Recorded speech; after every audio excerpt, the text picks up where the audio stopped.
come for, which is definitely the Francesca Fiorentini video. We're about to get into it right here. And, so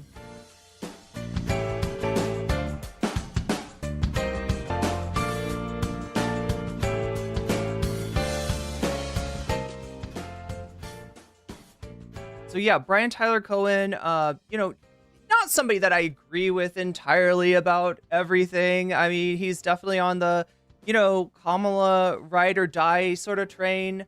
Obviously, Kamala Harris being elected would have been a better outcome for this election than what happened.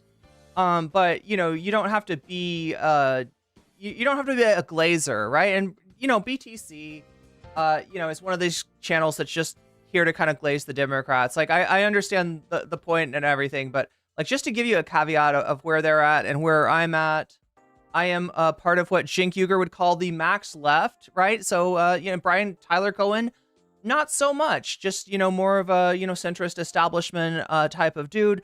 But that being said, he's got some issues with Cenk Uygur over his recent appearance on TPUSA that I share. Some grievances that I kind of agree with. So, yeah, let's take a look at see what happens in this discussion. And then we'll get into Francesca versus Cenk Uygur, which is a much longer debate.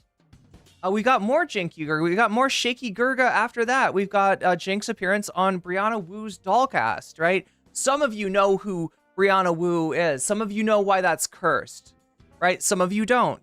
And that's okay. You'll learn. You'll see. You'll learn a lot. We're for real in fighting against the establishment. When I started going on right-wing shows and I would say something negative about Mitch McConnell, and when I did that in the past, what I would get back is, oh, no, Mitch McConnell's great. Pelosi's terrible, but Mitch McConnell's great. Let's do that here. What do you guys think of Mitch McConnell? All right. Yes, I love that. So look, for my left-wing friends that are watching out there, they just booed Mitch McConnell. That's a great thing, okay? And let's do one more. What do you guys think about Dick Cheney? My left-wing friends out there, we have been waiting for the right-wing populists to boo Mitch McConnell and Dick Cheney our whole lives. Take the win. Take the win. I'm joined now. Cenk, not all of us can live in 2006, okay? Right? Dick Cheney more so, and Mitch McConnell less so. They're kind of irrelevant. That's not a win. That doesn't matter. And we're not here for personality. We're here for politics. We're here for policy, right? That is the ultimate end goal of politics, right? You got your politics, you win an election, you capture the House, you pass policy, all right? And the kind of policy that is about to be endorsed by the MAGA cohort is not any policy that I support. They're not going to vote on, like, Dick Cheney is a poo-poo head. And if they did, it wouldn't fucking matter. Of course Dick Cheney is a poo-poo head. We all know this, all right? Take the win. It's not a win. It's nothing. They don't like Mitch McConnell. Great. You know who they do like? Donald Trump, Elon Musk, MAGA Mike Johnson, Marjorie Taylor Greene, Lauren Boebert. Yes, Matt Gaetz. Matt freaking Gaetz with his weird eyebrows and everything, right? No, we're not here for fucking personalities, bud. Now by founder of TYT and host of the Young Turks, Cenk Uygur. Cenk, thank you so much for joining. That was a clip of you at an unlikely event this past weekend, AmFest, sponsored by Turning Point USA. So not exactly a liberal bastion there, but I wanted to talk about this event in particular because you've taken a lot of heat for going in the first place, and I want to push back against that right off the bat, because I do think if this election has shown us anything is that Democrats do have to be willing to go into spaces that are more hostile to Democrats. Inherently, if we're going to look at expanding our coalition, expanding our tent, we have to go outside of that tent to be able to do that. So I disagree with people who think that you shouldn't be going there. I think we should be going into the most dangerous territory that we could. That's the only way that we're going to be able to really send our message the farthest.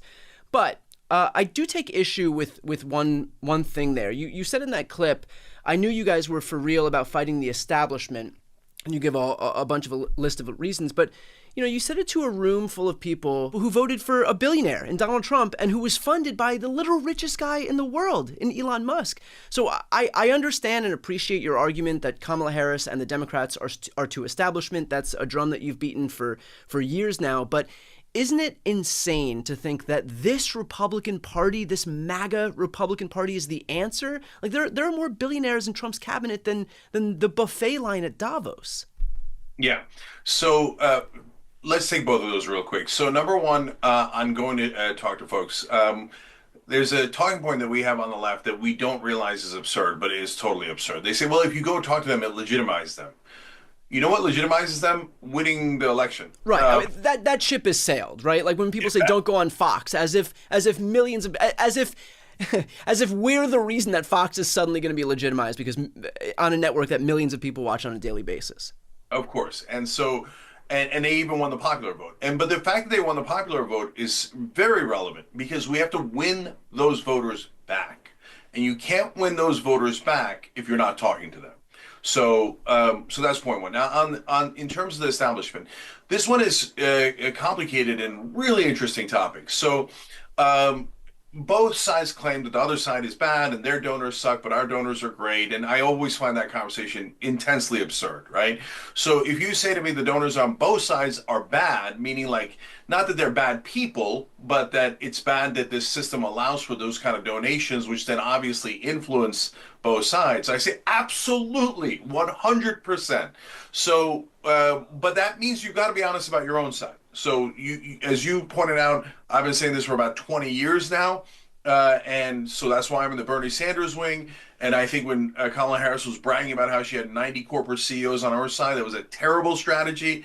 And when, she raised over $1 billion herself, let alone the billions in the PACs, largely a huge portion of that was corporate donors. If you think that they don't have to pay them back with favors, you're just not paying attention. I love you, brothers and sisters, but this is the same exact thing I say to the right wing. So when I go there and I say, one thing they did that we didn't do yet is they did a revolt against their establishment wing within the party. So they, basically kicked out Mitch McConnell from power, et cetera. We have not done likewise. We have not kicked out the Nancy Pelosi's and the Joe Bidens. And so when you go to do that, there's massive pushback, okay? No way, those are our leaders, and the other side is so evil. We have to take the money, we have to bow our heads to these leaders, and we have to let them serve the donors. No, I don't agree, right? But now when you turn to the right wing, I said later in that speech, I said, guys, don't, lower your guard because you have donors too. And then there was a little bit of a hush over the crowd, right? Because when you start talking about Republican donors, who pops to mind first? Elon Musk. Elon Musk. What was he promoting during the election? Oh, yeah, that's right. It was Polymarket. It was Polymarket. And who sponsors the Young Turks? Who owns their studio now? It should be their donors. It should be their supporters because that's who paid for the studio. But no, we've renamed the studio after Polymarket. So don't talk to me about donors when you are Mr. Conflict of Interest. You are a guy that, is taking money from some very sussy sources for a left-wing channel and has sort of turned right-wing as a response. I'm sorry, Cenk. I trust you less than I trust members of Congress. And so you were bought and paid for, sir. I'm honest about it in both directions, and I say it to their face. And so I've gone on other right-wing shows and said, who's Elon, what's Elon Musk? He's a donor. He's the largest donor, over $250 million that he gave to Donald Trump. All right, Cenk, let's try again. What's Peter Thiel? And now all of a sudden he wants... He's a donor. Who does he support? Red Scare. And in sort of a bank shot sort of way through Polymarket, TYT. Regulatory agencies that regulate his companies to be wiped away from existence. Right. Well, that's awfully convenient, right? And then who's his donor? Third largest donor, Miriam Adelson, $137 million. If you take the Adelson family, Sheldon and Miriam, Sheldon's passed away, but before he did, they've given over $330 million to Donald Trump, even larger than Elon Musk. And in my opinion, he's handed them foreign policy. So these are the points I make to right-wingers, and who else is even getting in the room to make those points to tell not their leaders, but their voters, guys, remember, you're supposed to hate corruption. That's what you say 24/7. If you do, be careful about Elon Musk, Miriam Adelson, and every other donor that Trump has. So you can see what Brian Tyler's approach is. Obviously, he's not happy with Cenk Uygur for his clownery on TPUSA, but at the same time, he's very much a go along to get along sort of channel. I don't expect him to just like absolutely roast Cenk Uygur here, and he has kind of let him go off with a lot of bullshit that we've heard before. That's absolutely hollow and absolutely empty. But let's see what BTC has to say about it. Well, I think that's where the point of contention is, because you saying this stuff is you operating in good faith.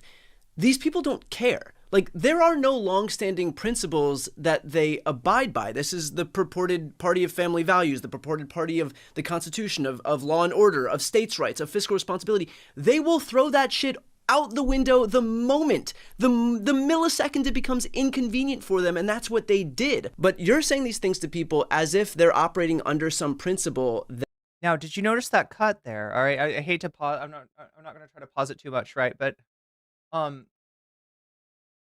Brian was kind of on a roll there, and I wonder what else was said. Like I said, he's not trying to do anything to burn bridges with Cenk Uygur here. But he's talking to him like a friend, right? This is how I would talk to a friend if I thought a friend was making a horrendous mistake that was maybe going to ruin their career, and I didn't want to alienate the person. I didn't want to push them away, but at the same time, I wanted to let them know that I think they're really, they're really making a mistake here. That they should be against the establishment, that they should be against these donors, when they're not. The only longstanding principle is their allegiance to Trump. And so my worry is that, like, you trying to get through to them on these issues of principle is falling flat, because it's not principle that got them there in the first place. There is no longstanding principle when you are a Trump supporter. Yeah. So, Brian, this is an interesting. I think this is probably the most interesting point of the conversation, because I think you're right and you're wrong. So the right part is what you're laying out the history of, and that is correct. That's what I've said, that's what you've said, and we've been accurate about that, right? So did Donald Trump do anything actually populist in his first term? No. He even forgot about the wall until 6 months were left, and he... Excuse me? Oh, God. I always forget that Cenk is absolutely... like, as much as he wants to criticize like Biden and Kamala for kind of going with the flow, he's worse than them on the immigration issue. The TYT is absolutely surrendered to MAGA. They're treating like that's a populist issue. Keep the damn immigrants out, right? You can keep the people that are feeding us. Keep the people that are doing jobs that no other American wants to take. Keep the people that are being exploited so they can send a paycheck back home to a country that our country ruined, and very likely that Donald Trump ruined, right? He's letting Donald Trump get away with fucking up countries like Venezuela, which results in immigration. And then who do we blame? The undocumented immigrants, right? This discussion is going on right now on Twitter. We'll have to get to that tomorrow. I think we'll have to cover this tomorrow, right? But there's a divide now between the MAGA bros and the tech bros, right? And that the tech bros are like, hey, HB1, visas, we need these. We need to bring in the top, engineering minds for people like Elon to employ. And you've got the MAGA bros saying, no, we don't want immigration. We don't want anyone who doesn't look like us coming into the country. The truth of the matter is they're both wrong, right? The tech bros, they're selectively being okay with one form of immigration so that they can do a brain drain on the rest of the world, and then they can exploit these workers. Because when you're under one of these visas, your boss has a hell of a lot of sway over you. In other words, if your boss is not happy with you and your employment is terminated, you go back to where you came from, right? So people like Elon love these visas and support this immigration, but it's kind of like a more elitist form of immigration. And so, now there's a big fight. We're gonna have to get into it tomorrow between different factions of MAGA, which is great. I mean, I say let them fight. But yeah, it just reminds me how bad Cenk is on this issue of immigration and how much this burns me up. that like the people that eat shit in Cenk Uygur's way of handling things are very often the most vulnerable people, are people that just like they came to the country either because their country got fucked up and it was unlivable, or because they wanted to send home money home to their family, right? And they are doing the jobs that no American will take. They are feeding the United States of America, whether they're working in agriculture or whether they're, you know, sometimes working in jobs like meat packing, you know, very undesirable jobs that they're being underplayed for, they're being exploited for. They're very much in that same kind of situation where their boss has way too much power for, over them. And Cenk's answer is to support Trump's bullshit mass deportation. And then you're going to see later in the Francesca debate to poo-poo the idea that Trump might create camps for these people. I mean, he's talking about mass deportation. Cenk, how do you think that works? How do you think that works? Right? I think that Francesca is not being alarmist to imagine that Trump will utilize some kind of camp in order to achieve this. So All right, we're just getting into it here. And again, don't expect BTC to go too hard on him. I'm assuming that BTC is going to try to preserve his access to Cenk Uygur and TYT. But obviously, you know, he's frustrated, and rightly so. Obviously, he thinks Cenk has made a mistake, and he's going to try to talk some sense to him. We'll see how that works out. run on the wall, Right. so I'll pretend to build like 3 feet of it, right? And all he did was giant corporate tax cuts, which is Yeah, a literally real populist would have built that wall higher. And no, come the on. least populist thing you could do. Right. And I say that all the time. Again, on right-wing shows, I talk to them about Jav Yas, how Trump wanted to ban TikTok. Yas gives him a couple $1 million. All of a sudden, he likes TikTok.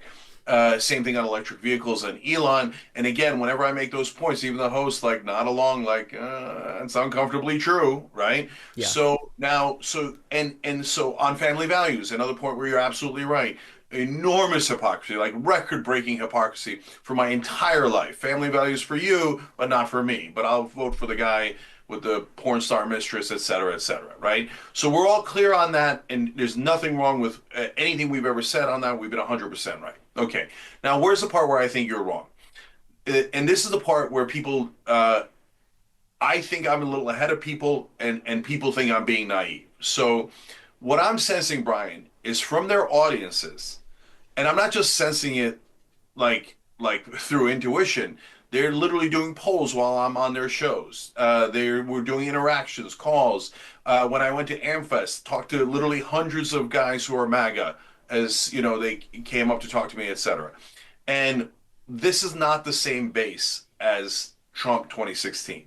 So that doesn't mean that they're angels. It doesn't mean that everyone on that side all of a sudden changed their mind.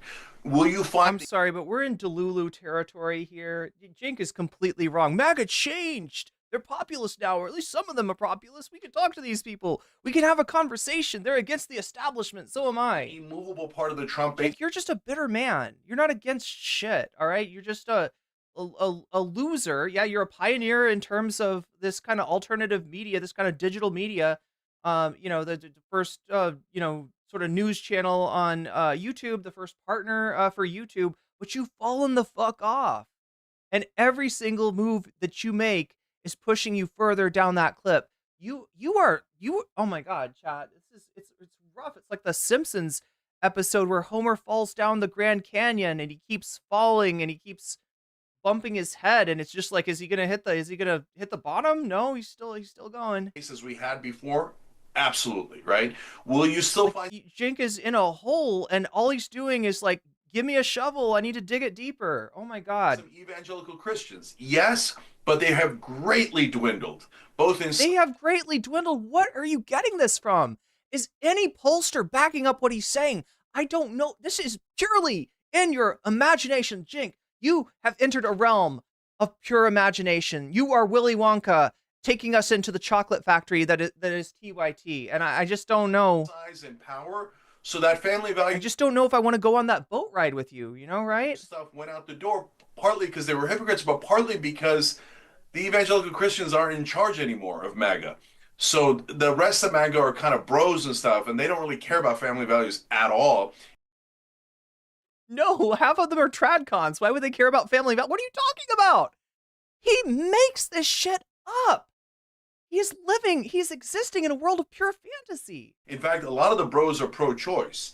So, like, when you say that some people on the right are... You want to talk about the bros that are pro-choice? Let's talk about Aiden Ross, who said that his reason for voting against Biden was because the Roe versus Wade had been taken down under Biden.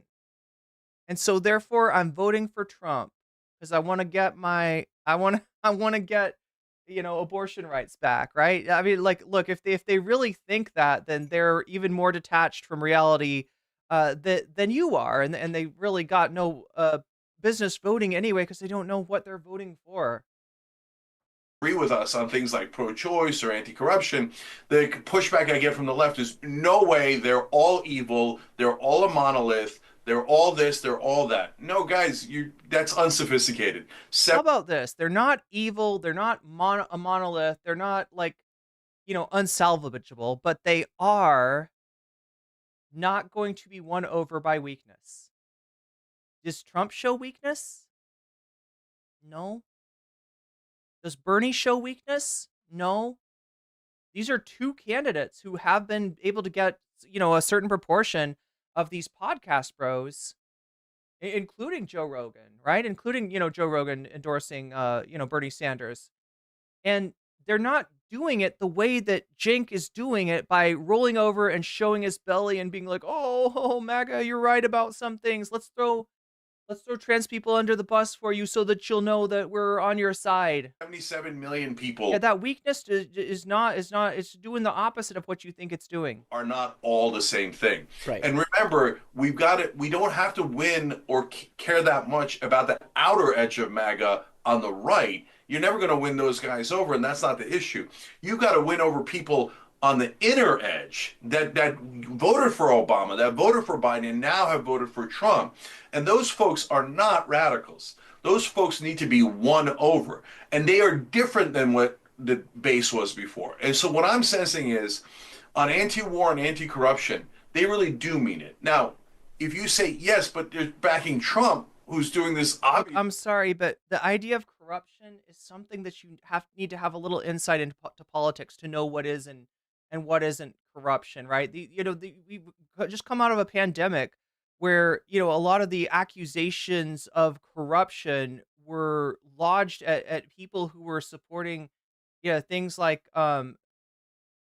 vaccines. Strangely, not at Trump, even though, he's, supporting Operation Warp Speed, but like everybody else, I don't think that they know what corruption is, Cenk.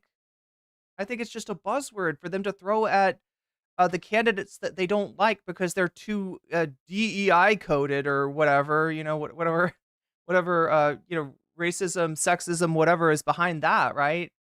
Brazen corruption we just talked about. I know.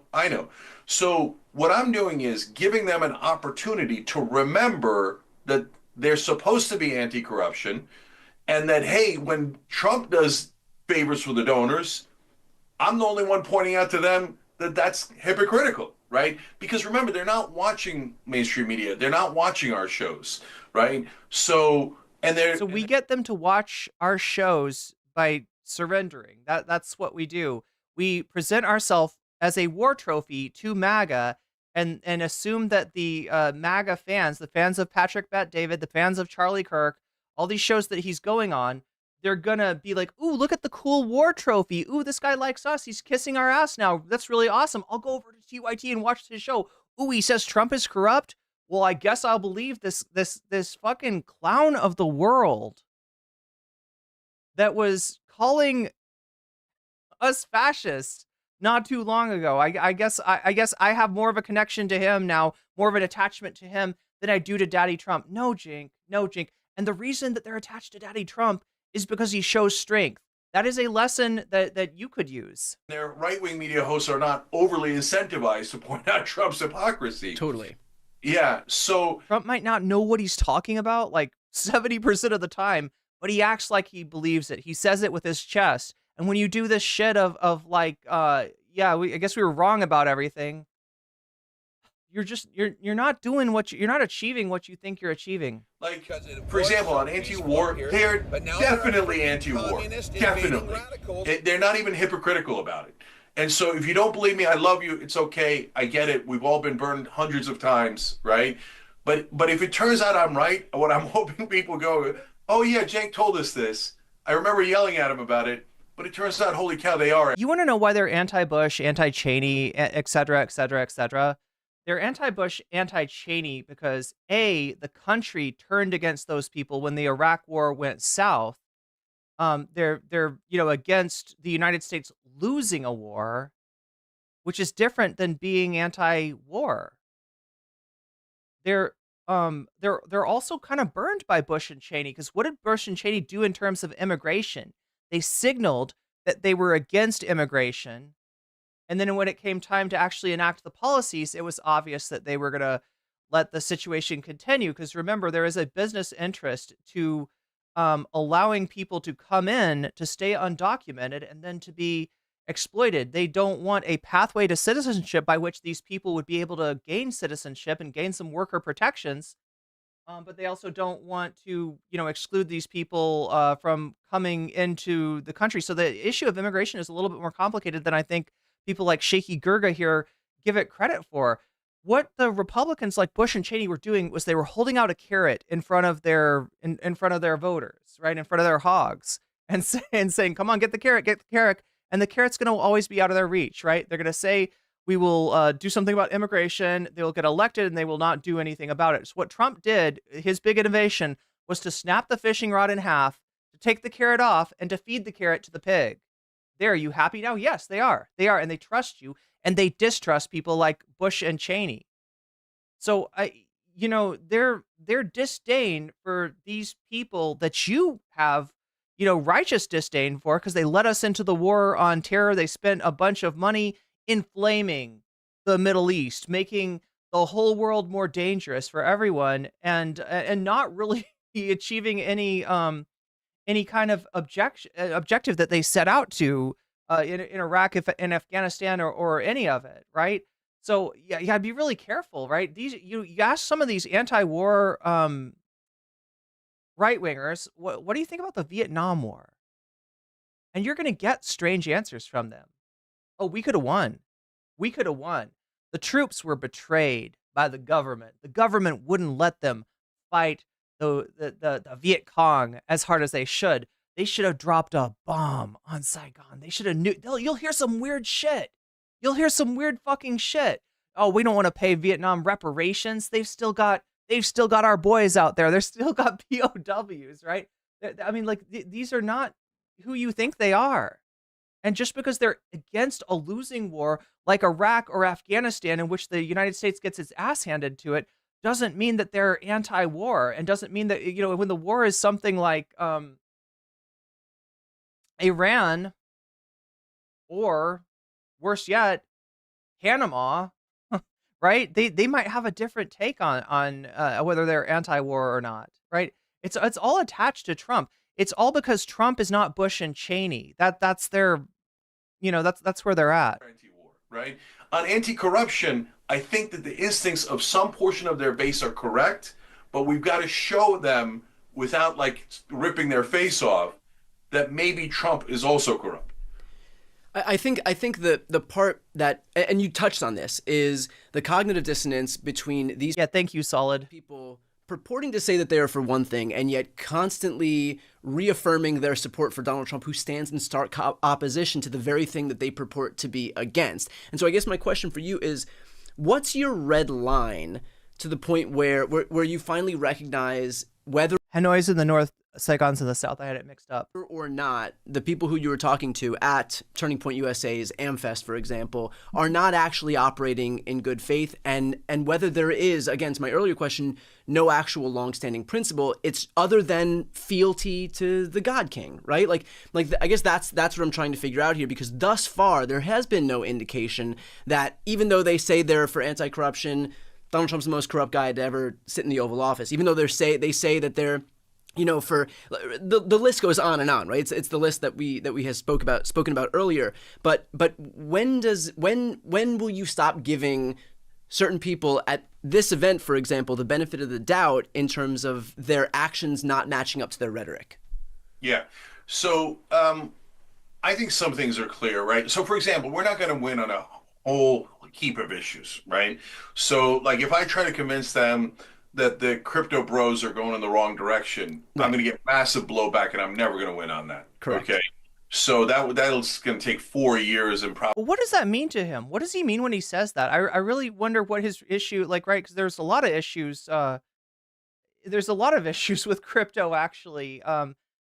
Probably us getting robbed to the tune of a couple of $1 trillion before they realize that mistake. Okay, so I'm super realistic about all of these different things. I think that on corruption, they're never gonna want to admit in the beginning that Trump is doing favors for their donors. Although, again, I see right-wing hosts and people in their audience going, I understand what you're saying about Jeff Yaz and TikTok. I understand what you're saying about. Look, here's the problem. Trump is a billionaire. Elon is the richest person in the world.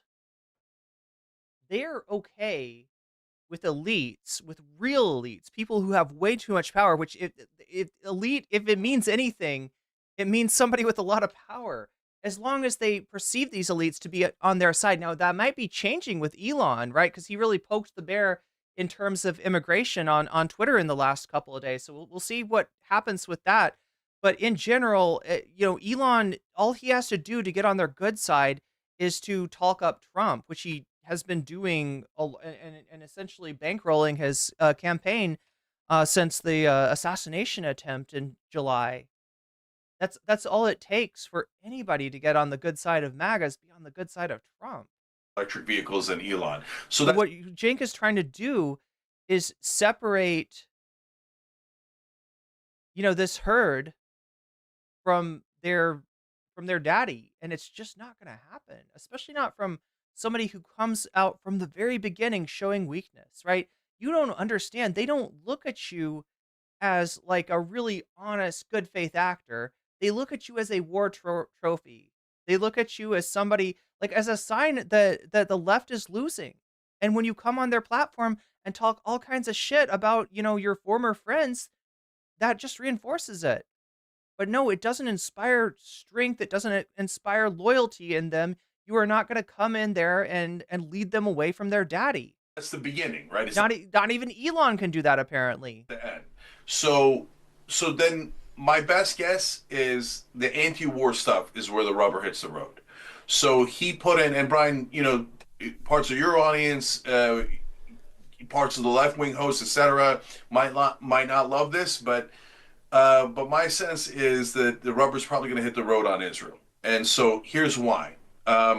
Because Trump put in Marco Rubio, Elise Stefanik, Mike Huckabee, and Mike Walls as Team Miriam. That's his, Right. the four people that he's handing. Miriam being a reference to Miriam Adelson, right?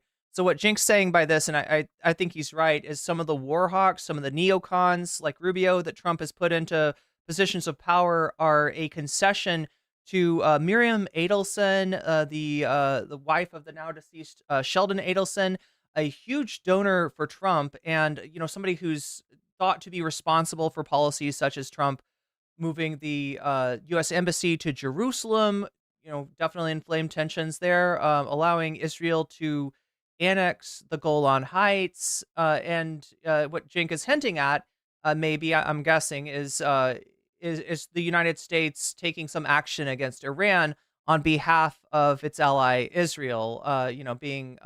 This is the agenda of what Cenk is calling Team Miriam. Foreign policy too. Miriam Adelson is a supporter of the hard right wing in Israel, and so they're going to push towards outrageous positions like annexing the West Bank, annexing northern Gaza. Israeli press has already written about this. Israeli cabinet ministers already. See, no, he's full of shit here. He's full of shit, right? The only time that some of MAGA might break from Trump over policy involving Israel is going to be, in the case of boots on the ground. If the United States gets militarily involved, because it's been U.S. munitions that have been killing people in Gaza. It has been U.S. support that has been emboldening Israel in terms of its stance towards the West Bank, in terms of its stance towards Lebanon, right? So none of that stuff was a bridge too far. What I guess he's saying is that, like, if there really is an anti-war contingent to the right wing, which I think is at the very least smaller than he thinks it is, if not basically non-existent, is if the United States puts boots on the ground. That is what's considered a war in this day and age. Excited about this. If they try to annex, for example, the West Bank, it probably will lead to a vicious, bloody war, and then, but I don't know the contours of it. They might just slaughter the Palestinians again, and I'm not naive enough to think that MAGA is going to be like, oh my God, we're losing precious Palestinian and Muslim lives, right? No, but I think at some point they're going to say, look, The guys, only point that they'd say that is if the United States got its nose bloodied by a smaller nation. That's what they think is a bad war. That's why they turned against things like Iraq, and not even so much Afghanistan. Half of these people were complaining about Biden withdrawing from Afghanistan. Do you know what that means? That means that not only are these assholes not anti-war, they don't consider Trump staying in Afghanistan to be a war. They are pro-forever war. Afghanistan is an occupation that the United States took for 20 years. It started before the Iraq War and it ended during the Biden administration. And the majority of MAGA was complaining about Biden for withdrawing the way that, the messy withdrawal, which essentially was going to happen. It's the withdrawal that Trump set up but never did. And then when Biden enacted it, he took the blame for it. I think he's completely off on this. this is in America first. Why are we paying for another war of Israel? Why are we paying for another war of Israel, right? Yeah. So, and if they don't, though, and then they go, hey, you know what? I mean, now let's do an extreme example. If Trump helps Israel start a war with Iran and says we have to finance it, and they don't rebel, then I was totally wrong. And I think Alex J says Trump said he would rain hell on Gaza. Yeah, many such statements, right? He is sometimes okay. Now this is something that Nixon did. I know you know I'm a big history buff. I like to talk about the comparison between 2024 to 1968 because there's some striking parallels there. One of the parallels is that because the Vietnam War policy under Johnson was so unpopular, Nixon used, I guess, what you could call strategic ambiguity. When he would criticize the policy, sometimes he was a little bit vague, sometimes he was a little bit ambiguous. And this had the effect of, coalescing people who were against what was going on in Vietnam, either because they think that the United States wasn't going hard enough or because they just didn't like the fact that American troops were being killed at a pretty high number.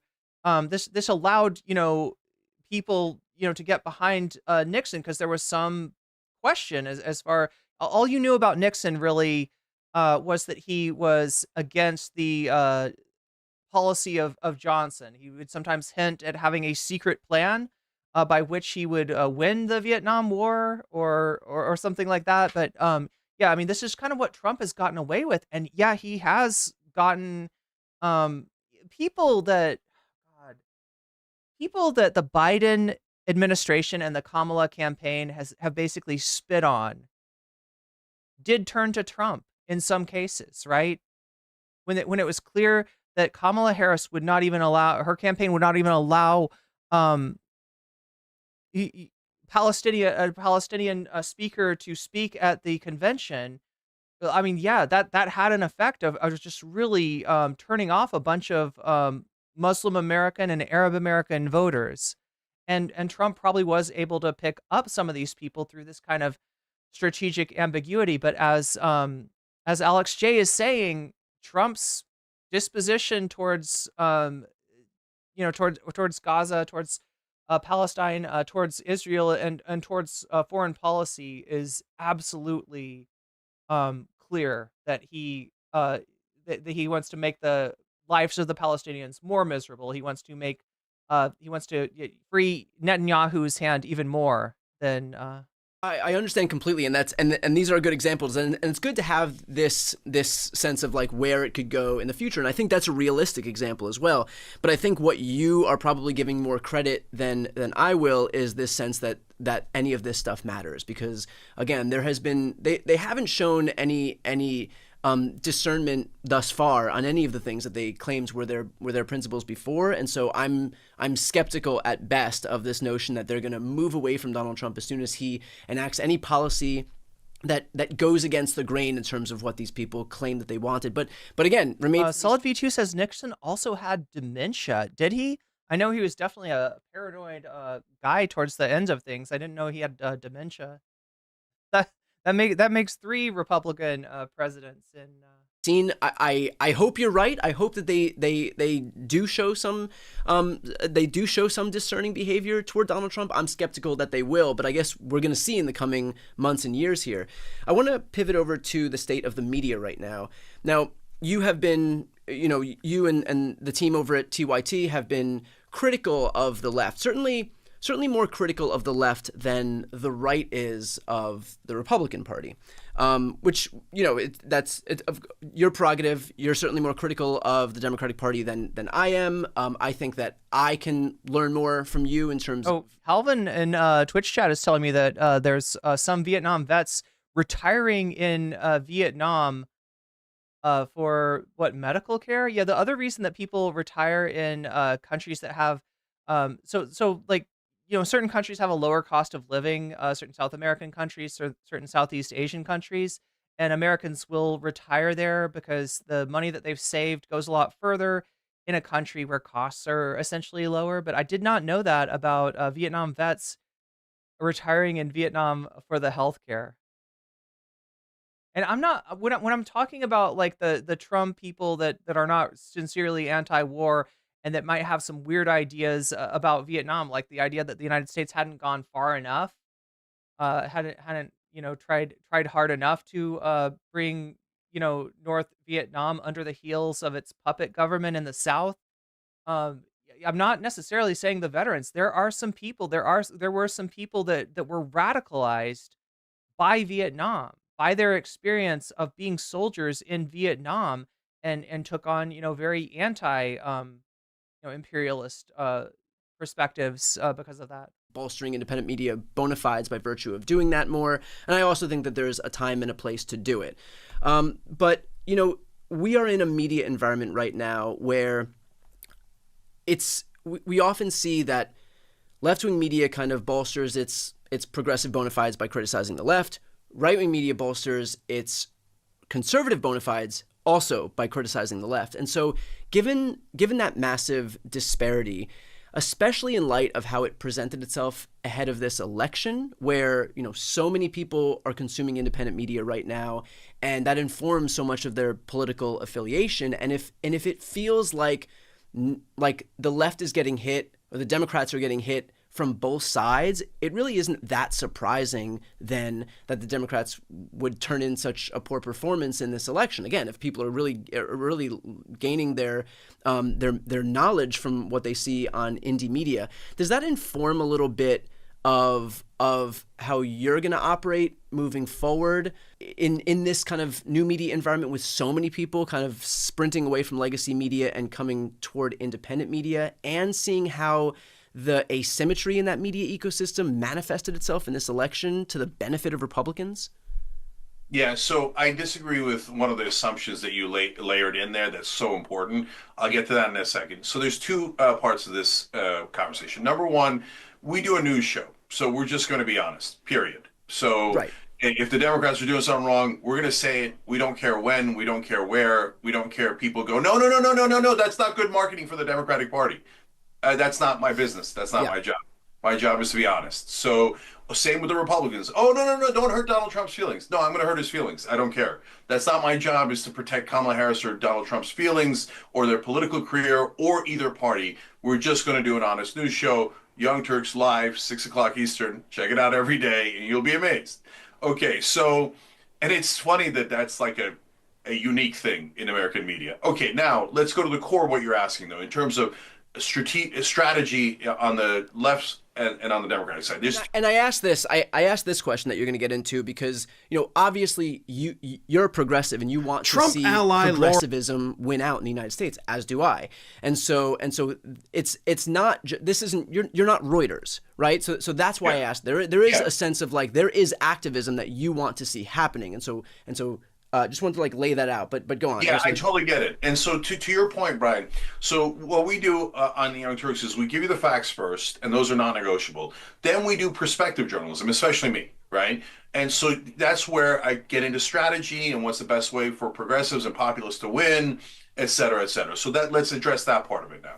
So in my opinion, there's three wings of the Democratic Party. There's the establishment wing, there's the populist wing, and then there's what I call the far left wing. Right, and you can call that anything you like, and I'm not trying to be offensive about it. I'm not trying to be offensive to my friends over the Max left, those crazy kooks over there that are out of touch with the entire country. In fact, in that Amfest discussion, I said, for example, I'm extreme left on gun control.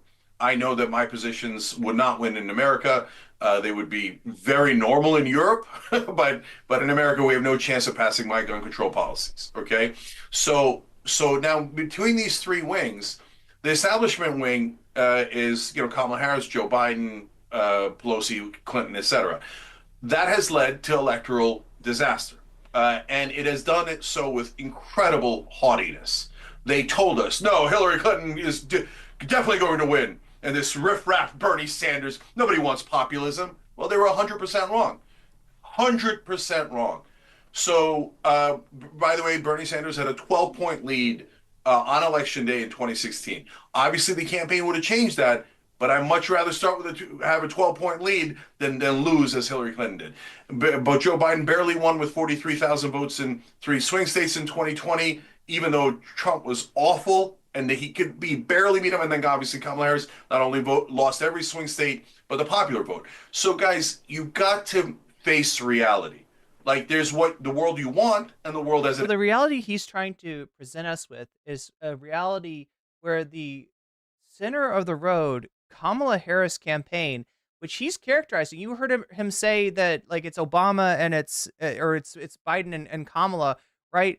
When you talk about the establishment, you've got to trace it back to where it begins. The current Democratic establishment traces its roots to the late 70s, early 80s. The Democrats lost in 1980, in 1984, and in 1988, and it scared them because Ronald Reagan was not taken seriously as a candidate. He just like Trump, right? People was like, he's an actor, he's a radical, he can't possibly win. Well, he did win. He won twice. He won convincingly. At this point, Democrats became afraid of their own shadow and tried to model themselves as much as they could after Ronald Reagan. In other words, they did kind of what Cenk is doing right now, right? That's the establishment that exists today, and I would say, the Clintons, the Obamas, kind of represent, they're the most accurate modern avatars for what this establishment is. Kamala Harris never had the chance or the time to really establish her own her own base, but he's trying to tell us that the scared of its own shadow, extremely small c conservative Kamala Harris campaign was too far to the left, right? So what does that leave us with? That leaves us with a policy where you're basically doing your best Trump imitation. What does this look like? In order to try to win back the country by moving over to the right, which is your perception of where the country is after an election that Kamala Harris lost by less than 2 points in terms of the popular vote. That is so out of touch. I can't even describe it. Actually exists. And the world as it actually exists despises this establishment. The right wing does, the left wing does, the middle does, the independents do. So if you keep going, well, look, we've got a new and improved. And what Cenk doesn't realize is that he has recreated the establishment. He has recreated the third way DLC Democrat. He has reinvented Hillary Clinton and Barack Obama's policy stances, their politics, right? He's corporate robot Pete Buttigieg. He's going to go out there and he's going to be in a flannel jacket and he's going to have a populist script. It's never going to work It's never going to work. America does not want someone who takes donor money, has pretty little talking points, and then does what the donors want. Okay? So please, please stop losing. Please, I'm begging you. If you don't want Trump, you don't want MAGA in charge, stop going with the wrong strategy. So then you've got the far left, and they say, no, we should have maximalist positions. So on trans issues, I don't want a moderate position. You know, just give me everything. Give me everything. Everybody has to be called a birthing person. Everybody. So yeah, this is an unfortunate issue that has been percolating, I don't know, for what, 2 years now? This was the original Anna Kasparian outburst. Nobody was trying to call women birthing person. In fact, I think the key takeaway from the disagreement with Anna Kasparian was the fact that she seems to think that only women can give birth, and so, like, look, you know, you can say that on the right wing if you're an absolute gender essentialist who thinks that the sex assigned at birth is the destiny of the person and their gender identity doesn't matter.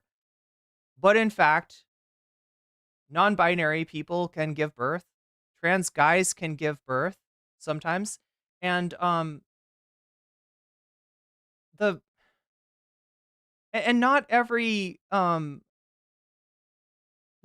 assigned female at birth is a birthing person. Not everybody has the capacity to give birth. So when you're being asked at your doctor's office, are you a birthing person? It's actually a more specific question than man, woman, right? That's not what's being asked. And this has just been like demagogued, because what Cenk and Anna love to do is they love to play with conventional wisdom, conventional ignorance, right? People think of that. Oh yeah, man has the penis, the woman has the vagina, and you know, like who's a person that gives birth? A woman, of course, right? And because nobody really wants to hold their feet to the fire and point out that, you know, you can't really call yourself an ally to trans people and at the same time maintain this kind of gender essentialism. Trans guys don't like to be called women because they're not, they're guys, right? But your framework and your rejection of inclusive language, that's just meant for somebody in such a situation to be able to click, yes, I am a birthing person, without having to feel gross and dysphoric and put an X by woman when that's not who they are. So yeah, it's one way or the other, Cenk. Either you got no respect for trans people, or you should have no problem with inclusive language like this, which is not about being a woman. Anna Kasparian makes this like, yeah, they're out here, they're calling all women birthing people. No, motherfucker, you are calling women birthing people. You are calling you know, people that don't identify as women. Like, you're the one that's imposing labels on people that they don't fucking like. Not us. Nobody's saying you can't say woman. You can't say woman anymore. You're not allowed to call yourself a woman. You have to call yourself a birthing person. Nobody's telling you that. That doesn't fucking happen. You know, But when you're in your doctor's office and the question is, do you have the capacity to give birth? It's better to ask that question in a more straightforward way, because the last thing you want at a medical office is for somebody to you know, check the box that corresponds with their gender identity, and for the medical professionals to misconstrue that as corresponding to their anatomy and physiology, right? Change sex operations for people under 18 is fine. No, are you okay? They have to be. Again, that's not fucking happening. That doesn't make sense, right?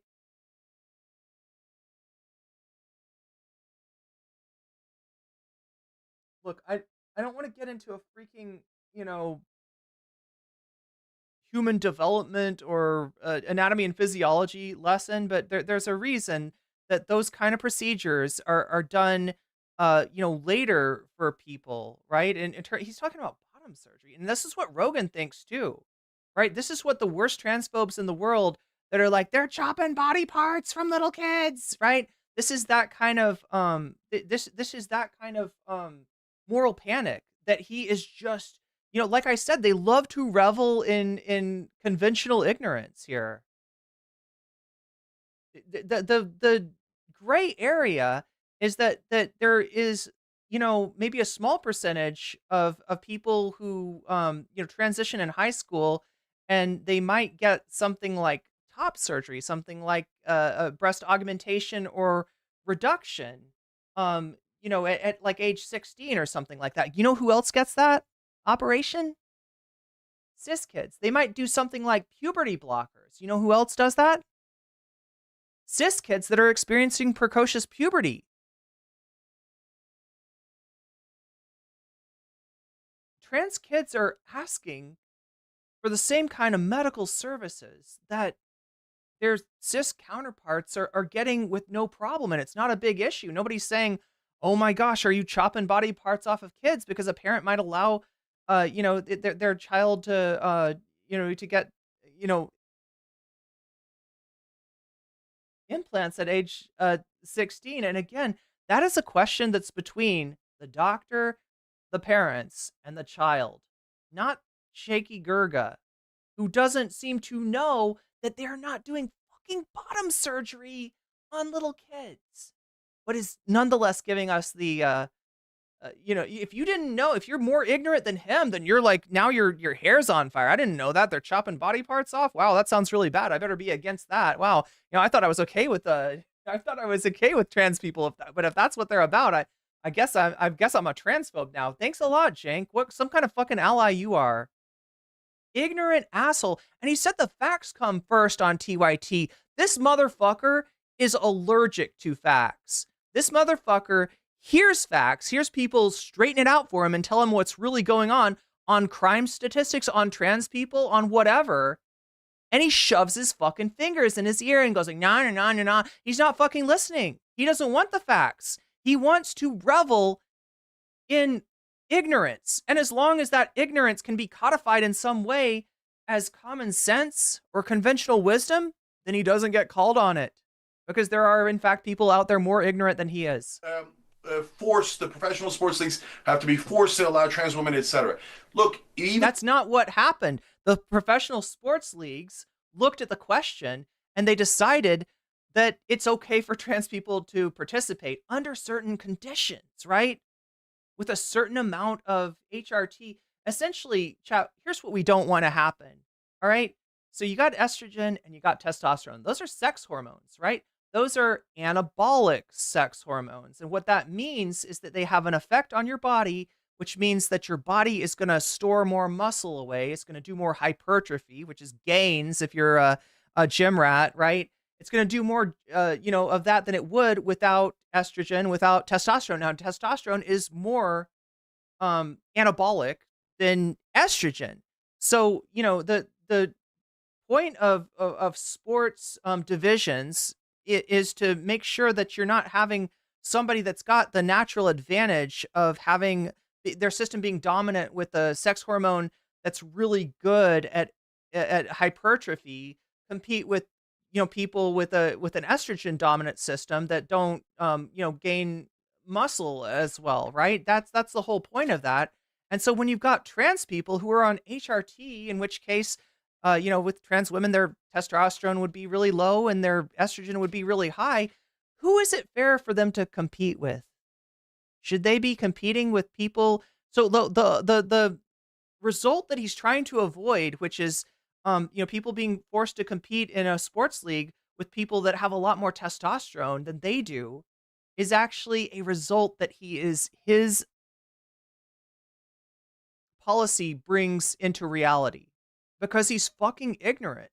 He doesn't know about trans people and he doesn't care to know about trans people. But the sports leagues that he's talking about, that he says are being forced to accept, trans people competing in trans women competing in women's leagues, have looked at this and decided, okay, as long as your testosterone's under this level, as long as you've been taking, HRT for this amount of time, compete in the women's division, right? They've already been through this. They looked at it, and they looked at it with people who actually know anatomy and physiology and exercise science and who understand this stuff. So in other words, people a lot less ignorant than Shaky Gurga. These are the people who should be making those decisions. This should never become a political issue, right? You don't want to vote. You don't want people voting on your medical care. If somebody thinks that open heart surgery is icky, you don't want that to be made illegal because somebody's like, I don't understand it. They're cutting up on a chest. That sounds really dangerous. No, I vote no on that. That's not up for a vote for a very good reason. That is between you and your doctor. And the same thing should be true for questions like puberty blockers or whatever. Instead of Cenk just making this assumption that, that 8-year-olds are getting bottom surgery, which is wild. If you think those maximalist positions are wonderful and exactly right and the most moral thing to do, America is not there. I think they shouldn't be politicized, and I think that they weren't politicized until ignorant assholes like this decided to try to make it a political issue. And now, instead, you're saying that the sports leagues were intimidated or forced to adopt the policy of trans inclusion. No, actually, they adopted the policy of trans inclusion on their own because they knew what they were talking about. They are now being intimidated into rolling back those policies because of assholes like this turning something that is, an issue for the sports league into a political issue. Bringing political heat on these people. And no, they can't, they will fold. They will absolutely fold. You have to win over America so that you can win elections with that strategy. Right now, if you go with my gun control policy or maximalist positions on crime, trans issues, etc., you're going to lose. So please, that's why we don't campaign on things that should be decided by a medical ethics board. We let the medical ethics board make those decisions, and they have. And they don't see the problem that you see because they know what the fuck they're talking about. Why are you handing elections to the right wing? I mean, people are yelling at me for talking to the right wing. I mean, the Democratic Party gave these elections. You should be furious at Democratic leadership for handing these elections to the right wing. So what's the... Again, the implication being that the Kamala Harris campaign lost because it was too radical. It was too maximalist left. An incredibly conservative campaign. I would say, in a lot of ways, the Kamala Harris campaign was more conservative, definitely on economic issues, than the Biden administration. So he leaves us in a place where a very conservative, failed Democratic campaign, which I believe failed because it was so conservative, because it didn't excite its base. Trump excited his base. Kamala did not excite her base. Now that's left as like, well, you can't possibly, you've got to be more conservative than this. Do you really think that being more like the Republicans is going to help you win an election when people who want Republicans can vote for them? Do you really think they're going to be like, oh no, I'd like to go with Republican light?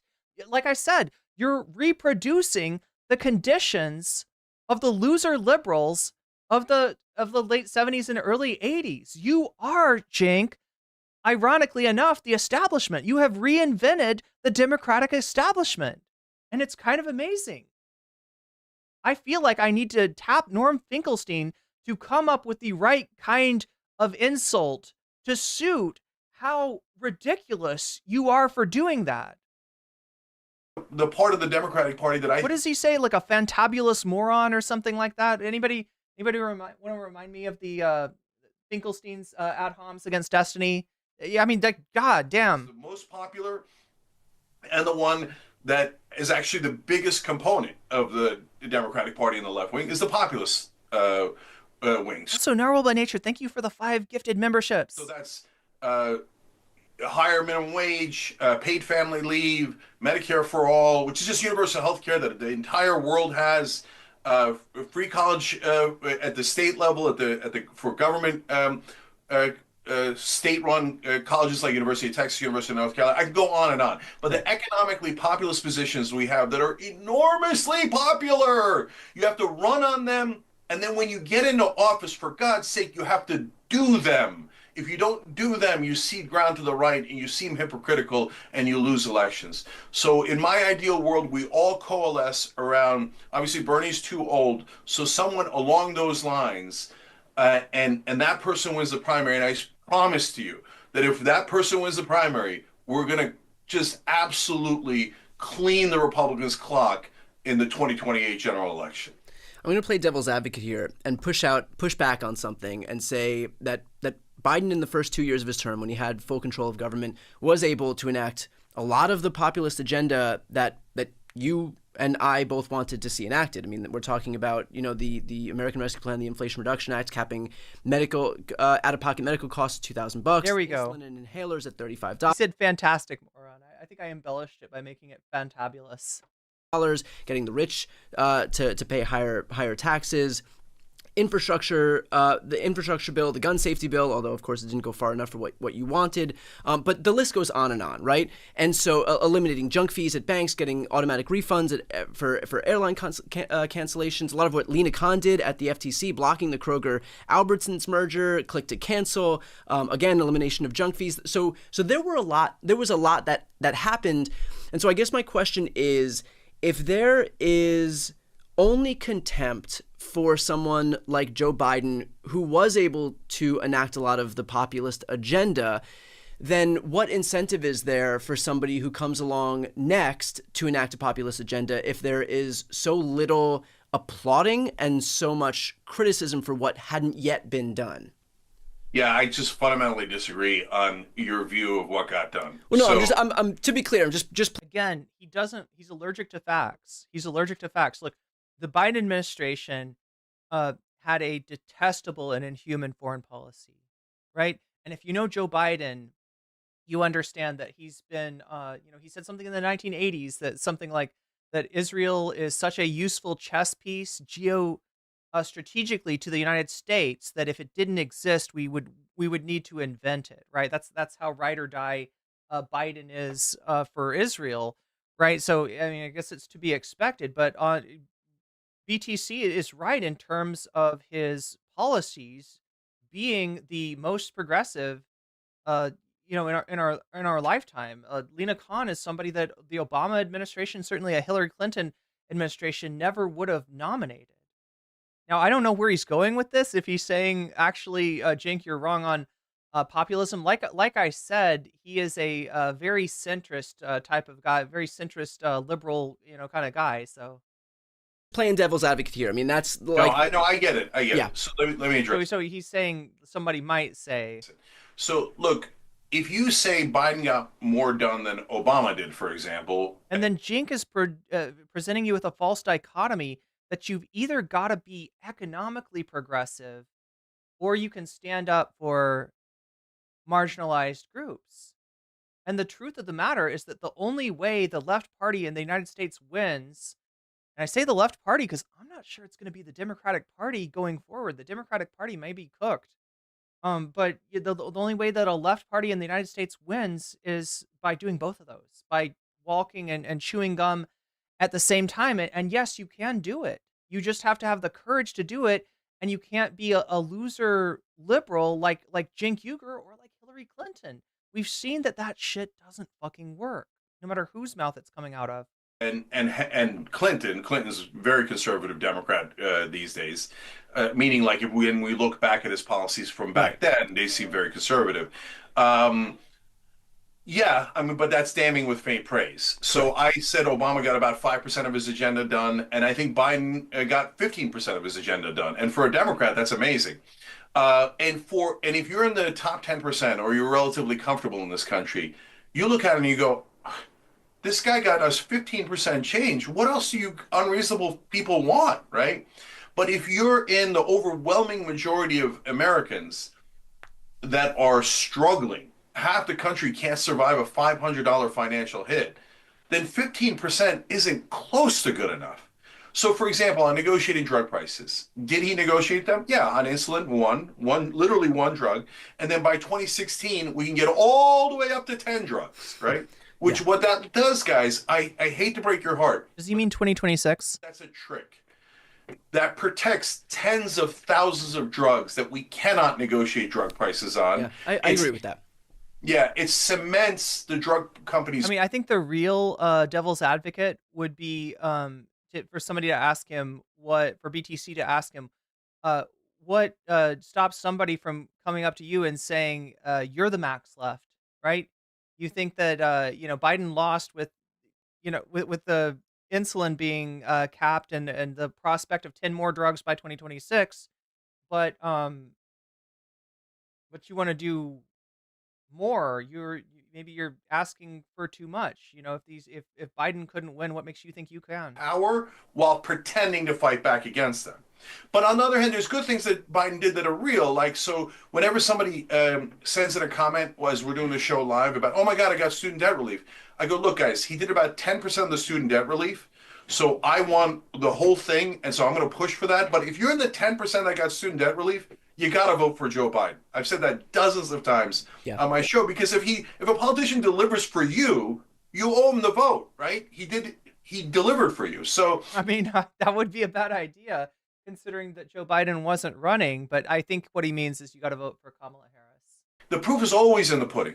And so we ask way too little of our politicians, especially on the Democratic side.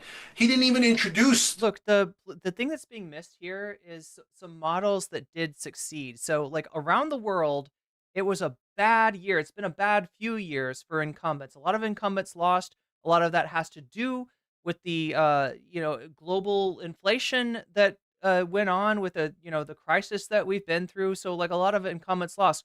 What are the exceptions? Well, you don't have to look far. You just have to look to Mexico, and you will see the Morena party, AMLO being the previous president, and Claudia Sheinbaum being the current president, who who were successful, who did win their election. What did Sheinbaum do differently? She protected staples, right? As far as groceries, things that people need to be able to feed their families. She actually stepped in and made sure the prices of those stayed low, made sure that that everybody was able to afford the basics, right? She looked at Maslow's hierarchy and said one of the things that people need first before anything else is food. And she made sure that they could get that. She didn't have the issue where, JD Vance is able to go in and talk about eggs being too expensive, and Donald Trump can talk about bacon being Donald Trump, who doesn't know what groceries are. Donald Trump, who is so surprising. Groceries. I don't usually say that word. Usually food just shows up in my refrigerator for me magically, right? But like that, a fucking out of touch billionaire like that was able to be perceived as better on those issues than the Harris campaign, because the Biden campaign did not look out for people's basic needs. So, if you want to look for an example of how to, how to maintain the confidence of the public during a time of severe inflation, look no further than Mexico. It's next door. The public option. He didn't fight for paid family leave. 1%. It polls at 84%. What are you waiting for? What are you waiting for? You know what's going to happen? If Trump is smart at all, he'll pass paid family leave because it's so popular with both the right and the left wing. And then people will go, well, why didn't Biden pass it? Because Biden didn't want to pass it. That's the part where I break the hearts of some Democratic voters who believe that our politicians are saints and good people. They're not. His donors don't want him to pass paid family leave. It would have been so easy to pass it. And he just absolutely refused to do it. And the parliamentarian and the filibuster are nothing but excuses. And you'll never hear about the parliamentarian when Trump's in charge. When he was president for 4 years, I never heard the word parliamentarian. Never. And you won't hear it again. It's just an excuse. We don't have a parliamentary system. It's such a ridiculous excuse. So we've got to do more. And then lastly, Brian, on the good things that he did, that 15% that I always give him credit for. Like here's another example. He put a minimum tax of 15% on on corporations, not corporations, on the wealthy. Okay, and so that's really good. But now it turns out it's because the OECD forced America to do it. right? So we didn't really have too much of a choice. But hey, I'll take it, right? Yeah. And so that's way better than the Republicans, and I gave Biden a lot of credit for that. But even on that stuff, their messaging is so awful.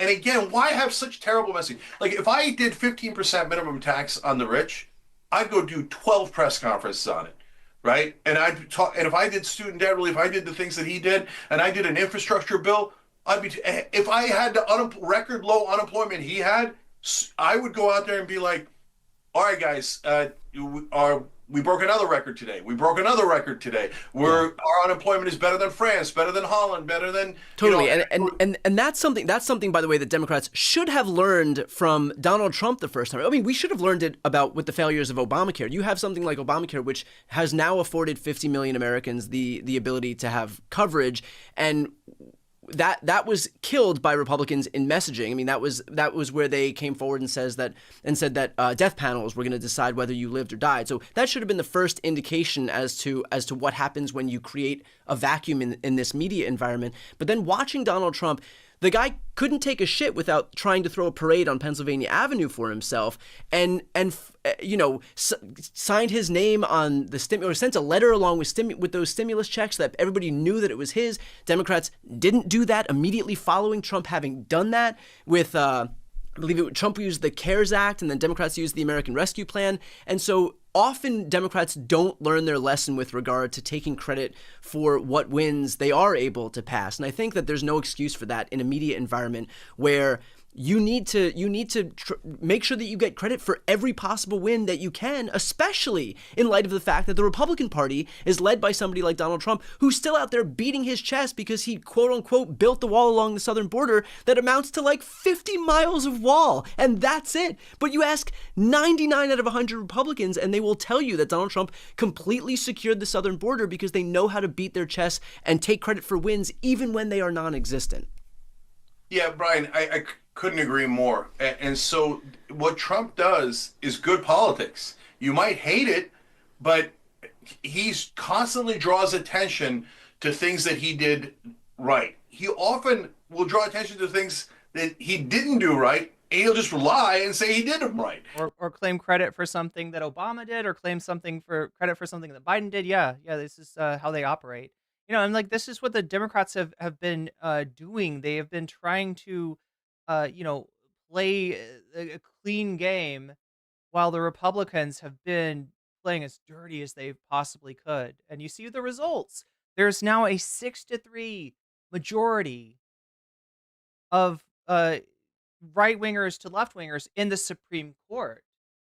That didn't have to happen. And it could have been, it would have been still a majority, but,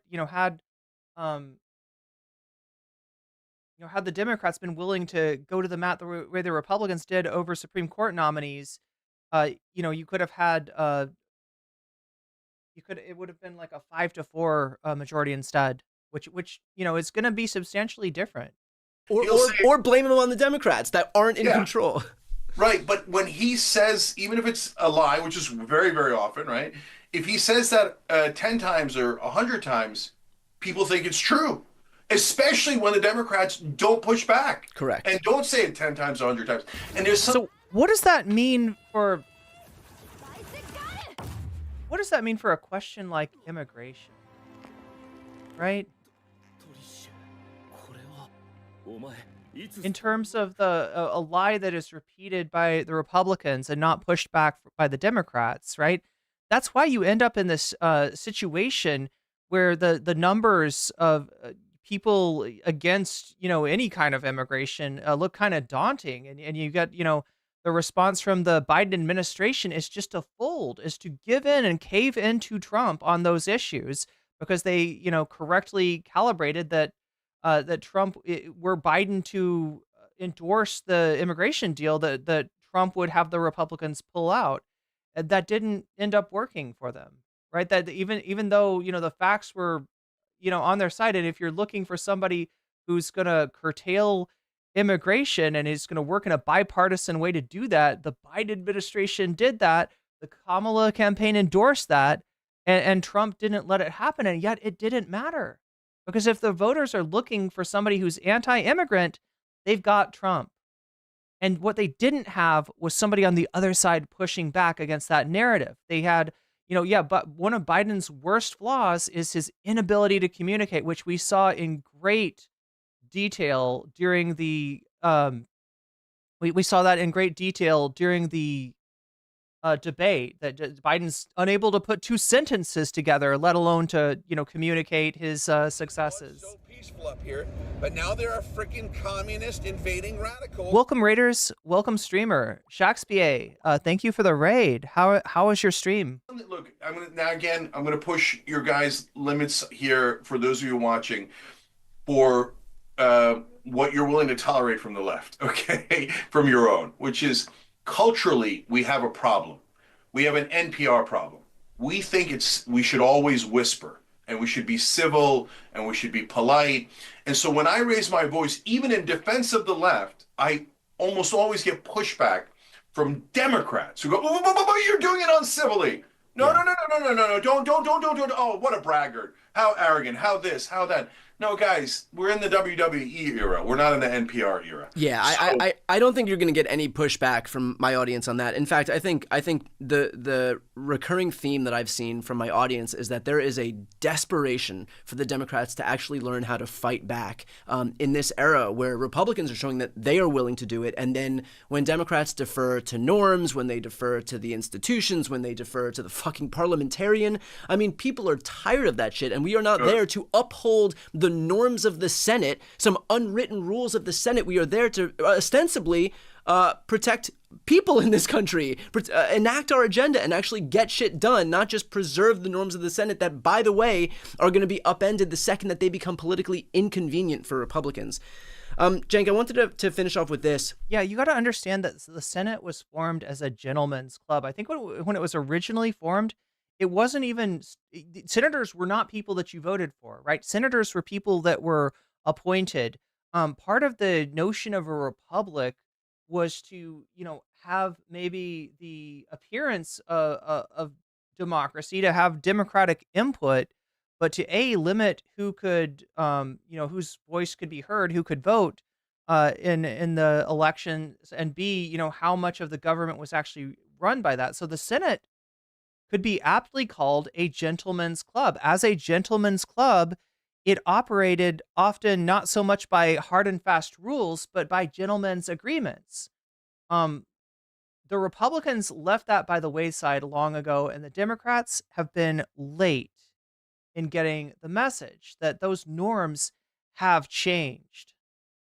You had alluded to this before, and there are a lot of these edge case examples of what Democrats should be doing. And I think the ACLU questionnaire, I mean, we obviously, there's been so much ink spilled about this idea of gender reassignment surgeries in prison. This was part of I believe an ACLU questionnaire, some edge case example, but Democrats often feel, I believe, like they have to go on record defending even the most obscure examples, otherwise they're going to be viewed as not sufficiently... So yeah, here's BTC agreeing with Cenk a little bit. Not sufficiently progressive, and so they do take these maximalist positions. And so moving forward... And look, the one place where he might have a point, and Hassan has talked about this too, is that, you shouldn't politicize non-political issues, right? If the issue is something that could be better decided by a medical ethics board, then let the medical ethics board decide it. If it's a choice between a doctor and a patient, then let the doctor and patient decide that. If it's a sporting body, let the sporting, you got to defer to the experts on some of these things. And even like letting it become a political issue is a huge mistake. By the way, that will serve the purpose as these are issues in which they were correctly adjudicated by the sporting bodies, by the medical ethics boards, etc., prior to them becoming politicized. And now that you've got, Matt Walsh making 1,000 videos about trans people, and the Kid Rock going after Dylan Mulvaney by performatively shooting a rack of Bud Light, now you've got a different. You've got, issues that have become politicized. We've seen now of, okay, so you're on record taking this position and ostensibly to support a very marginalized subset of the population, but now it's become such a liability that you can't actually get in power to be able to help the people that you purport to want to help because you've come out and taken this position.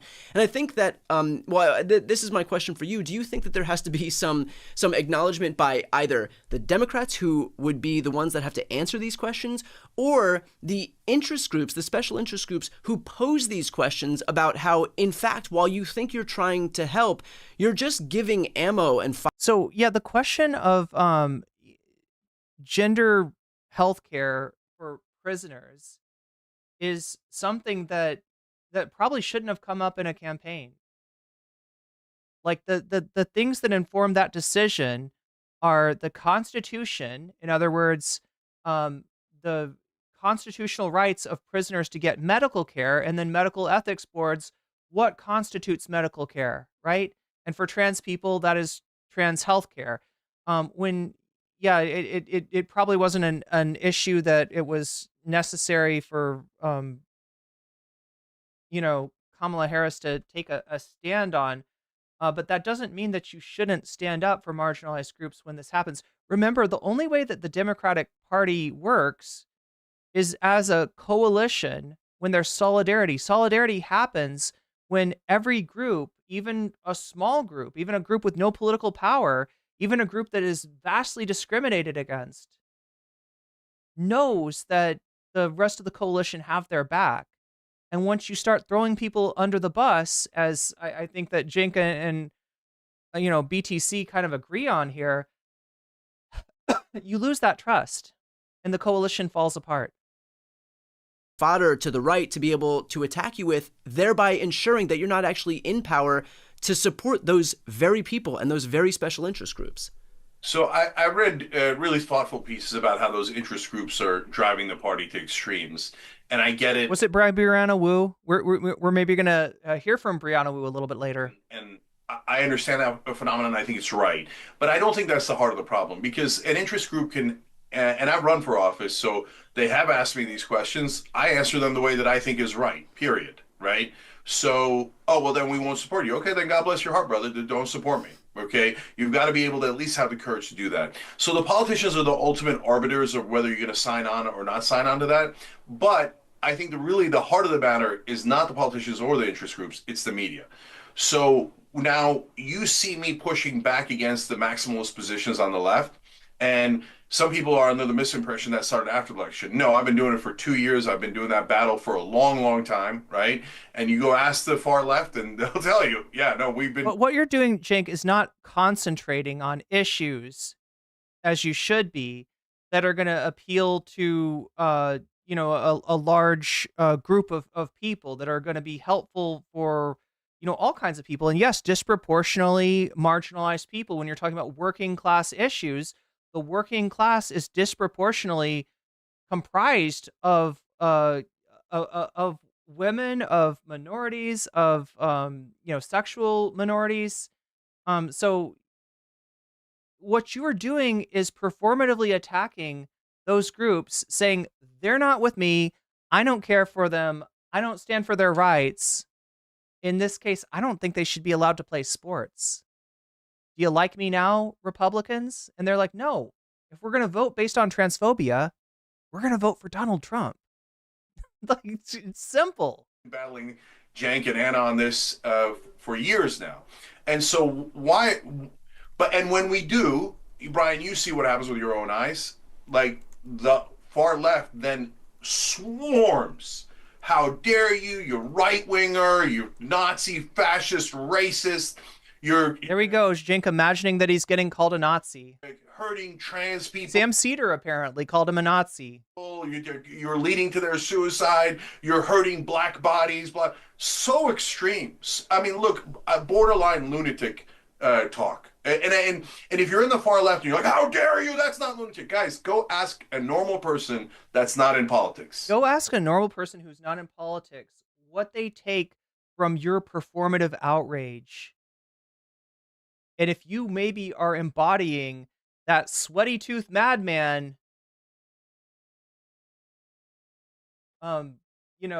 image more than the people that you're arguing against. Okay, go to a barbecue, go to wherever you go. Like when you start saying they're calling me a Nazi and nobody's calling you a Nazi, how do you think that looks? Right? And you're trying to be like, no, I'm not like the other Democrats. I'm the reasonable Democrat. They're calling me a Nazi. No one's calling you a Nazi. Okay, go to dim sum, whatever you do, right? And ask it. What he's doing is he's looking for fights with the left. He's looking for somebody further to the left of him to get in a fight with, and then make sure the Republicans see it. Oh, look at this. The trans radicals, they're attacking me. Look at this. The prison abolitionists are attacking me. I'm one of you. I'm one of the good ones, right? It doesn't fucking work. He's expecting to have the same results as Jimmy Dore and Dave Rubin, and that time has passed. Normal person, do you think calling a woman will lead to trans people dying? And they'll say, what? What on God's green earth are you talking about? Like, they won't even understand the language you're using. It's so extreme. Again, this is a question for doctors. This is not a question for politics. And Anna literally brought this into politics, right? It's a very delicate question that you want to ask people when you want to know, could pregnancy be an issue for you? Are you, and there's two ways of asking that, right? There's the know-nothing way, which Cenk is saying, are you a woman, right? And that's supposed to tell you if you can give birth or not, when in fact, not all women can give birth. And there are people that don't want to call themselves women that can give birth. So if you really want to ask the question, could pregnancy be an issue? Could pregnancy be a thing that happens to you? You ask, are you a birthing person? If you want to know about the person's gender identity, you ask, are you a woman? That's simple. It's simple. Right? So it's incumbent upon us to fight back and go, I love you guys. It's not that you don't exist, and it's not that I hate your positions. You're still within the tent. And I got Young Turks hosts, TYT hosts, who are in that camp. And I'm not pushing them out. I'm not banning them. I'm not censoring them. I'm having conversations with them. You have to have the courage to draw the line against your own extreme. We'll see what having a conversation against the max left looks like in a minute, right? We're almost done with this. Sorry it's dragged on so long. I just wanted to see what was here. But we're about to transition over to the Francesca Fiorentini debate, which, God, it was a mess. It was a hot mess. And if we don't do that, then everyone in America is going to think that we're all in agreement on the most extreme position. We got to punch left. We got to hippie punch. That's what you're saying. And I'm telling you that the Democrats have been doing that shit since the since the early 80s. And with bad results. When they do get elected, they end up doing things that you admit yourself. You know, you were talking about the Bill Clinton administration and some of his policies being actually very harmful, very conservative, right? So when they do get elected, they do shit like that. When they do get elected, they drag their heels on, on really reforming healthcare to the point that right now, when a CEO of a healthcare company gets gunned down in the streets, people's reactions are, fuck yeah. Right? Do you think that healthcare is fixed? Do you think that Obamacare fixed healthcare? Fuck no. So you've got an issue where either they are failing on the policies or they are failing in the politics. Either way, they are losers.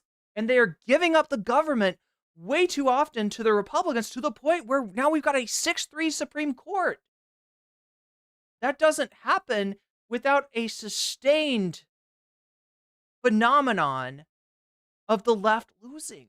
And you have just figured out how to reinvent that, and you're patting yourself on the back for saying, this is the way that you win. This is the path that the Democrats took in the early 80s. And they did, in fact, spoiler, they did not win. And that's why we're at where we're at now. I mean, I questioned defund the police from day one. I said, that is the worst slogan I've ever heard.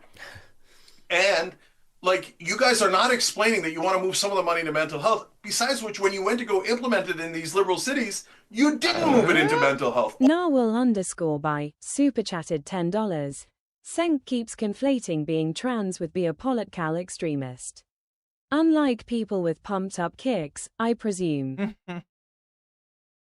That's right. Yeah, he's definitely gotta, yeah, just like you're making somebody's identity, and you went to these right wing, outlets, and your big claim to fame is you're gonna see him try to tout in the conversation with Francesca was that I got Republicans to agree that trans people deserve like basic civil rights, like they.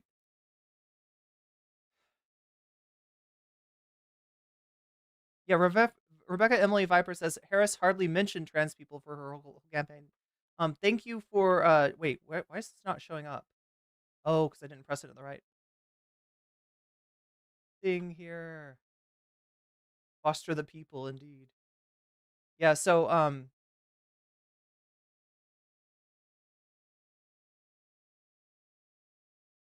All you did was cut funding. And then where did this insane idea of turning felonies into misdemeanors come from? I don't know a single progressive host that fought for that. I didn't hear any interest groups. And then all of a sudden it's foisted on us. Yeah. And then we have to defend this extreme position that the voters in California and New York hate. And so, no, I don't defend that position. I never voted for it. I did get tricked into voting for Prop 47 because they literally didn't write it in the proposition in California. But we never had a discussion about it. We never came to a conclusion on it. what are you advocating for now, right? What are you and Anna Kasparian advocating for now? Because it seems an awful lot like you're advocating for a repeat of the tough on crime policies of the 70s and 80s. It sounds a lot like broken windows to me, right? Which was a policy that said the police should come down hard on minor crimes like property destruction and jaywalking in order to maintain order in the cities, and it didn't work. We had way higher crime at those times in the 70s and the 80s compared to today. It's off the scale how much higher the crime was at those times, right? Again, you are repeating failed policies of Democrats of yore, and you're patting yourself on the back for inventing something that you're calling populist when it's just ignorant, which shows you a little bit of what Cenk and Anna think about the general populace. They see them as being fundamentally ignorant and unable to transcend that ignorance, unable to learn, unable to understand, unable to accept people different than themselves, right? If anybody's being an elitist asshole, it's Shaky Gurga. Okay, anyway, chat, like I said, we got to get on to, that's Hassan. We got to get on to Francesca Fiorentini. This is the main issue for today, right? And like I said, I got Cenk content coming out of every orifice of my body, chat. It's gross how much content that this guy has made, right? But I feel like these two interviews, these two conversations were the most important. So we're gonna go ahead and watch them first. Here's Francesca earlier today in the Bituation Room.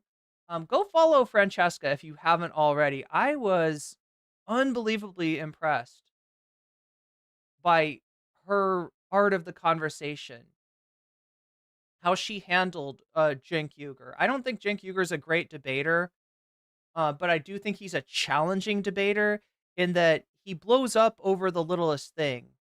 And that's not, and especially if he's your boss, right? There's an intimidation factor, beyond what you might expect there as well. So here is Francesca's YouTube. If you are not already following, maybe go over there and give Francesca a follow. She impressed the hell out of me today. Unbelievable performance, right?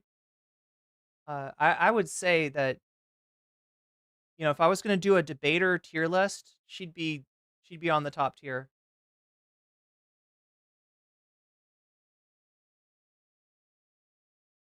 All right, let's take a look and see what the polls are doing right now.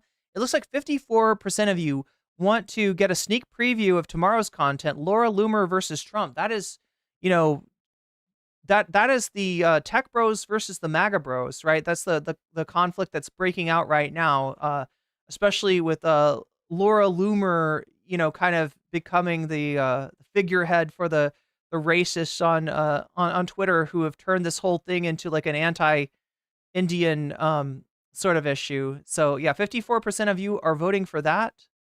18% are voting for What If Alt Hiss biography and Peter Thiel's favorite podcast, respectively, and 10% for Tyler Oliveira. We are at now, chat, 48%. We're almost halfway towards the dono goal.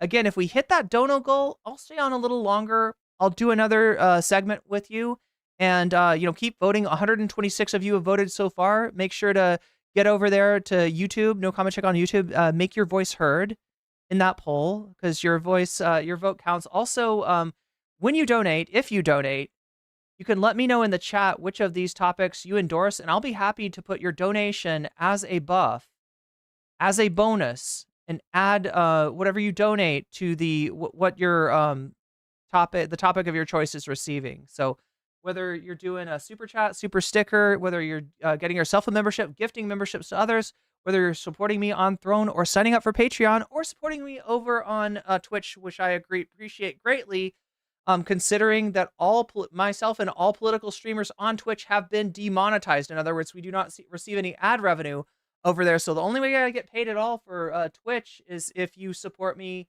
with your Twitch Prime subs and with your and by subbing.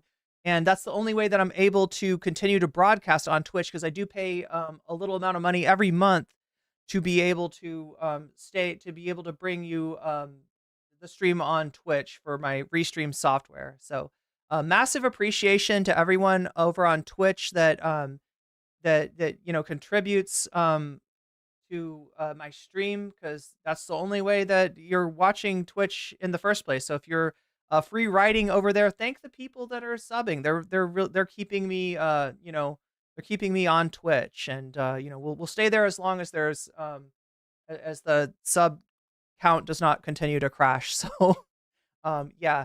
Anyway, let's get to this Francesca Fiorentini Bituation Room. I always wonder about this, right? So I didn't put Bituation Room in the title because I thought that YouTube is sometimes a little bit unclear about like things that will make your video get watched more or less. And one of the so there, it's left to us to guess like what that is. And one of the common guess is if you say things that are bad words, then maybe your video doesn't get watched as much, right? Maybe YouTube deprioritizes it. And so like I always wonder about Bituation Room, if that's it's a fucking cool title. It's a fucking cool name for a podcast, but I didn't have the courage to put it in my in the video. But yeah, let's take a look and see what Francesca's got for us. But particularly right-wing leaning shows. Patrick Bet-David, Tim Pool. His latest appearance was at the Turning Points conference with, of course, Charlie Kirk. He has thoughts on why he's doing that, and I have thoughts on what he is doing. And so I wanted to hear them out and also express my feelings. But so here he is, Cenk Uygur, for as much as we can squeeze into this blessed hour. Welcome for the first time to the Bituation Room. Yeah. So look, yeah, he's her boss. We're gonna hear some things on this in this interchange that shed a little bit of light on the situation. He's not responsible for a lot of her income. A lot of what she's earning is actually coming separate from TYT. But she's able to slide some of these things in here. Welcome to for the first time to the Bituation Room. He hasn't appeared on her broadcast yet, right? He hasn't been bringing her on very much. And it's not because they don't have anything to talk about. As you're going to see here, they have a lot that they disagree with. It's not because she's not a good debater. As you're going to see here, she's an excellent debater. It seems to me the reason that Cenk has been reticent to, do this kind of content with Francesca is the same reason that he won't debate Sam Cedar. He's afraid. He's afraid of Francesca. And we're going to see that maybe he has good reason to be afraid when we see how this works. But yeah, she's just kind of acknowledging. She's just kind of throwing that in there. Welcome for the first time. She's not insulting him. She's not being rude. But the facts are what the facts are. And the facts seem to be that he's a little bit afraid of her. Oh, thanks for having me on, Franny. Appreciate it. And thanks for the intro. Yeah, man. No, I kept on hearing the chat say that she goes by what? Francesca, she goes by Fran. I don't think she goes by Franny. I is that right? I haven't heard other people call her Franny. And the chat seemed to think that maybe that wasn't great for him. Like why is he calling her that? And I gotta say,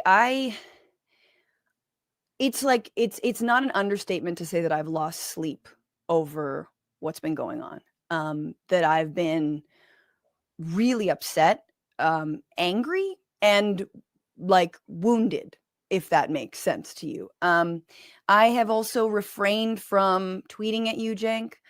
I've refrained from doing videos about you without your presence. I've refrained from misrepresenting you. But man, on the inside, it's been rough. So I do want to ask you, I feel like we are in the precipice of a really perilous time of true authoritarianism coming to the United States. And someone like you, who has been such a leader on the progressive left, has such a massive role to play in this moment as a stalwart of resistance, as so many of these centrists are kowtowing to the right. And then I see you on the same stages with, and in the same rooms with, the right-wingers who are mouthpieces of said authoritarianism. And I don't believe that you are actually pushing back instead. And I think there's a project here. You're trying to find points of agreement. So what are you doing, and why are you doing what you're doing? What is the method to your madness, sir? So I appreciate that, that you're having me on as opposed to talking about me and raging, etc., without actually getting into the full conversation. So, look, first, let me acknowledge, Franny, that I get why people are concerned. So you've seen this pattern a number of times. So people think, oh, this is the beginning of the pattern. We know how that ends, right? So you see Dave Rubin go talk to Tucker Carlson once. You say, well, okay, he's defending our side or finding a point of agreement, whatever, right? But then next thing you know, he agrees with Tucker again and again and again and again. And then all of a sudden he's talking about how bad the left is and how, my favorite example about how the forest fires in California started because the fire departments allowed gay people to join. Right. Wild. Yeah. And Franny, we've seen this movie many times, and me especially as a Muslim, because Israel always finds collaborators and to come out and go, oh, look at this Muslim guy. He says Muslims are violent, and it is in their book, and it's all their fault, right? And one of those mouthpieces. So I understand, guys, that pattern exists, and so why people would be concerned the minute it seems like you're taking the first step there. But it is possible to not do that pattern, and we are not doing that pattern. And there's massive differences there, right? So they let go of all their positions. We've let go of none of our positions. And people think this is after the election. But Franny, as you know, I've been battling what I call the far left for years now. So I think that's a perfectly fine area of disagreement to have within a movement. I know that some. All right. People think So no. now look, Fran is going to debate him on this. I think Fran might have some disagreement with him. Before we give Francesca a chance to disagree, though. Izzy Sanchi super chatted $5. I feel bad for Francesca. You could see that Shush is pushing back tears. Oh my God, yeah. Her sadness in this interview is telling. To me, this is heartbreaking. It is. And she did such a good job of keeping her composure despite the feelings that are no doubt running through her mind. So, I wanted to give somebody else a chance to push back on what Cenk Uygur is saying. Somebody from a long time ago. Oh my God, chat! It's Cenk Uygur. Tucker even called me when I was running for Congress. I won't divulge anything that was in the private conversation, but I now realize, looking back at all the different solicitations and how they're like, oh, we could have you on air, we're gonna have you on air. Every time I clarified, I'm happy to go on air and talk about the parts where we agree. I'm happy to talk about the parts where we disagree. But I will never not point out our disagreement, okay? And so they tried a couple times, etc. and then all of a sudden they stopped. Well, it turns out it's kind of a grooming process. And so they're like poking, prodding. Cenk, are you allowing yourself to get groomed by Charlie Kirk? Is that what's going on? Remember, this is Cenk from 4 years ago, okay? This is Cenk from 4 years ago. Cajoling, and I don't want to say seducing. That sounds too wrong in this context. You already used all sorts of words that made me uncomfortable, so I know, right? So might as well finish it. Anyway, come this way, we're gonna agree, etc. And then if you notice, even good. I mean, I'll remind you, Charlie Kirk actually held his hand during the Turning Points USA thing. Look, I'm not trying to imply any sort of untoward relationship between them, but it's just ironic the way that he describes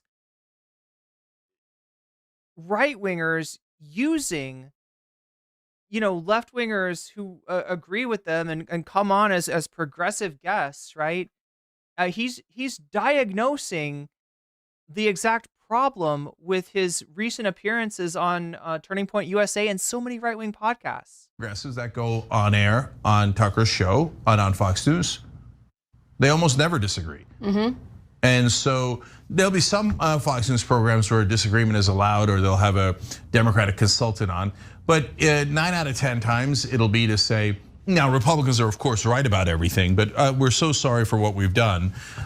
So there's one or two guys that'll pipe up, and you'll be like, hey, look at that! It kind of somehow got on air on Fox News. But overall, they're trying to find people who will help them make their point without ever showing dissent on air. And so then you become a useful tool for their propaganda.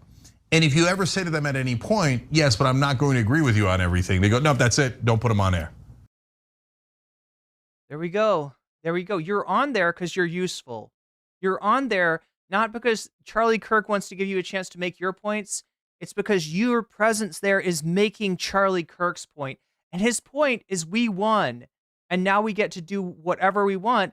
And with useful idiots like Cenk Uygur as our loyal opposition, yeah, you think that Cenk is going to object to any of the, anti-trans legislation that's coming down the pipeline? No, he's going to look for areas of agreement. And he's already got plenty. And it's not just the trans issue. Remember, at what point does Cenk Uygur have to turn around and admit that you're not just right wing on this issue and that issue and the other issue? You're just kind of fundamentally not progressive, right? You want gun control. That's the only thing. That's the only issue.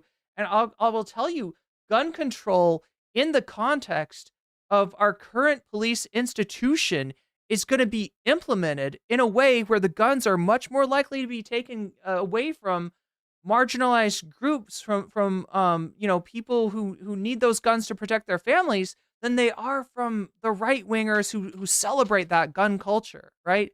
If you've got our current police, in other words, his right wing beliefs on law enforcement make his left wing beliefs on gun control next to useless. Because who's going to implement that gun control? The cops. No, we're not allowed to disagree, and any disagreement is heresy, right? And that's a core thing that we'll probably discuss. I don't understand where he's getting this idea of authoritarianism. He's attributing authoritarianism to people with the least power, right? Trans people. Who's authoritarian? Trans people. They won't let me say that I don't think that they should be allowed to play sports, right? They won't let me call trans guys women. They won't let. They're so mean. They're so authoritarian. Look at how bullied I am by the extreme left, by the max left. Here today, right? Meanwhile, this asshole is selling us all out. That's one of the issues. And so now, in terms of, so why am I doing it, or how did it come about? So how it came about is when I was doing that protest run against Biden, I went on all the shows I possibly could, left wing, right wing, etc. And on the right wing shows, I was expecting what I always get from right wing, which is the Republicans are right and you guys are all evil and no points of agreement, just a bunch of robots, right? And what I started to see was they're not as robotic as we thought they were, right? And so there was like these flashes of like, wait, they actually genuinely hate Mitch McConnell. That's interesting. I know why. I know it's because Trump said he was bad, right?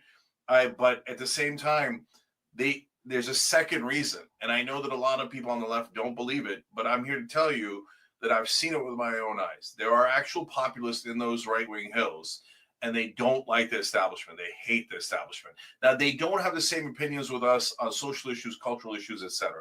And then, So I'm sorry, but like, if there is something that has changed within like right-wing corners, you're like the last person in the world to be able to diagnose it. Cenk, I hate to say it, but you are what we call in the business an omega boomer. You are so fucking out of touch that you're missing a lot of what's actually happening. You're seeing things that aren't really there.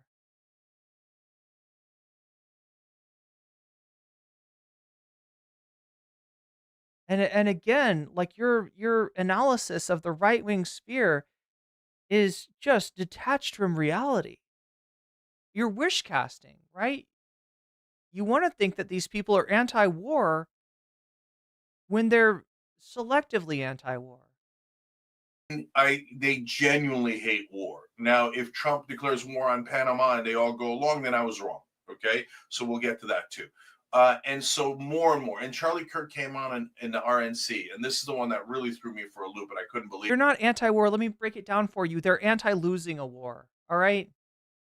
So if the United States goes in and bullies Panama into giving up the canal, I don't even want to imagine what they would do in Greenland, right? And it's successful, they're not going to have a problem with it. It's going to be victory parades, and they're going to be cheering him on. Ticker tape parades, right? Thank you for return. And it's going to be under the idea of like, well, the United States built the canal, so it really is ours after all, even though we went in there, on our own accord and just kind of took it, right? Believe it. He started talking about how bad BlackRock was and how private equity is buying up all the homes in America. And I'm like, that's what we think. That's what we say, right? And I couldn't believe that Charlie Kirk, of all people, was coming in our direction on that issue. And so I think. But why do they hate BlackRock? You need to understand a little bit more about the people that you're talking about if you're going to make these grand pronouncements about the right wingers. It's because they look at BlackRock as being woke. They literally blame BlackRock for the inclusions of black people or lesbians or trans people in their video games, right? That look up Sweet Baby Inc. if you want to find out more about that. They are anti-corporate when they perceive the corporations as being woke. And I know, and I hope that Cenk knows as well, that corporations are never woke. They don't have political ideologies. They don't care about social issues. They care about branding, right? And whatever branding is going to make them the most money is the branding that they're going to accept. They literally put their, finger in the air and see which way the wind blows. Funding might have changed, to be honest. And so the right is not the monolith that we thought they are. And right now, since they've gotten past their Buffy Geek, thank you for the gift sub on Twitch to It's Me, Natalie Marie. It's me, Natalie Marie. You just got weaseled. Robotic establishment, they're in a state of kind of chaos, a chaos that's not so bad in my opinion. And you're seeing it today, like MAGA attacking Elon Musk and Vivek Ramaswamy.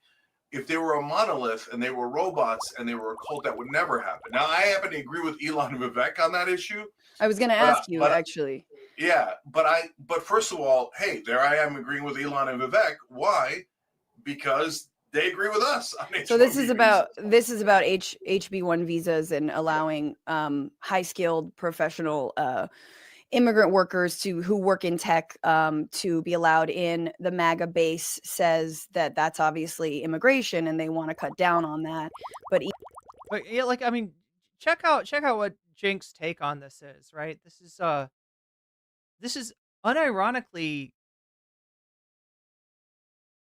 an elitist form of immigration. In other words, if you're immigrating because Trump ruined your country with sanctions and you want to send money back to your family in Venezuela and you're willing to do the tough jobs that Americans won't do, you're willing to be used and abused by these companies that are going to treat you like shit because of your undocumented status. You get fucked, and Cenk Uyghur's okay with that because he's a populist. But on the issue of, well, let's say that you're, from an elite institute and you're the top of your class, and you get recruited by Elon Musk. And again, that's not the end of this. That is not the end of this.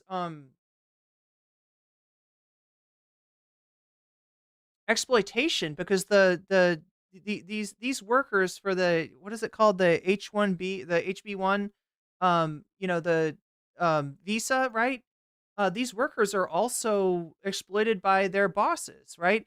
If you've got that visa, you've got it through your work, meaning that if your work takes that away, if you do something if you demand more from your boss, then you're sort of under the thumb of that employer, of that Elon Musk, type figure. So, yeah, I mean, look, I'm glad that you're not completely against immigration, but Jesus Christ, could you find a more elitist way, to parse that issue? It's wild. Buffy Geek, thank you for the gift subs to George Jackson. You just got weaseled. Witchery Rocky, you just got weaseled, and Daphne Sack, you just got weaseled. And that's a good thing. Elon and Vivek, again, two millionaire and the richest man on earth, want that. Does that not fly in the face of some of what you've been saying about the base and how the base is actually great and the base has great populist ideas? One of those populist ideas, Cenk, is mass deportations, is stopping any migration, is getting people out of this country. Yeah, so she's alluding to the fight that's going on Twitter right now. You got tech bros on one side who are like, yeah, no, we're anti-immigration. Don't get us wrong. Close down that border, build that wall and everything. Like, keep migrants who are working, the jobs that no other American wants to send money back home. Keep those people the fuck out. But let us keep bringing people over on these visas because we would rather not hire American workers because tech bosses like Elon Musk want more control over their workers, want to be able to pay their workers less, and they can do that, easier with people on visas. So now you've got a fight between the Republicans who prioritize, racism and anti-immigration, and the Republicans who prioritize, corporate control. And look, I love to see it. Let them fight. We'll talk about it more tomorrow. It's a very juicy issue that we're going to take a long look at tomorrow. But yeah, I'm kind of grossed out about the way that Cenk Uygur parses this. So, Franny, it's a great question. And so that's why what's happening today is actually so interesting. Because number one, are we allowed to agree with anyone on the other side? Elon said terrible things. He backed that crazy radical right-wing party in Germany, etc., right? But that doesn't mean he's wrong about these visas. We've had that position on visas our whole lives, right? We agree with, or he has now come to agree with us. Same with Vivek. Now, but it would. Yeah, I'm sorry. It's an elitist. There's nothing populist about this. There's nothing populist about like allowing immigration, but only for people at the very tip top of this. Only the people that are useful to the Elon Musks of the world, and only by virtue of them saying, this is my employee who comes from a country where the standard of living is much lower, so I can pay them less. They're going to be under this visa that I can revoke by revoking their job, and therefore they're going to be beholden to me. They're going to accept less, right? That's what that's the kind of immigration that he's okay with, rather than just saying that people should be able to move freely, and especially when the United States fucks up your country the way that the United States has with Venezuela, that he locking you out of any attempt to try to immigrate it is just fucking inhuman. So now MAGA, instead of it being just the status quo, which is what the corporations want, right? They want people to be able to get in, but they don't want them to be able to get legal status. We should be concentrating on a pathway to citizenship. This is where the Young Turks fall down. This is where the Young Turks, they are, very right. Their populism is straight up reactionary. The populist base of MAGA rebels against Elon and Vivek. So number one, that shows that that my thesis that they will rebel against their leaders is true. Okay. Now, do I agree with them on this rebellion? I don't. But remember, just because they're populist doesn't mean they agree with us on everything. On social and cultural issues, we have massive disagreements. Massive. I'm looking for the agreements on the economically populist stuff. So on this one, they're anti-immigration. And so again, it's not a monolith. It's a little bit more complicated. But overall, the massive MAGA is anti-immigration. And I obviously don't agree with them on that. I'm an immigrant and I'm first generation. I wasn't even born here, right? So all this talk of deportation. Yeah, Christy Z, you're right. Those are 3 countries that Trump has mentioned. Right. And for all those that thought that Trump was anti-war, look, I mean, I don't know what's really going to happen. Look, he made noises about Greenland before and didn't do anything, luckily. But especially for the people that deny the fascist nature of Trump as a leader, right? This shit sounds an awful lot like Lebensraum. It's not exactly anti-war either. I don't know. We'll see what happens, right? If he's rattling his saber to try to get what he wants, or if he's actually going to try to use the force of arms to get what he wants. He's talked about Mexico. He's talked about Canada. He's and yeah, Greenland and Panama are the most recent. Yeah, I mean, it's getting scary. It's getting really fucking scary. Now this crazy thing that one of them came out with, denaturalizing people, that's just nuts, right?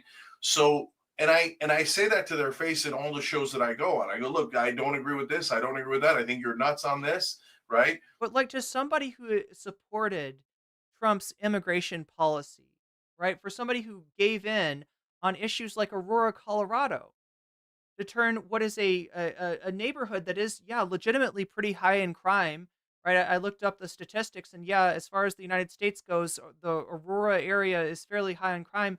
But to characterize it as being, yeah, crime because of immigration, which, when we look at the stats don't bear that out. People who come here and are undocumented. Thomas Jer super chatted $5.62. But think of all the Volkswagens. Think of all the Volkswagens. Good point. Thank you for the super chat as well, Thomas Jerome.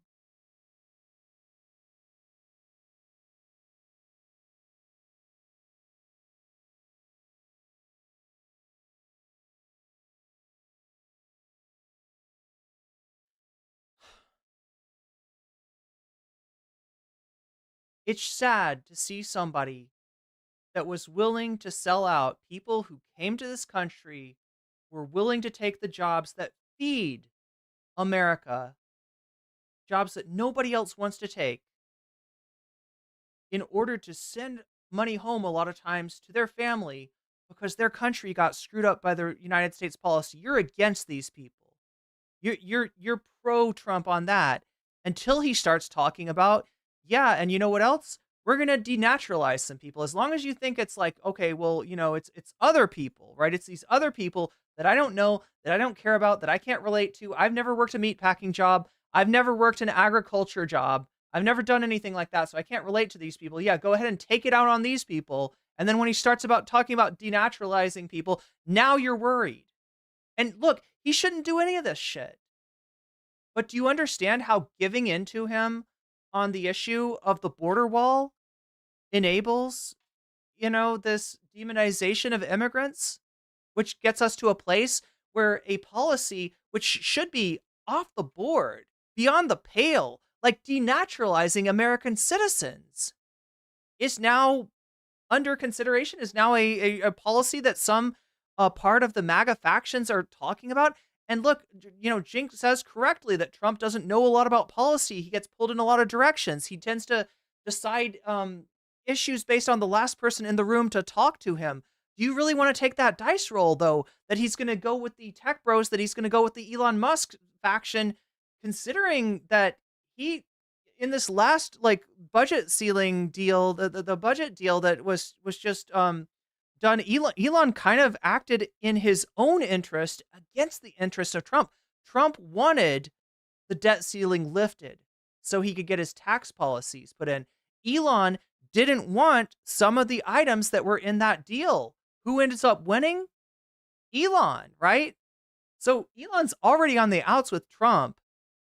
And now you're in a situation where you're counting on the tech bros to stand against what? The denaturalization of citizens, a further expansion of this anti-immigrant policy to the point where even CEOs are like, wait a minute, these are the workers that I need. I want these workers, right? You see how letting this get out of control by selling one group out, by throwing one group under the bus, does not lead to better policy outcomes, does not earn you trust with these people, does not satisfy the demagogic hatred of a movement like MAGA. You're playing with fire, Cenk. You correctly identified Trump as having fascist tendencies. You correctly identified MAGA as having fascist tendencies. And now you want to play with them? Now you want, like, really? This is, like I said, it feels like through the looking glass. It feels like upside down. It feels like a world that should never exist. But here we are. Here we are dealing with it. And Cenk doesn't realize that it's attitudes like his attitude that got us here, that created the establishment Democrats. But now we do agree on some things: anti-war, anti-corruption, etc. Even if they, I know, guys, I know Trump is massively corrupt, and they've been misdirected. But within that chaos of the right wing, interesting, different coalitions can break out, as you're seeing today with these different coalitions within MAGA. Yeah. So imagine if we had, look, this is really wild, right? But you've got to take a first step to be able to get to this ultimate conclusion. Imagine if we had voting blocks that weren't strictly Republican or Democrat or strictly MAGA or not, and we could then join the voting block, in this case with Vivek and Elon, and protect these visas, right? Or in another case, we could join the populist right-wing bloc and prevent a war. Again, no, I don't want to save Vivek and Elon from the consequences of their own actions, right? I want to stand for working people, whether they are documented or not. Those are like huge dreams. I mean, I think it's sort of a deal with the devil either way. I do want to just step back. I want 100% from the news a little bit and truly understand what you believe you are doing and who you believe you represent. Just really briefly, who you believe you represent when you go on these shows. You say we a lot, and I'm not sure who you are referring to when you say we. Is it yourself? Is it you? And is it Anna and you and Anna? Is it all of TYT? Is it the broader left? Who do you think you represent when you go on these shows to make the case about how there's commonality? Yeah. So great question again. So first off, for folks who don't know, Young Turks is the flagship show of the TYT network. So the TYT network is the whole left. So Franny's on the TYT network. This show's on the TYT network, and at least on the podcasting side. And so Franny is to the left of me on many issues.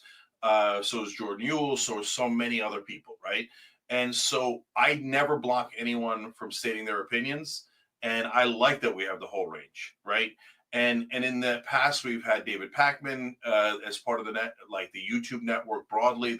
But who's the we, Cenk? Who's the we? You've said these things before, and I have thoughts on them. But who's the we? So that's TYT. TYT is that whole spectrum of left wing thought. And as you know, Franny, we debate on the show all the time. We don't. We really like. I just want to be fair. Like, we don't. Because she's so I just gotta say, she's so good. She's so good. I'm so thankful for her doing what she did today.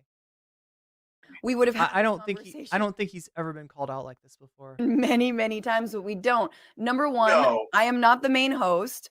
Anna Kasparian is. Number two, I am rarely the fill-in host. Jordan Ewell has been filling in quite frequently. Number three, when I do fill in as a host or as a guest, it depending on the story is when we can actually sometimes maybe squeeze in 1 or 3 minutes of debate, but we have to keep it moving. That is the job. The job is to do the news. It's to get to all the different things. So I just want to say that it's very unfair to say that these debates have happened on the main show. Certainly not with me, maybe once around trans issues, but I want to leave that aside. Who is we? Who are you saying when you say we?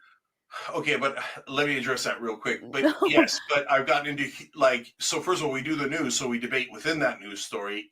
Is it a shorter period of time? Yes. Sometimes I'll do longer ones. I did a longer one with Jordan Ewell and Jules Sulzdayev, et cetera, and here we are within the network, et cetera. So now that's TYT is the left in general. Young Turks is the flagship show. That's me and Anna, and so. Campos says, is Franny being held hostage? Look, she's going hard on him. She is doing a very delicate tightrope dance with somebody who is, at the end of the day, it's not so much an issue of him being her employer, because as she mentions, right, a lot of her income is not actually reliant on TYT. TYT does some things for her, including apparently her channel is part of their podcast network. Now, I don't know what the implications of that are, but it does seem like, in terms of, and maybe if anybody in chat knows more than I do about the status of her channel, we're talking about the Bituation Room with Francesca Fiorentini. It sounds like he does control that. So she is very much walking a thin line here, but she's holding his feet to the fire. And she's not letting him wriggle out of a lot of his dishonesty. So yeah, I mean, you're right, Campos, in assuming that he has a lot of leverage on her, but she is downright courageous. Like I don't know if I've seen somebody. It's hard to find an example of somebody displaying courage. Look, courage of the heart is very rare, especially on YouTube. That's all I'll say. I would say that we, as in me and Anna, are maximum populist, but not maximum left, right? So I am maximum left on some issues, but not all issues. And so those are two different political spectrums. There's the left-right spectrum and the establishment populist spectrum. I mean, I now see Emma Vigeland defending the establishment, which is mind-blowing. Ari, I want to leave that aside, but I just want to, because I really want to talk about what you are. So she's focused. She doesn't want to get into that, but one wonders what example he would give of Emma Vigeland caping for the establishment. One wonders what the fuck he's talking about. And given how delusional he is in his analysis of the right, are doing and what you believe you are doing, and I want to just explain by showing and I want to ask you what you think the goal is of what you are doing. But here was a moment where you were on TPUSA's on Turning Point USA's conference, and Charlie Kirk, who is a Christian nationalist. He's an avowed Christian nationalist. TPUSA has had wildly racist and white supremacists associated with them, including inviting people like Nick Fuentes to speak. No matter what you think of his thoughts on BlackRock, here is him asking you about left media. And I gotta say, Cenk, this one sucked real hard for me. And you also, I think I've been using these opportunities. Meowing Star says it's probably because she suggested voting for Harris over Trump, given how he thinks Trump winning defeated the establishment. His brain got cooked. It's just funny because like TYT advocated for the same thing, right? I advocated for the same thing. I am not a fan of the Kamala Harris campaign. I have a lot of problems with it, but I still maintained that you're choosing your enemy when you're voting for president, right? And I would rather have, Kamala Harris as my enemy than Donald Trump as my enemy. So, I mean, it's just like, it's so weird how hypocritical he is. Assuming that's what, he's basing calling Emma Vigeland a defender of the establishment. Like, look, you had a conversation. We just watched it, Cenk, with Brian Tyler Cohen, very much a defender of the establishment. You've got certain channels, like, love them, but whatever comes out of, the mouth of the Kamala campaign, of the Biden administration, they will be on that side. If they're against Trump's immigration policy, then they're against that immigration policy. But the second that Biden and Kamala cave, they're like, oh yes, of course, brilliant choice. Yes, of course we cave on that. Of course, I now agree with Trump's policy on immigration. So if you want to have if you want to have an argument with somebody who capes for the establishment, you just had a chance. You just had a chance to do that, but you don't, because fundamentally you're not that different than the Democratic establishment you've criticized. As I've mentioned before, he found a way to reinvent third way politics. He found a way to reinvent the loser liberals that have been presiding over the Democratic Party ever since the early 80s. He is the establishment, just with a different, face. And opportunities to talk a lot about the left to the right. I think the left has some work to do in developing over-the-top media to be able to bypass the main networks. Yeah, so we have TYT as a giant network, but we have a lot of great progressive and populist shows that are not part of TYT that's in the left-wing ecosystem. I just want to stop and say I'm excited to hear which ones you like, given that you just sort of insulted Emma Vigeland just now. I'm curious which ones you actually do still support that aren't your own, but I'm going to keep going, Cenk. Hang on. So I don't think that that's the issue. I don't think that there isn't enough shows. I think that there's a couple others. One, on the right, you guys do a great job of coalescing. Okay, so you do a couple of things well. You work together well, and you're more welcoming, if I'm being honest. We're glad Cenk's here, right, everybody? oh yeah, you're right, Campo. She does sound uncomfortable, and again, she's in a tough situation. But I think that I don't know.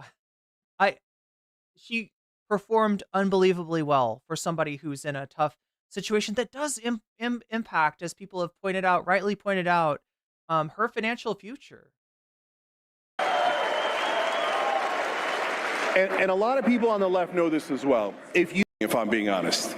The right aren't your own, but I'm going to keep going, Cenk. Hang on. So I don't think that that's the issue. I don't think that there isn't enough shows. I think that there's a couple others. One, on the right, you guys do a great job of coalescing. Okay, so you do a couple of things well. You work together well, and you're more welcoming, if I'm being honest. We're glad Cenk's here, right, everybody?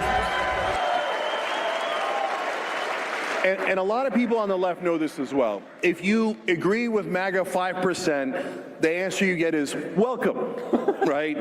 Come join us, right? On the left, if you disagree 5%, they go, get out of here, you're a right-winger, you're a fascist, right? But if you push enough people out and you guys welcome enough people in, eventually you win the popular vote. That's what I warned them about, and that's what happened, right?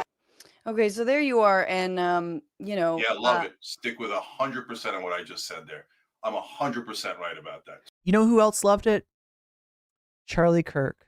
So let's discuss. Yeah, let's discuss. You had your say there, and you've been saying various degrees of that same thing. And I gotta say, like, I watched this whole I watched the whole clip, and it started off, and I was like, this is pretty good. This is good. Like, pretty good interview. I like that you're sitting down. It wasn't bad. This moment, like, look, she's got so much extra. She's kind of packed in so much extra shade that I'm not even sure if he's aware of, right? I like that you started sitting down. Good job, Cenk, right? So much shade. It's beautiful. Like, truly a part of me died when I watched this. Wow, I can't Yeah. believe that. Yeah, Okay, yeah, yeah. go ahead. Super. Just like shriveled up and died, floated away into the ocean. Here's what happens. Couple things. He asks you about left-wing media and why there isn't more left-wing media. Which already, as you are there, you know, in the sort of kingdom of turning points, is like, that's such a dig. Like, why are you guys so weak? Is effectively what he's saying. And instead of pointing out the way that TPUSA has been bankrolled by Republican mega donors out of Chicago and many other places for years now, and talking about how the Daily Wire was funded by the Fracking brothers, the Wilkes brothers. Now they're fishing for new, you know, investors, whatnot, but that there is so much money on the right. He handed this answer to you on a fucking platter, and all you said was, you know what? You guys are really good at being welcoming. People just like you. Cenk, they've got all the money. I didn't say people just what are like you me. That's very talking different. about? That's effectively what you're good at coalescing. And here's my question to you about so that's just number one on the media, because that just stings because I'm in media. But on the 5%, if you disagree with MAGA 5%, they still welcome you. How did that work out for Liz Cheney? Yeah. So look, is there a part of MAGA that'll push you out? Of course. That's what we know MAGA for in the beginning. When do they push you out, Cenk? When do they push you out? Largely when you disagree with Trump. Exactly. So listen, This is the thing that it's the unspoken thing that you're never saying, that ultimately it's all hunky-dory. Elon can tweet back at you. Vivek can listen to you. But if you defy Donald Trump, the God Emperor, you're kicked out of the castle. And no one's defending Liz Cheney. Screw both their castle and the other castle. But Liz Cheney voted with Donald Trump 98% of the time. And just the 1% when she was like, hey, you know what? You can't do a coup on this country. And Adam Kissinger, and they were gone. So miss me with this 5% BS, yo. So, all right, Franny, a whole bunch of things here. So, number one, you're right. That's definitely how Turning Point started. Daily Wire certainly started that way. I don't know what their current funding is, but they seem to have a lot more funding than any of us do. So you're right, and I have said that in the past, and I probably should have put that in there in that particular appearance, and I will mention that, and that'll really grate on their nerves. But I've got no problems telling their audience, and I tell them all the time, no, you guys have way more money. And they're always shocked by that. And I'm like, because they're swimming in money and don't realize how much we're starving out here on the left, right? Sure. So, and I talked on Tim Pool's show about that, et cetera. Now, when it comes to the 5%, 95%, yeah, I hear you. So it's when you, like I said before, they're not anti-establishment. They're not anti-billionaire. They're anti your billionaires. They're anti-BlackRock because they perceive BlackRock as being woke, right? But when it comes to Elon, when it comes to the people that are bankrolling the stuff that they like, they're not anti that at all. disagree with Trump, especially in the past, especially in the first term, et cetera, you're a goner, right? But they are pushing back even on Trump now. So, and again, on things that we don't agree with, but on COVID, for example, they thought that Trump did too much COVID protections, et cetera. And there was, and this is really encouraging. I don't know about that. I feel like they compartmentalize things. They blame Biden for COVID policies that Trump actually implemented. I feel like they do a good job of compartmentalizing that. I feel like they do live in a lot of denial of reality. When I talk about Team Miriam, Marco Rubio, Elise Stefanik, Mike Huckabee, and Mike Walz. So those are the four that put in by the neocons put in by Miriam Adelson. In the old days, what I would have gotten, Franny, is no way, they're the greatest. They're not neocons. You're a liar. Trump picked them. Trump's the best. Now what I'm getting from the right-wing host, which is amazing, and let alone the base, they're all saying, yeah, I hear you. We got concerns about them.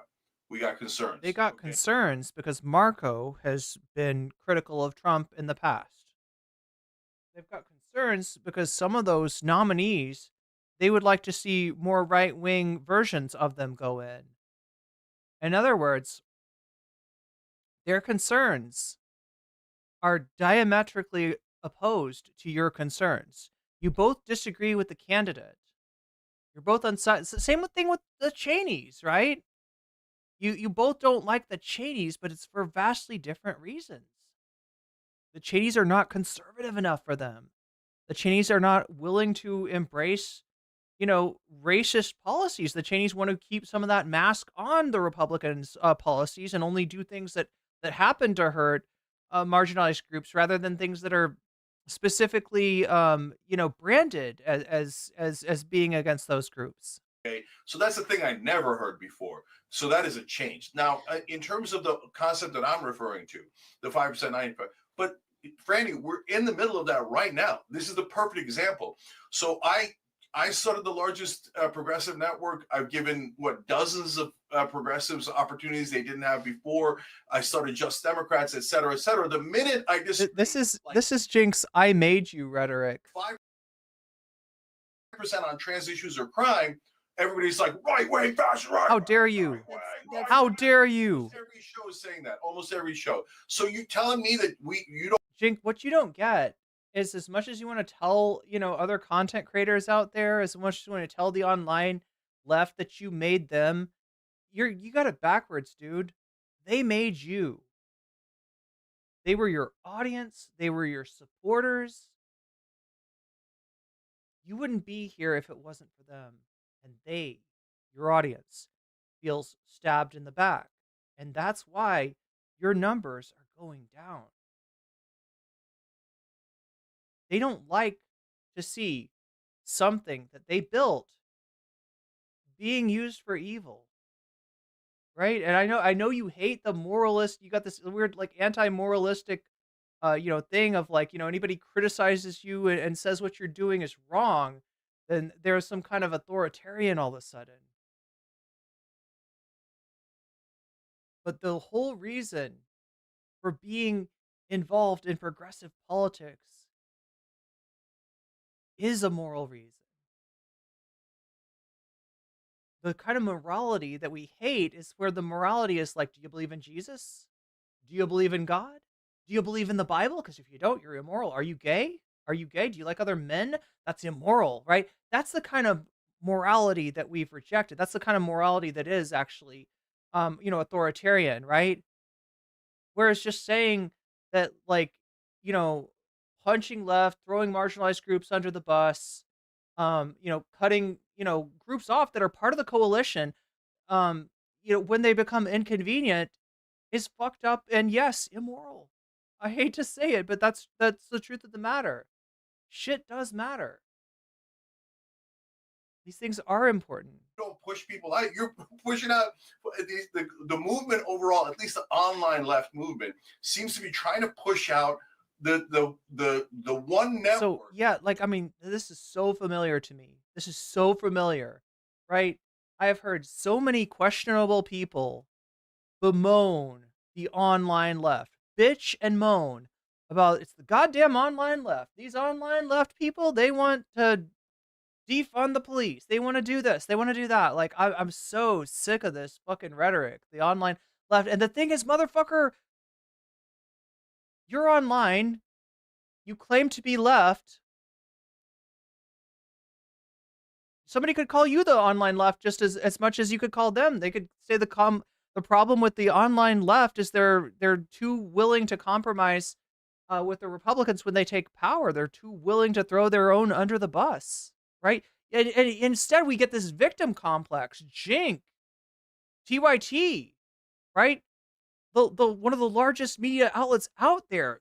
They're the victims. They're the marginalized group, right? They're being thrown under the bus just because you want to throw somebody else under the bus. Well, fuck around and find out, Jink. Find out how quickly your support dries up and whether or not the support from the other side comes in quick enough. Because I'll tell you, Jink, to the Charlie Kirks of the world, to the Patrick Bet-Davids of the world, you are nothing more than a war trophy.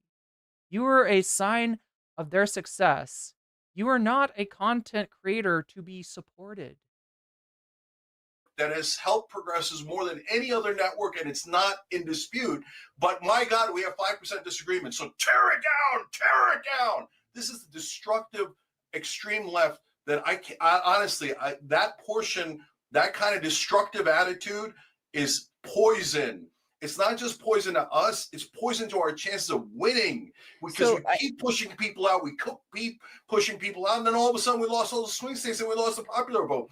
I'm trying to get our side to wake up, snap out of our hypnosis of we hate, and we hate the right wing, and they're all white supremacists, and they're all racist, and they're all sexist, and we hate, and we never go in the room with them. We hate. What the hell happened to us? And no one's allowed to disagree. We're now authoritarian. No. Wait, I Cenk, rebel. can I just clarify? I will never allow the left to be authoritarian, and this idea of just hating the other side is poison. You know what's so funny about you calling the left authoritarian? Let me guess. Everything about that is hilarious and absurd. I wouldn't call it funny. I think the left has power. Like, I love that you think total nonsense. we are on the precipice of real authoritarianism and real fascism, and you believe that the online left are the authoritarians. I mean, I don't know how to tell you. You sound like Bill Maher and Nancy Pelosi had a kid, and it came out Cenk Uygur. And let me just ask you though. It's over. It's over. It's over. She just cooked him. She just cooked him. That you just read him. That is literally who he is. That is literally who he is. The bastard child of Nancy Pelosi and Bill Maher. That pretty much sums it up. And he thinks he's he thinks he's like anti-establishment. He thinks he's radical. Let me just ask you. So what shows on the left do you like that aren't on the TYT network? Yeah, so I said, look, there's a lot of good popular shows on the left that I like, and it's because there are. So Breaking Point's a good show. Kyle Kalinski's Secular Talk is a good show. He was against me going on MAGA. I haven't seen his video, but Kyle's been against us a couple of times. But I largely didn't hold a grudge on that. But wait, let me just stop you. Let me just stop you. First of all, you had a great conversation with Crystal Ball. I think she made some really good points to you on. I think it was on Breaking Points. Kyle has, I think, been very disturbed, especially by your appearance with Charlie Kirk. But what you just said there, they've been against us. I really want to just dig into this idea that, because you're a fighter, man. That's cool. That's great. But like, you really do have a very I almost want to call it Bush-like, Cheney-like, you're with us or against us attitude. 100% wrong. Like, you just literally, I love that you're proving my point. But when I say this, you truly, you sound like people are either against you, but if they criticize you, they are not. And yet, here you are, Cenk, telling the entire right wing that all you want to do is break bread with them, that you want to debate with them, but afterward you want to go have a beer. Yes, I do. You want to have a beer with people who want to put people in mass deportation camps. They want to deport. You think we're going to get put in camps? You sound all right. Anyway, like I said, I pointed this out earlier, right? He's treating her like she's delusional for thinking that camps might be a thing. And yet when we talk about mass deportation, how do you think that's going to happen? What do you think that's going to look like? You're starting with Chinese people. That's my fucking family, dog. Like, what are you talking about? That's such an excuse. Okay, they're going to start. It's not. Imagine a situation where there was a conflict in the South China Sea over Taiwan, right? What she's talking about is actually very possible, very realistic, and if you've got skin in the game the way that she does, very scary. Apparently, Cenk can't imagine that. Muslims, they're going to start with my people. Okay, sure. At all. So just stop hiding behind. Okay, look, you're playing the oppression Olympics here, like, right? I thought that's something that the max left was supposed to do. You don't need to compare your oppression. You don't need to compare your exposure in, the Trump administration, in the anti-immigrant, yes, racist, demagogic atmosphere that's being created. Everybody's at risk. And it doesn't matter we don't have to fight about who's more at risk. We have to fight for each other. That's what solidarity is, Cenk. That's what you don't seem to understand. That's a fundamental part of what the left is. you could boil it down to anything, if you could state it in one word, it's that. It's solidarity, and you got none of that. You got the opposite of solidarity. You've got the same kind of fucking grievance that you see from MAGA. So maybe that is a better fit for you. And like I said, Chad, I predict this is not the end of the road for Cenk Uygur. Every time you think that he's hit rock bottom, just like Homer Simpson falling down the Grand Canyon, he's going to fall further. He's going to find a way to keep falling, right? He's going to get more and more right wing, because it's a feedback mechanism. He goes right wing, he gets disagreement, he gets pissed, he attacks the left, he feels like the victim, he builds up his persecution complex, and it just gets him to go more and more right wing. So I don't know where the bottom is. Vulnerable communities. Slipping Cenk Uygur? Hiding behind vulnerable Yes, communities. you are. You're using them as human standing in shields. front of. Oh, that's such an insulting thing to say. That's such an insulting thing to say. Look, he can say this to, like, I don't know what, white, college kids or something like that. You're hiding behind, marginalized people when he's to the right of them on certain issues. But she's literally talking about her own family. And she's talking about something that has a historical precedent. Vulnerable communities. No, James, you're what not. are you doing? What No, are you doing? I'm in front of vulnerable communities. Uh-huh, I'm the most endangered, Franny. By tweeting at Elon Musk? Fucking persecution complex here. Please whatever. don't help me. Come Okay, on, so this James. is This is so total BS. sad. That's Okay, so so sad. let's break Well, let's take Franny, it down. Let's get simmer back down. under No. control. Simmer down. I'm asking. Let me just ask you. Real honest to God. You already said 12 things that I need to Honest to respond God. to. Can I respond to them? No, I want to ask you this one No, of question. course not. I love how she handles him. Let's talk about you going on these shows. Just simmer down. Let me ask you one question. Imagine if Kamala Harris had won. Okay, she wins. She wins the popular vote. She wins obviously the electoral college. Incredible, first female president. Blah blah blah. All this stuff.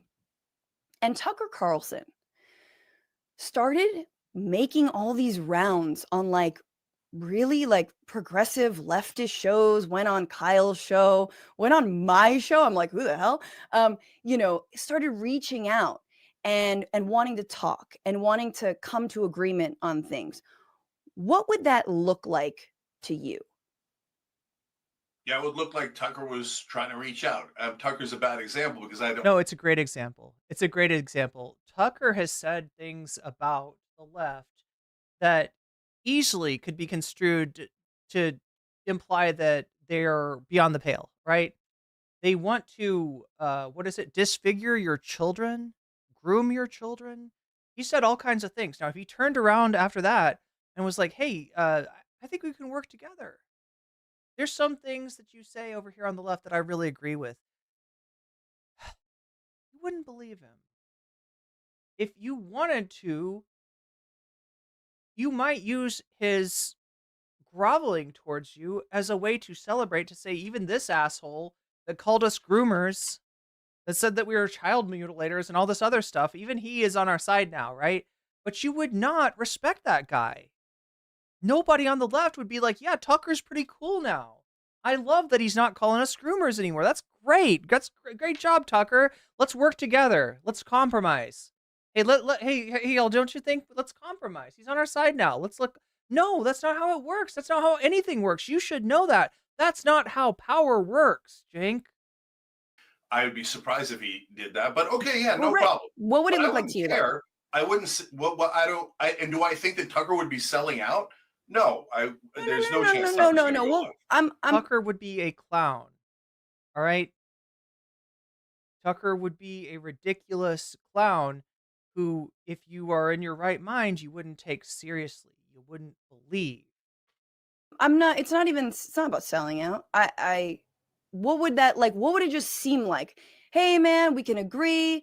Yeah, you know what? I did say that Kamala Harris was a DEI hire and she's basically a communist, but now I just feel like I've antagonized you and I'm here to break bread. Anyway, the parallel, in case it wasn't clear, is that Cenk called Trump a fascist. Said that at the very least he has fascist tendencies prior to the election. This is something that Anna obviously disagreed with him on, But after you say that, you can't crawl back to MAGA and be like, hey, come on, we can work together. Nobody's taking you seriously. And they shouldn't take you seriously. And if Tucker did the same thing, you wouldn't take him seriously. This is the thing is, like, Cenk has got, I don't know what to call it, but it's reminding me of Biden. He's just not with it. He's just not grasping reality. Talk and let's get stuff done. What would that look like to you? Oh, that's right, Natalie. I forgot he called Trump. He literally called Trump a Nazi. Yeah, he did at one point. It would look surprising, but And then he tries to, oh, I was being histrionic. I was being, he was being histrionic, and yet you gotta hold, the left to, an invective slogan like defund the police or abolish the police or something. You gotta say that, oh, that's exactly what they meant. And because the slogan doesn't not have and fund social services so that there's not as much need for law enforcement, then that's what you want to do is just push us all into a Mad Max Beyond Thunderdome kind of situation where there's no law and order. That's what you want. That's what you stand for, right?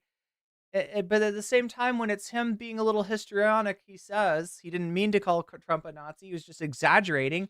No, we got to cut him a break there. We got to cut him a break. I don't know. He's so hypocritical. I'd find it interesting. Why? What does it look like to you? I mean, to me, if Tucker Carlson did that, I'd be like, Lottie Lattimore says Cenk called Trump a fascist and a Nazi on national TV. Wait, let me see.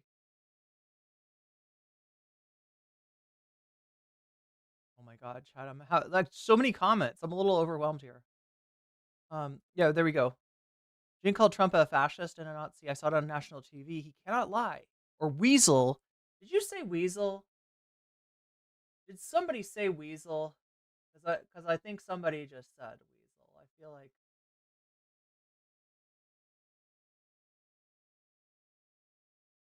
feel like I heard somebody say weasel. like, oh, we fucking won.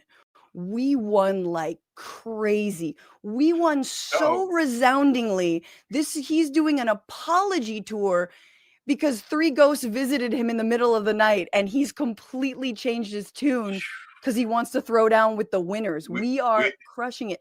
And I saw in that moment, you want me to play it for you? When Charlie Kirk goes, "We're glad Cenk's here, everybody." And that was the feeling that I think a lot of right-wingers have when they look at you, Cenk, where they're like, damn, yo, we crushed so hard. Even this guy is turning now. Yep. Yeah, except I'm not turning. I've said it 2,000 times. I'm just saying what it would look like. I'm just saying what it would look. You keep saying it like it's true when it isn't remotely true. But okay, let me address it. So, okay, number one, you're empirically wrong because guess what's happening? Matt Gaetz has reached out to us, Tucker Carlson, to come on our shows. And so it's your exact analogy, okay? Patrick Bet-David, et cetera, et cetera. And they won. They're still trying to come on the Young Turks. Why? Because they're trying to have a... Cenk, you want me to tell you the truth about why? They're exploiting an opportunity that your incompetence has given them. And that opportunity is to take a piece of your audience. You fucking clown. You have signaled to them that these are okay people. And now if they come on your show and act like a human being, they can get some of your look, you should be fighting for every bit of your audience because it's not going well, Cenk. I've looked at your analytics. I've looked at your numbers. Every number that should be up is down. Every number that should be down is up. It's not looking good. It's not looking good for you. If I were you, I'd be damn scared. Or some, it'd be like I feel like a IDW, kind of character would be even more dangerous, right? As far as somebody who could take some of Cenk's audience, right? If what you're doing is what you're showing is like intellectual dark web politics or middle of the road kind of, IDW politics, right? That's the perfect opportunity for somebody that's better at speaking, that's more inspiring, that's more believable, that hasn't called Trump a fascist to come by and just snag your remaining audience. Cenk, you're going to have nothing left. You're going to have nothing left. Conversation, not because they want to do an apology tour. They think they are ascendant, but nevertheless, they want to talk to the left. But you had to make it's because they think that your version of the left says, no way, we never talk to the other side. But we're not authoritarian. Cenk, that's not true. You're not allowed to disagree 1%, but we're not authoritarian. We have no power, so we're not authoritarian. So that's not how it works, Franny. And there's it's actually Bivon. Cenk is worried about Sam Cedar stealing his audience when he should be more worried about Patrick Bet-David stealing his audience, right? The audience Izzy that Sanchi super chatted $5. Cenk no longer has a reflection. He fully turned into a MAGA vampire. Oh my God. Failed that stake of reality. Oh my God. Yeah. And she's like trying to help him almost. I mean, she's obviously massively disappointed in him, and I don't think she's unrealistic. I don't think that she thinks that, you know, she's gonna be able to say the magic words for him to stop this grift. But you know, on some level, she is sad for what TYT and Cenk Uygur and Anna Kasparian were when she joined up. Right? This is probably you know, some degree of grieving for her to have this, to finally at long last get him on the show and have this conversation. Like, look, I what I'm saying is, chat, this is I think more emotional for Fran than any of us can imagine. It's pretty hard to put yourself in, you know, her place, and she is handling it like an absolute professional. She is walking a very treacherous tightrope with somebody that, even though, like she says, you know, he's not responsible for like the majority of her income or anything, but he still has a lot of leverage on her. He still owns the channel that she's on. And she walks that line perfectly. I don't know how she does it. She's amazing. Democrats are also authoritarian. So what do they say? You must agree with Kamala Harris, otherwise that's it. You're a heretic and you're being driven out from the party. You know that. The establishment Democrats have done that. And thank you for the super chat, Izzy. To us for the last 20 years. Don't tell me that there's no power on the left. There's tons of power on the left. And when the swarm comes, the left-wing swarm, oh, you'd like to be called a woman. You're racist, fascist, transphobe. What? I'm not authoritarian. Who's the one that seems to have trouble calling trans women women? Right? Who's the one that seems to want to shove that definition on trans guys, right? If you don't allow for inclusive language like birthing person or something, it doesn't have to be that one. If you don't like that one, fine, there's a bunch of different ways to say it, right? But then you're asking, like, you know, trans guys, if they want to get proper medical care, you have to check a box that says woman, right? You're the one trying to shove like identities down people's throats that they don't identify with. Nobody's taking like this whole bugaboo that the word woman is now politically incorrect and nobody's allowed to say it is utter bullshit. Nobody's trying to take that identity away from Anna. They're just trying to respect other people's identities. And apparently, you know, Anna's too self-centered for that. She's too freaking fragile. No, that is an authoritarian mindset. Just, you don't have to have power to have an authoritarian mindset. And there's different versions of power. Yeah, that's right, McGoggles. The left-wing Zerg is coming. Zerg rush. There's the shunning power. There's social media power. There's mainstream media power. There's political power. There's all sorts of different power. So look, guys, the left, first of all, there's also just money and actual power. It gets back to the we. So you ask me politically, who do I represent? I represent the great majority of left-wing voters. The great majority of left-wing voters are not pro-establishment. They get tricked by mainstream media into voting in that direction. It drives me absolutely nuts. But when you ask them about policies, they agree with us completely on policies, right? And the great majority of left-wing voters are not far left. They think a woman should be called a woman. And I'm not saying that in some dismissive way. I'm in favor of trans rights. If you want to be called a birthing person, we love it. We got no problem with it. You be called a birthing person. But when you say no, we call everyone a birthing person, America hates That's not what's being done. That's not what's being done. In fact, there's a specific carve out with that terminology. Look, it's like there's different terms that, oh God, I feel like I have to explain language to this asshole. Right? Woman is an identity. Birthing person is a description of, I guess, physiology, right? And if your physiology is capable of giving birth, then you're a birthing person. You don't have to be a woman for that to be true. And in fact, some women, that's not true for. So it's a different term. It doesn't mean woman, you shithead. This fucking argument's been going on for a year because every time that he says this shit and somebody tries to explain it to him, he shoves his fingers in his ears like, no, birthing person, right? It's so fucking annoying. You're the clown of the world, Cenk. You're the clown of the fucking world here. Hates it. Left-wing voters hate it. I just want to say, you've been trying to get more people to care about birthing person, and yet you're the fucking only one. You and Anna Kasparian, you and J.K. Kasparian are the only ones who are bothered by the fact that in some medical settings, somebody might ask you about your capacity to give birth rather than asking you what you identify as, because medically that might be a more relevant question. If it's a question about like what you want to be called, then they'll ask you, are you a woman? If it's a question about, can you give birth, then they'll ask you the other question. Jesus Christ. It literally does not. It's not. He's acting like birthing person is a politically correct replacement for woman because somehow people on the left are afraid of saying woman. You know who likes to say woman, Cenk? Trans women, because trans women are women. I don't know if you believe that. I don't know if you agree with that, but they like to be called women. And they wouldn't want to be called a birthing person because trans women, do not have that.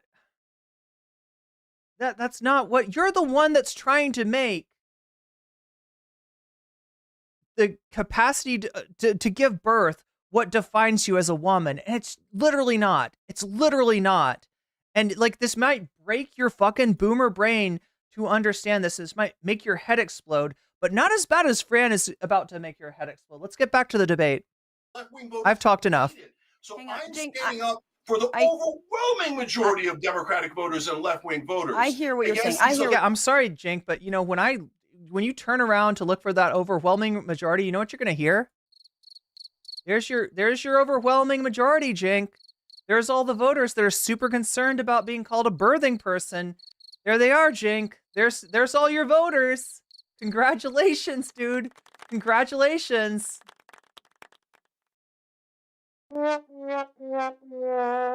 Failure. Clown of the fucking world. You fucking loser. Authoritarian sides of the left saying you're not allowed to disagree with the establishment. You're not allowed to disagree with the extreme left. No, I am allowed. I am allowed. And, hang on. Wait, please. I don't want to lose the forest for the trees here, truly. And I hear what you're saying. I know it can feel online like a circular firing squad. I understand. Billion%. It happens every time. I know it does. I know, Cenk. I know. She's having to mother him. Like, she's literally having to hold his hand through this. Like, look, I know you're up in your feelings, but I need to have this conversation with you, and I'm actually embarrassed for you at this point. So let me try to walk us back on track so you can quit clowning yourself, where you can quit making yourself a fucking lolcow on my show, because I'm not trying to do lolcow content. I'm trying to have a conversation with my boss. So I come from movement backgrounds, right? I've been in many spaces since the global justice movement in the early 2000s, then the anti-Iraq war movement. I've been in a lot of organizing spaces.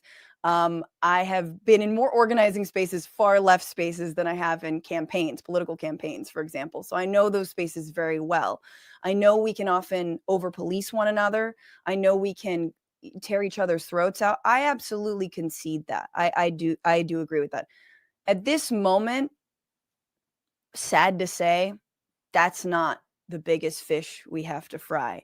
In fact, we're in, again, a moment just before Project 2025 will be implemented, and people like myself, people who are on the streets demonstrating for Palestine, will be recommended for deportation, among many other things. But of course, I guess maybe I'm using that as a shield. I don't know, according to you. But I did want to.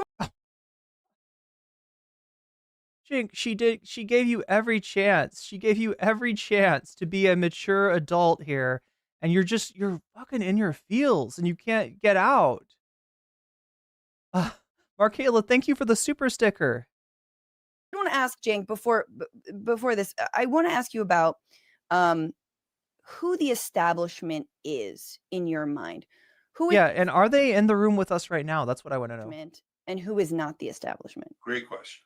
So Nancy Pelosi, Joe Biden, Kamala Harris, Pete Buttigieg, Gavin Newsom, all the corporate Democrats who take corporate PAC money, serve their corporate donors 100%, lie to us 24/7, never intend to do any progressive policy positions, never intend to do any Democratic policy positions that they state in campaigns, and are backed by the liars in mainstream media, pretending that they're on our side when they're playing good cop, bad cop with establishment Republicans and robbing us blind on behalf of their donors. Do you think that Donald Trump and Elon Musk are establishment?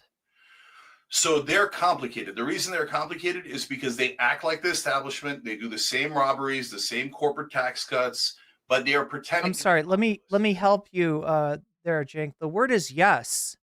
The word you're looking for is yes. And no, it's not complicated. That's why I've called Donald Trump a fake populist hundreds of times, right? And I've called him a fake populist on right-wing shows. And I've said, hey, watch out for your own donors on right-wing shows, right? And so, but they're not part of this, the machine that was the Borg. Mitch McConnell and Joe Biden were the co-captains of the Borg. And that machine was unstoppable. And that machine was, maintains corporate rule. And that's my mortal enemy. That Borg is the one we should all be fighting against. So do you think it's less bad that one person donates $277 million to a candidate versus 5 people donating $277 million to a candidate? Elon Musk gave $277 million to Donald Trump and is now, again, worth $400 billion. Is that somehow less establishment in your mind? So there's 2 parts of it, Franny. One is they at least talk. Exactly, Thomas. It's a newer machine. Yeah, that's the only difference. It may be a new establishment. It may be, a takeover from the Jeb Bushes and the Liz Cheney's and the old what else did he say? Mitch McConnell's. It's not even. They're somewhat working with Mitch McConnell. I don't even know where he's getting this distinction between who's part of the Republican Borg and who's not. Wait, Cenk went to Mar-a-Lago and kissed the ring. Wait, did he? Did that actually happen? They've talked about it. I think he said he would. Kamala Harris campaign should have made it easier to vote for them by not being a lazy triangulating centrist. Yeah, but they're loser liberals. And the thing is that Cenk's new philosophy, his populist left shit, is just a reformulation of the same shit that the Democrats have been doing for, oh my God, for fucking 40-some years. And it has not yielded them the results that he seems to think it should. Hank says, this part is so dismissive. She's got legit fears, and he totally dismisses her. Yeah, like I'm saying, his number one response, when somebody faces him with facts, is to shove his fingers in his ears and go, nah, refuse to hear them. Right? He's allergic to facts. Talk the populist game, and the advantage of that is that also spread through the right-wing base.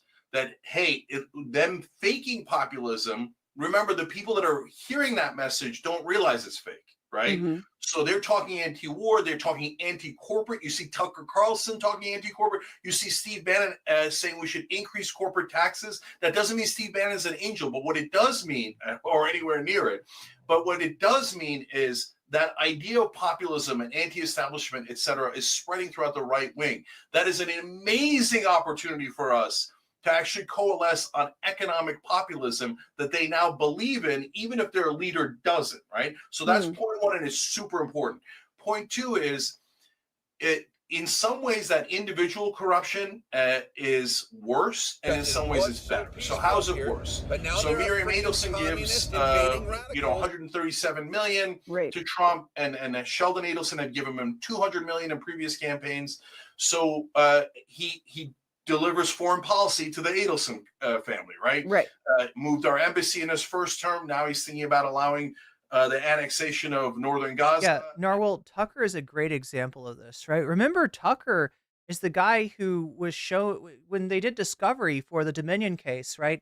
They got text messages from Tucker where he was shit talking Trump. He doesn't like Trump. He would love to be rid of Trump.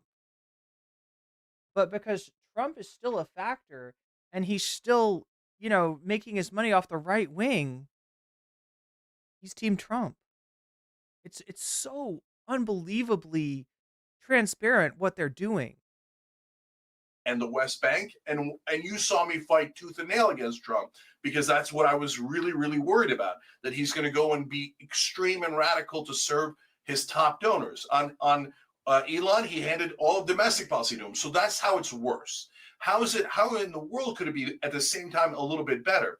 Well, the way that it's better is that it's not a machine, it's chaotic. So it's one guy here and another person there, but the other person disagrees with Miriam, and then Trump doesn't quite know what to do, and he listens to the last person in the room, but he also kind of listens to his base. We've got chaos there, and chaos is way better than a machine. A machine is ruthless and just steamrolls you. So I think that's nothing worse than the McConnell-Biden era. Nothing worse. Okay, I do want to talk about the McConnell-Biden era and establishment a little bit more, but just on that, I feel like my very first question to you is, well, what are you doing? I feel like that's the most cogent answer I've gotten from you. And the answer is he doesn't know. He's too much in his feels, right? He's not paying attention. He's lost track of reality. This is what Slavoj Žižek, friend of the VOD, would call pure ideology. That is what he's in his ideology. You that I could sort of get on board with, which is exploit the chaos to turn MAGA. Wait, he's rehabbing Bannon? Did I miss that? Let's roll that back a little bit. The most era and establishment a little bit more, but just on that, I feel like my very worse than the McConnell-Biden era. Nothing worse. Okay. I Nothing is worse than the McConnell-Biden era? Look, like I said before, I got a lot of problems with the Biden administration. I think that they enabled a genocide. I truly do. That being said, that foreign policy is not unexpected from a Democrat or a Republican. That is, unfortunately, United States foreign policy. And Biden,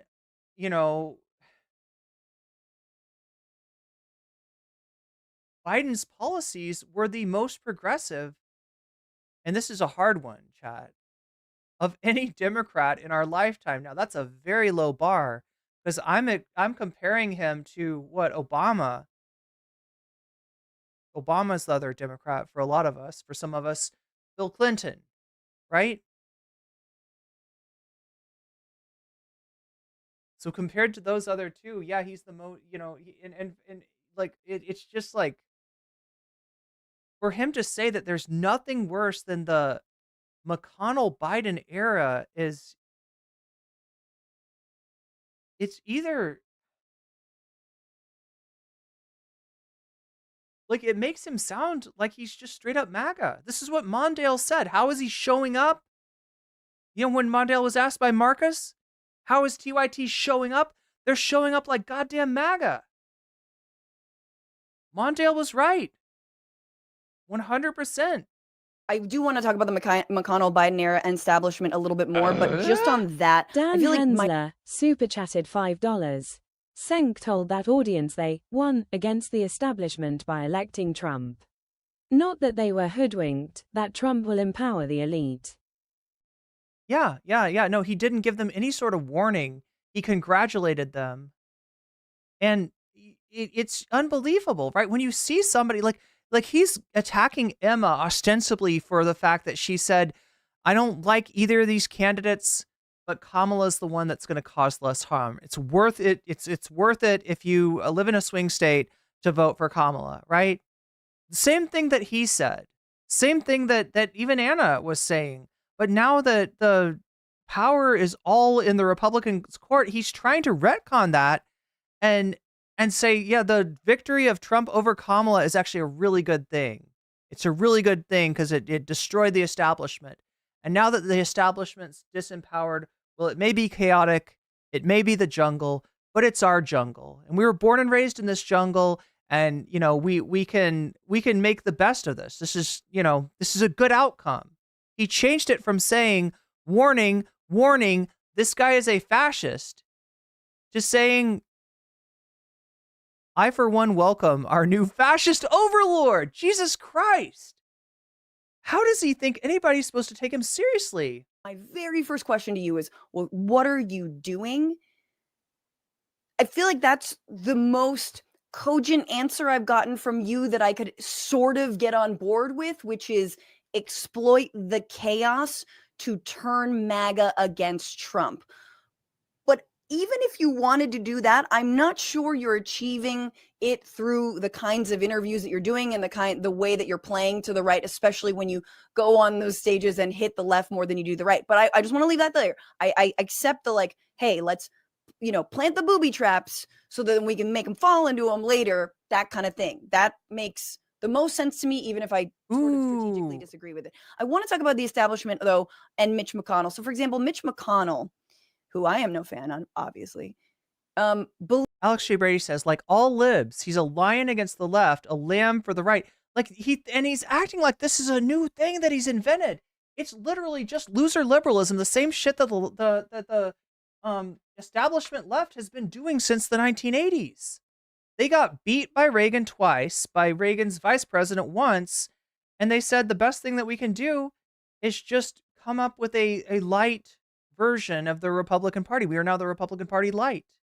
You like the Republican Party, but you wish it was 1 millimeter to the left, we're your candidates. Believes that there should not be recess appointments for the Trump administration. Would you say that that is establishment, ergo you are anti that and anti-establishment? Mitch McConnell is against recess appointments. Yes. So that one's a super tough one because sometimes the establishment will block something. Like if Bernie was president and he wanted to put in Stephanie Kelton as Treasury Secretary, I actually would disagree with that. But I put that as an example. The establishment would say, no way, and they would block it with everything that they have. There is a scenario where I would say, Bernie, do a recess appointment, right? And so on the other hand, if Bernie came in and said, I don't care about advice and consent to the Senate, I'm just going to do everyone as a recess appointment, I would say, no, don't do that. Don't do that. That's not a good idea. Why? Because it's anti-democratic. Was that? Yeah, the core of sure. So, Franny, the core of the question is, when we talk about the system, what do we mean by the system? Because there's two different systems that people refer to, and then they conflate them. The system we want to protect is democracy, the Constitution, civil rights, etc. That's the system that we love and believe in. The system we do not. Thomas Jur, super chatted $5.62. The death blow would be Luigi Mangione. When both sides meet, social indignation, what you would call criminal, how it's real populism airing grievances. The death blow to the establishment. Yeah, I mean, they're using all these metaphors, but we've gotten to a situation where, due to the fact that the left party in our system are loser liberals that, like I said, are basically modeling themselves out after Ronald Reagan. They're too afraid to do anything too radical. And that the reform that we got, the once in a lifetime groundbreaking reform to medical care, was something that still left us in a situation where we've got, companies like United Healthcare deciding to deny our claims and taking our money and refusing to give us health care. some of these metaphors, some are you know, they disguise the reality, as some would say, the grim meat hook realities of our current age. Hank said, I was wondering if Rennie would decide to quit on air during this. You and me too. Yeah, I feel like I've heard that from a lot of people. Like that was a possibility that I had in mind. She didn't. She threaded that needle brilliantly. She called him out about as much as she possibly could, and somehow kept it civil enough that he at least doesn't have the pretext to easily fire her. I mean, he might want to fire her, but if he does, it's going to look bad. And she didn't, quit on air. So, um, kind of unbelievable how this all worked out. And like I said, I'm amazed at her. She is an expert at the art of the conversation, and she walked a very thin line successfully. And now the ball's in his court. If he's gonna lose subs from this. Do you understand that? TYT is gonna lose more subs. This debate is gonna go viral. A lot of people are gonna see it. People with TYT in their algorithms, and those who have been sleeping on it, those who supported TYT back in the day, and they just haven't been paying attention to what they've been doing lately. They're gonna see this. He's going to lose more subs over this. And she's yet left him in a situation where firing her would not be easy. Would not be easy at all. So yeah, hats off to Fran on this one. This is amazing. Fran Tifa is great. You're right, coolest dude. You are 100% right. Not want to protect and we want to fight against is donor money, establishment, protecting the status quo, protecting corporate rule. So separate those two things out, because the permanent system of the Constitution and democracy is great. The current system of corruption and establishment rule is horrible. Yeah. Do you understand that the right... Jeff Curry says, I hoped she would quit. You're not the only one, Jeff. You're not the only one feeling that way. I saw a lot of that in her chat. Actually just conflates those two things. I think the left often conflates those two things too. Well, okay, so you would be in favor of Donald Trump doing recess appointments, or you wouldn't in this case?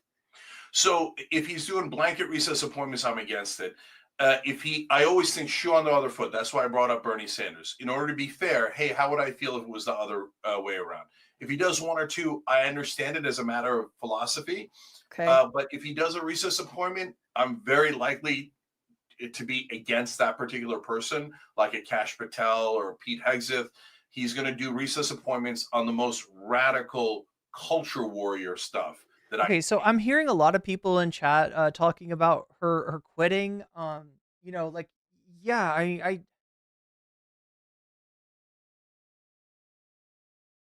heart goes out to the good people that are stuck in a situation where leaving TYT is not easy.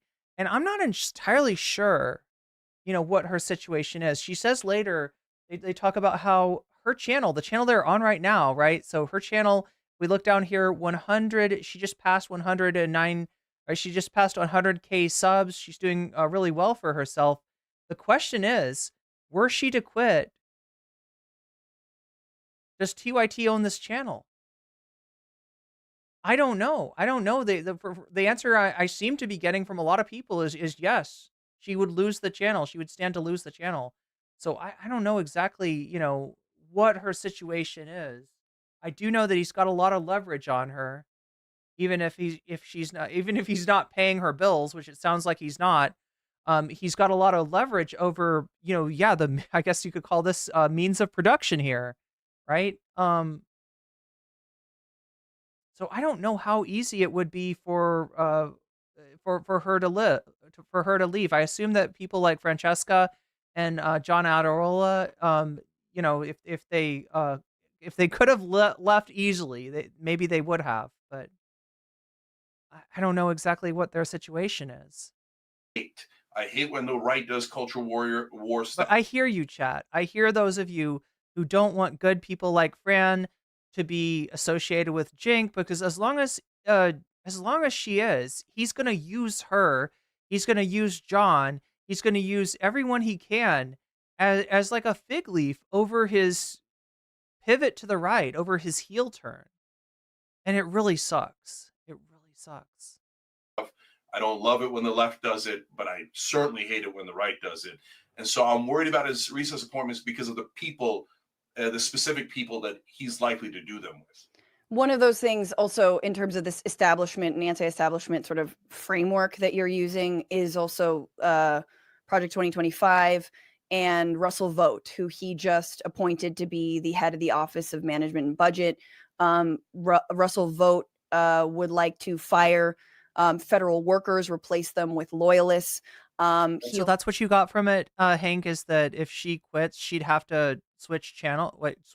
She'd have to give up the name, the Bituation Room, I'm guessing, and then would she give up her channel though? That's what I really wonder about. Also wants to use the military to target political dissidents. This is all obviously in Project 2025 that he helped to author. Is that establishment or anti-establishment? Isn't there's nothing greater, there's nothing more anti-establishment than firing a bunch of federal workers. Do you believe that that's a populist thing to do? No, it's fake populism. And so it's so alluring to the MAGA base because they feel like, oh, we're fighting against the government, right? But what I'm trying to get them to understand is, like, you guys, they think that the government is a blanket bad thing. And so the story I often tell on these shows is the one that Matt Stoller does, great progressive, done great anti-monopoly work in the Senate, et cetera, which is, hey, what kind of, what size pipe should I get? And people always ask, and that's why Matt does it this way. Well, what job are you doing? It depends. And Wait, that's exactly sorry, she'll have to find a new host? So I'm not sure what you mean there. the point that I make to these right wingers. Do we want big government or little government? Well, it depends, right? Are we invading Iraq? Then I want smaller government, right? Are we going to invade doctors' offices? You mean like a website host? And get between a woman and a doctor? Then I want smaller government, right? But if we're going to protect it, Cenk, you've already said that you want to get in between a doctor and the patient if the patient happens to be a trans kid, and you seem to be implying that they're doing bottom surgery on kids, which wouldn't make sense. And if you knew a little bit more about, what that sort of surgery entails, you'd understand why that sort of surgery would not be done until, the kind of development that goes on during puberty and teenage had already taken place. So what you're actually talking about is denying other forms of gender affirming care to a trans kid whose parent is, willing to, to allow them to get that, right? You've already said that you're okay with getting in between the doctor and the patient if the patient happens to be a trans kid. From the bankers, and I want. It's like a ball of inconsistency. There's so many things that don't make sense, that aren't logically consistent, that he believes in, which makes me believe that he is 100% in his feels on this kind of stuff. A little bit larger government. I don't want to defund the police. So yeah, people ask, are TYT grifters? Are they, making money through this? It doesn't look like it. It looks like they're losing their audience. So why are they doing it? And I think it's just like I said, he's in a feedback loop. He's in a downward spiral where, he expresses some boomer ass opinion about a subject he barely understands. He gets pushback. He refuses to listen to the facts. And then he goes into his persecution complex and makes himself the victim when he's the one punching left against people that actually do have a lot more skin in the game than he does. When they feel rightly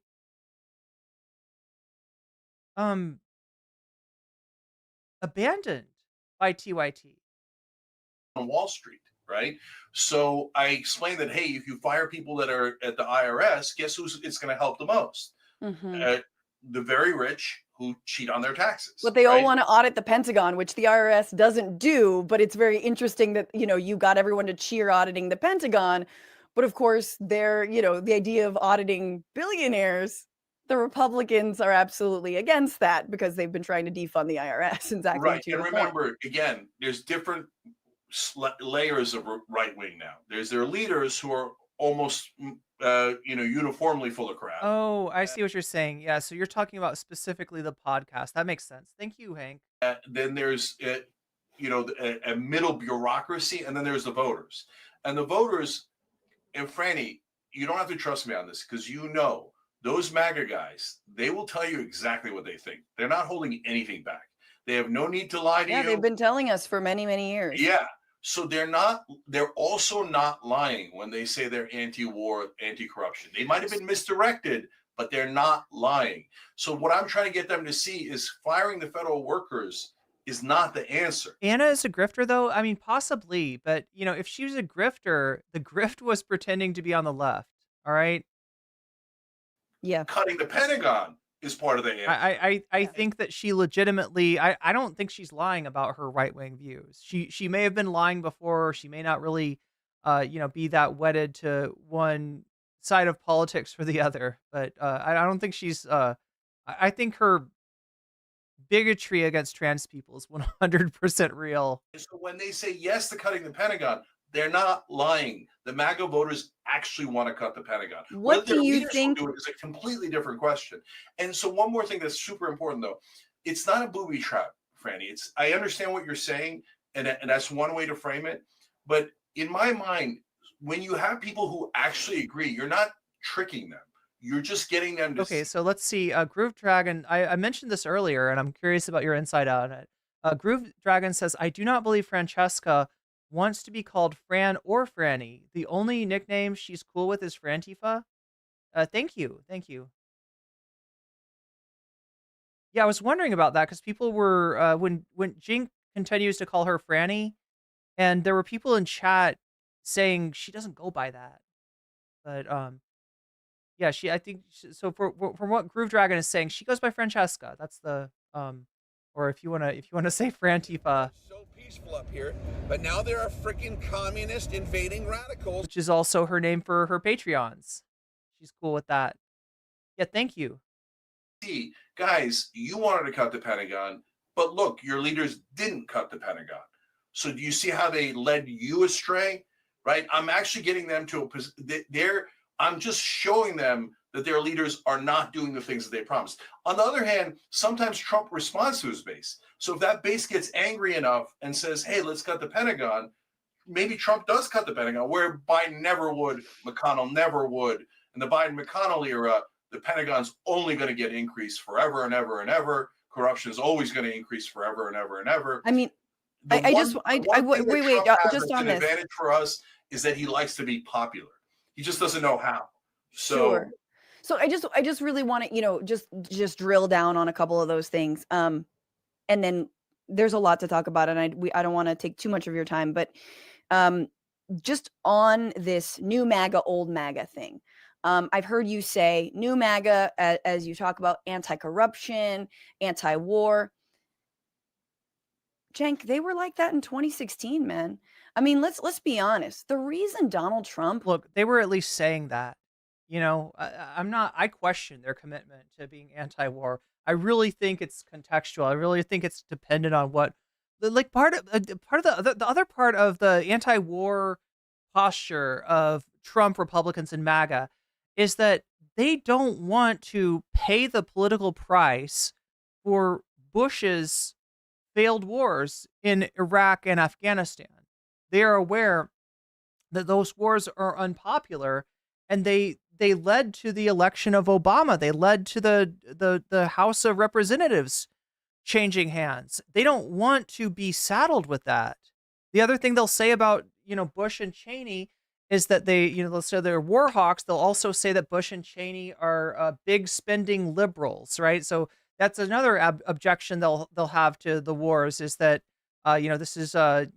this is increasing the debt, which is funny because usually military, in the mind of your normal Republican, military is kind of exempt from concerns over the debt. Usually the debt is just an issue of this is why we have to cut we have to cut social services or even entitlements like Medicare and Social Security, but it's never a justification for cutting the defense budget. Um, yeah, they don't want to be sad. Look, this is the Beavis and Butthead effect that I'll describe with Republicans, right? Beavis and Butthead have a neighbor who they always abuse. This neighbor looks an awful lot like Hank Hill from King of the Hill, but apparently it's a different character. And um,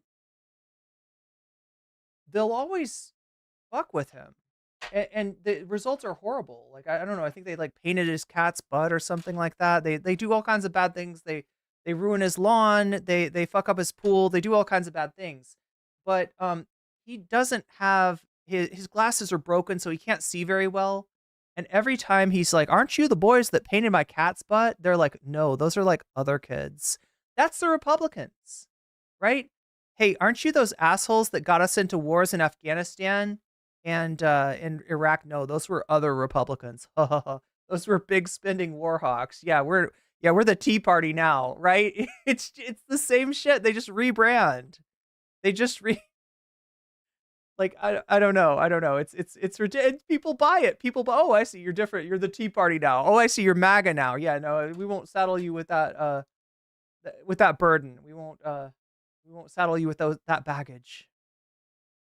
Just destroyed the Republican primary, was absolutely being an outsider, right? And sort of purported seemingly anti-establishment, even though, he's a billionaire, part of the elite.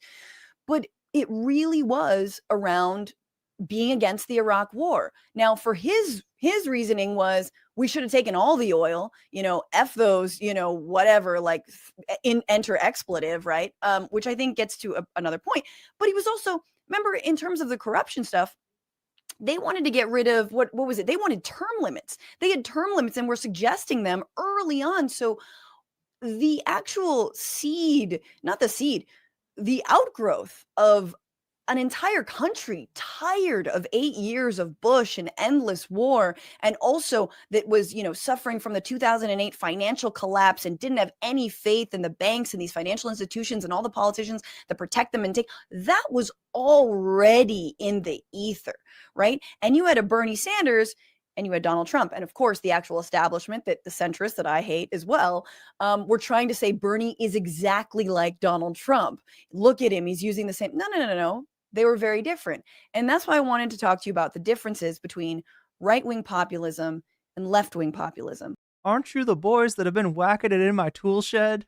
I think there is a difference, and there's a very important. Does he actually say that? Important difference. That difference is historical as well. Right-wing populism often feeds off of nativism, off of othering immigrants, religious minorities, blaming those people, and then we can have the socialism, right? That's why obviously in Hitler's Third Reich, you've got a National Socialist Party, right? This is Germany for the Germans. And there are people who are in Germany are the Germans and people who are not the Germans. That also in this country, although you scoff. Oh yeah. Hey, good point, Brianna. Yeah. Obama's campaign, right, was based on what were his slogans? Hope and change. And I feel like a lot of people, I mean, he, in terms of the support that Obama got from young millennials, it was kind of unprecedented, right? Because I think people thought they were fighting for something fundamentally different. Like, so let's take ourselves back to 2008, okay? The Iraq War has been going on for what, 8 years? No, is it 8 years? Anyway, the Iraq War has been going on. The Afghanistan War has been going on. You've got Hillary Clinton, who was for those wars before maybe she pivoted to be against those wars. And she seems to be inevitable, right? She's got next. The entire Democratic establishment is saying it's Hillary's turn. And out of nowhere, a very gifted public speaker arises, somebody who had made a big splash in a previous convention, in the 2004 convention, given a speech about how it's not really two Americas, it's one America, and wanting to be a uniter and not a divider. And he comes in and, talks about hope and change. And honestly, I think convinces an entire generation that defeating Hillary Clinton, choosing him, and then getting him elected as president is going to change the course of history. And it doesn't. Behind the scenes, he's having conversations with Hillary's people saying, look, you don't need to fight us. You don't need to see us as enemies. We're working for the same thing. We just, got a different candidate. And we'll give Hillary Clinton something too, right?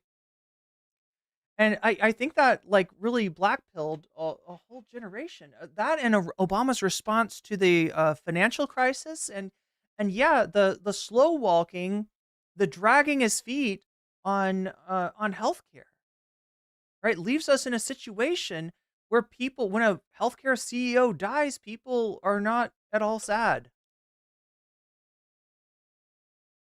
Ran Out Hope and Change gave us nothing but more of the same. Yeah, pretty close to what you've come to expect from the. Look, I'm not trying. I don't want to exaggerate it, right? I think that Obama getting elected is probably at least somewhat better than Hillary having. But yeah, I was for it before I was against it. Exactly, exactly. Obama gave us chump change, which is why Trump. Yeah, yeah, that's the whole thing. Is people that want to go back to the Obama era, they don't realize that the failures of Obama era are what gave us the Trump era. And while, yeah, like I feel like, maybe an Obama, administration might have been marginally better than a Hillary administration. It just wasn't good enough when what you need is to change people's material conditions so that they're not vulnerable to a demagogue that's going to tell you that immigrants, trans people, or whoever the hell the enemy du jour is the reason that you're not getting what you need. Because anytime you leave people in that situation where they're not okay, you're going to be open for a demagogue to fill the gap. Chinese Americans, there was the Chinese Exclusion Act, specifically dividing working class people in this country based on race, saying the Chinese are the reason you don't have anything. They're the ones taking all of our jobs, even though we know that the rich robber barons were absolutely taking advantage of them, just like we know that all the Trump donors who paid for their positions in this administration are also taking advantage of undocumented labor. So do you see a difference between right-wing populism and left-wing populism? And are you not barking up not just the wrong tree, but a very, very dangerous one? Yeah. So, no, I think there's a massive difference. And so first, let me just really quickly address what you said about the Chinese. So the Chinese were the only nationality ever banned from America. Trump considered a Muslim ban, but didn't actually execute one. The Chinese were actually banned from America for a long time. So I know all about racism against Chinese, and obviously that also sprung up during COVID, et cetera. But I just in that heated moment there, I was saying that the Chinese, are maybe third or fourth in line these days. Muslims and not trans from what people they're are talking about. I mean, I'm just looking at what they're saying, which is like this would be the easiest group to like sweep up. Like I'm just saying, not like Chinese immigrants who've been here for decades. No, Yeah, I understand. That's kids why are I Chinese. said that. I didn't just pick it because I'm Chinese. I literally just looked to what they're talking about. But No, I know. anyway, Look, but my so kids you are do Chinese, agree. so You I'm not. sure. I'm worried You about it. agree, though. You agree that there is a difference between left-wing populism and right-wing populism. Yeah. So now let's get to the core of it. So there's left wing and right wing populists on social issues disagree more than we disagree with the establishment. The establishment is generally like, we don't really care if you're Chinese, Muslim, whatever. The only color we care about is green. The establishment, if you're talking about corporations, the corporations, it's branding, right? You're right about they only care about one color, and that's green. But don't make the assumption, and this is a right-wing trope, that corporations are woke. This is what allows them to call the establishment left-wing when it's anything but left-wing.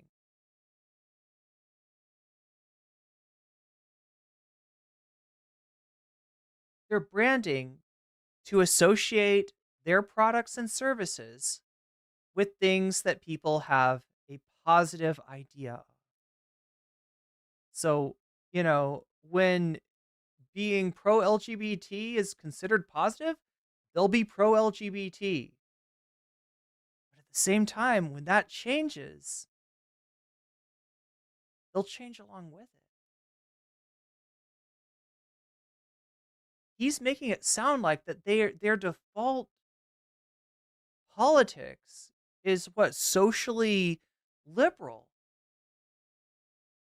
when in actuality it has nothing to do with that.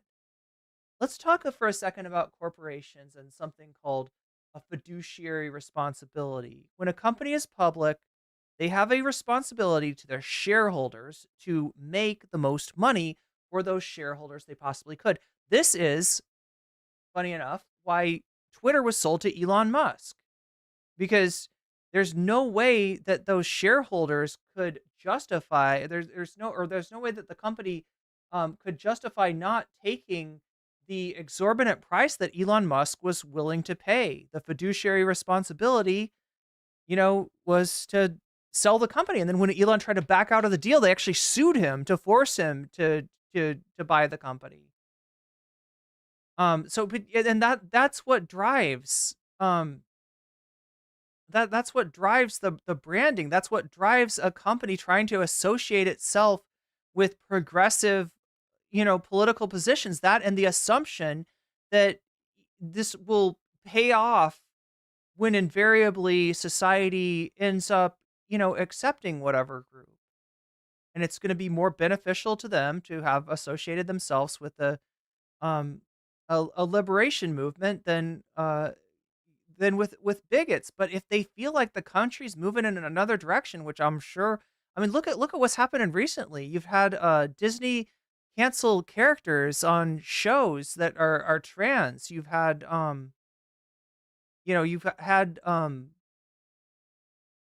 Bud Light disavowed Dylan Mulvaney, Target cancel pride displays. When they feel like the country's moving another direction, their disposition will be totally opposite. So don't buy in. Look at how bought in is Cenk to a lot of right-wing presuppositions. I don't even think this is fake. I don't think he's just doing it to try to ingratiate himself to MAGA. I think he really believes this. As long as let us rob you from here to eternity, I'm good with it. We'll allow Peruvians to rob you, Jews, Muslims, Christians, everybody can rob you, right? Considering what you said in Aurora, considering the how you enabled demagoguing against migrants for an issue that had nothing to do with them and everything to do with a delinquent landlord, that's really funny what you're saying. That's really funny what you're saying. I mean, and by funny, I mean, like, not funny at all. And so... And the establishment is, again, just Biden, Kamala Harris. McConnell, everyone who takes corporate donations and serves corporate donors, okay? But not Donald Trump, because he doesn't take corporate, except for all the corporate money he's taking. But he's different. Okay, keep going. Okay, Wait, I'm just trying to understand who the establishment is and isn't. Corporate back money. I mean, how many times can I call him a fake populist before you believe me? Okay, so the establishment is better on social and cultural issues than the populist right is. So that's why, like, this is not, you can't make blanket things like, in my opinion, never talk to them. They're all racist, etc. I never said that. I never said not to talk to them. I never said that. Hold on. Or they're all lovely and they've all. But you just made you said that the establishment's not as bad, but your true enemy is the establishment. Your true enemy is not MAGA. It's not the right wing. It's not Trump. It's the establishment. Which one is it, Cenk? Like, and she does. She successfully, look, he's got a lot going on, and it's hard to kind of like wrangle his inconsistencies together to get him to look at him, but she manages to a couple of times. And like I said, he's still got a lot of leverage on her. So it's no easy task. This is, turned and they're all amazing and are going to agree with us. No, of course not, right? So, but on economic issues, we agree a lot more, way more. And that's super important. And so, and you know what it is, Franny? They're using the culture wars, in my opinion, to create a wedge between us. That's why they're called wedge issues, to get us to hate one another instead of realizing that the problem isn't to our left or right. It's up, look up, look up. The problem is up, right? And so but right-wing populists on that nativist strand that they have, which is real, yes, it's scary and it's super wrong-headed, and it does put us in the line of fire. So when Steve Bannon, he says both of those things. He says tax the rich, increase tax on corporations, and then he says my favorite book is Camp of the Saints, where the hero murders all the immigrants that are coming into France, right? So virulently anti-immigrant, right? And so I don't want to empower the Steve Bannons of the world and the Ann Coulters of the world to do their. What you don't realize, Cenk, is that Steve Bannon is employing a tactic that Naomi Klein calls diagonalism, and it targets people like you.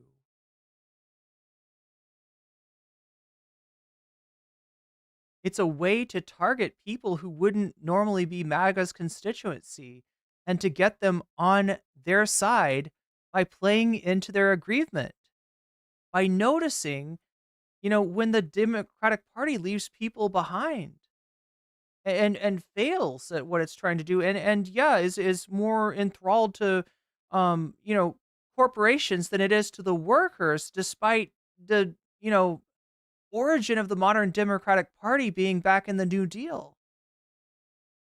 That presents opportunities for people like Bannon to target people like Cenk, and I gotta say, mission accomplished.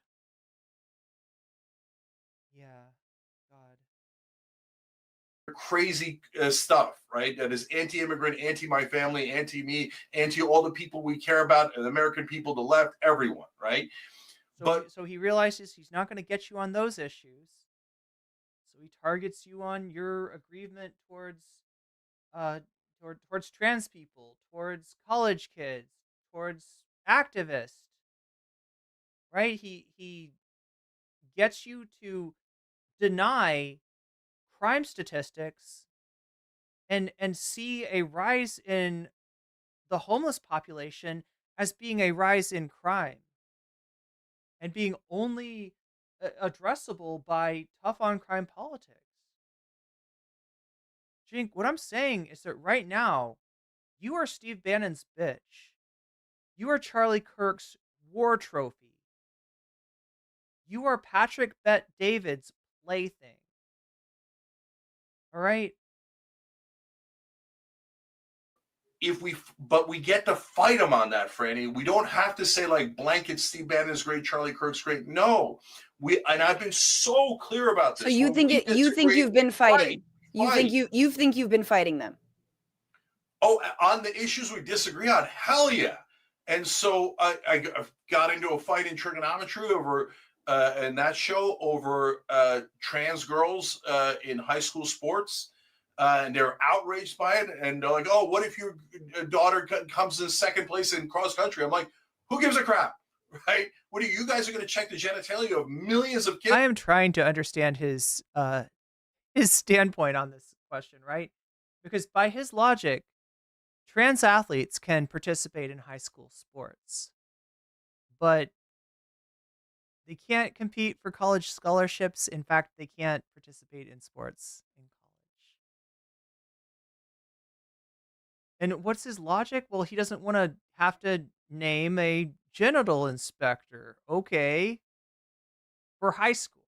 But it's okay to do a genital inspector. It's okay to run all kinds of genetic tests on people in college to make sure not only that there's no trans people that are participating, but that no one that, has, any sort of,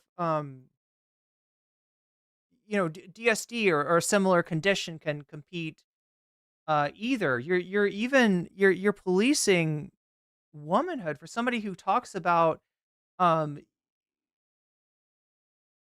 problem with the extreme left is they won't allow us to call a woman, right? You're literally saying that you can't call yourself a woman until you pass my karyotype test, right? Until you're policing Like, who's allowed to be a woman, and people who were born assigned female at birth. Now, not good enough. Not good enough. You got to take this test now. Kids, because you're on this like transphobic like mania, right? Just settle down. These are culture wars. They're dividing us. Stop letting them divide us. I think one thing that's really hard, and this is just in general, like we can talk about trans issues. I actually want to play a clip from your Turning Points conference, but I do just think that one of the biggest issues for me that is not, it's not hypothetical. It's very real, which is the right to an abortion. And that is one thing that I think a lot of the so-called right-wing populists don't really give a shit about, especially not the mouthpieces of Donald Trump. They don't care that women are bleeding out from miscarriages and dying, going into septic shock. They don't care that they're being turned away from hospitals, that, yeah, their life or death is dependent on a bureaucracy right now. That seems like a difficult thing to find a so-called middle ground on. And I feel like we're just sort of ending up with this hypothetical discussion rather than talking about the actual people who are dying literally right now as I speak. So, Franny, number one, you can't find a middle ground on everything. My idea isn't that we're magically going to kumbaya on every issue. That's crazy, right? Okay. So that's why I keep saying thousands of times, when we disagree, we fight. And the good news is, but I don't want to get a beer with someone who thinks that I should, go into septic shock instead of be attended by a physician. Yeah. So I know that this is the thought that's breaking. Yeah, Hank, I think that happens in about an hour. Jesus Christ. So just a little word on this debate. You might think that I've been, reacting to it for a long time. You're correct. I have a lot to say, and I usually take a long time getting through reaction content. So, but I also want to say that I believe that Francesca carved out, an hour and a half for Cenk to have this conversation. He ends up staying a lot longer, and I think it's because she kind of cooks him, and he's trying to kind of get back to even, and he never. Well, you'll see, you'll see, right? But yeah, that being said, what I'm trying to get across is that this conversation went on for a lot longer, I think, than what it was planned for, and eventually it was Francesca that had to tell Cenk to, all right, we gotta go. He's the one with a prior commitment on TYT, and she's the one that's kind of like, all right, well, that is about it for me. We gotta wrap that. Can we wrap this up? Because I think he's thinking that if I just hang out a little longer, I'll win this debate, and we'll see how that goes for him. In a lot of people's minds, but you should. So please let me explain. But yeah, because this, debate has lasted so long, I'd like to say that if you've been sitting down, maybe it's a good time now to stand up, do a nice stretch out. If you need to get yourself some liquids, if you need to take any sort of medication or anything like that, anything that you need to remember, this is your reminder to remember that thing, because I want to make sure that you're all taking care of yourselves too. So. But yeah, long debate. And again, we're really close to the bonus goal. We're at 87%, so 13% from the bonus goal. If we hit that, we'll do some extra content. Right now, it looks like people are voting for, what is it? Laura Loomer versus Trump. So I guess that'll be a little preview for tomorrow's content. If we end up choosing that, remember, when you donate, you can let me know in the chat which of these topics you want to see, and you can give it a little boost. Right now, Laura Loomer versus Trump is absolutely cleaning up, but 214 of you have voted, so vote if you haven't already. Make sure to leave me a like while you're there, because that helps me out a lot. And we'll see what we end up with this. I might have to put the Brianna Wu thing, the Cenk also goes on Brianna Wu's podcast, and we can't miss that. But I might have to save that for another day, because this is taking a while. Anyway, I'll try to let it play a little bit more, chat. I know I'm talking way too much. Let's get back to the content. Explain why. Okay. So it's so easy for both sides to say, no, that their way of thinking is so antithetical to what we think, so wrong, that I will never have a beer with them. I will never talk to them. And every time I see them, I'm going to say, Good idea, Jerry. racist or sexist or some sort of charge to show my moral superiority. But hold on.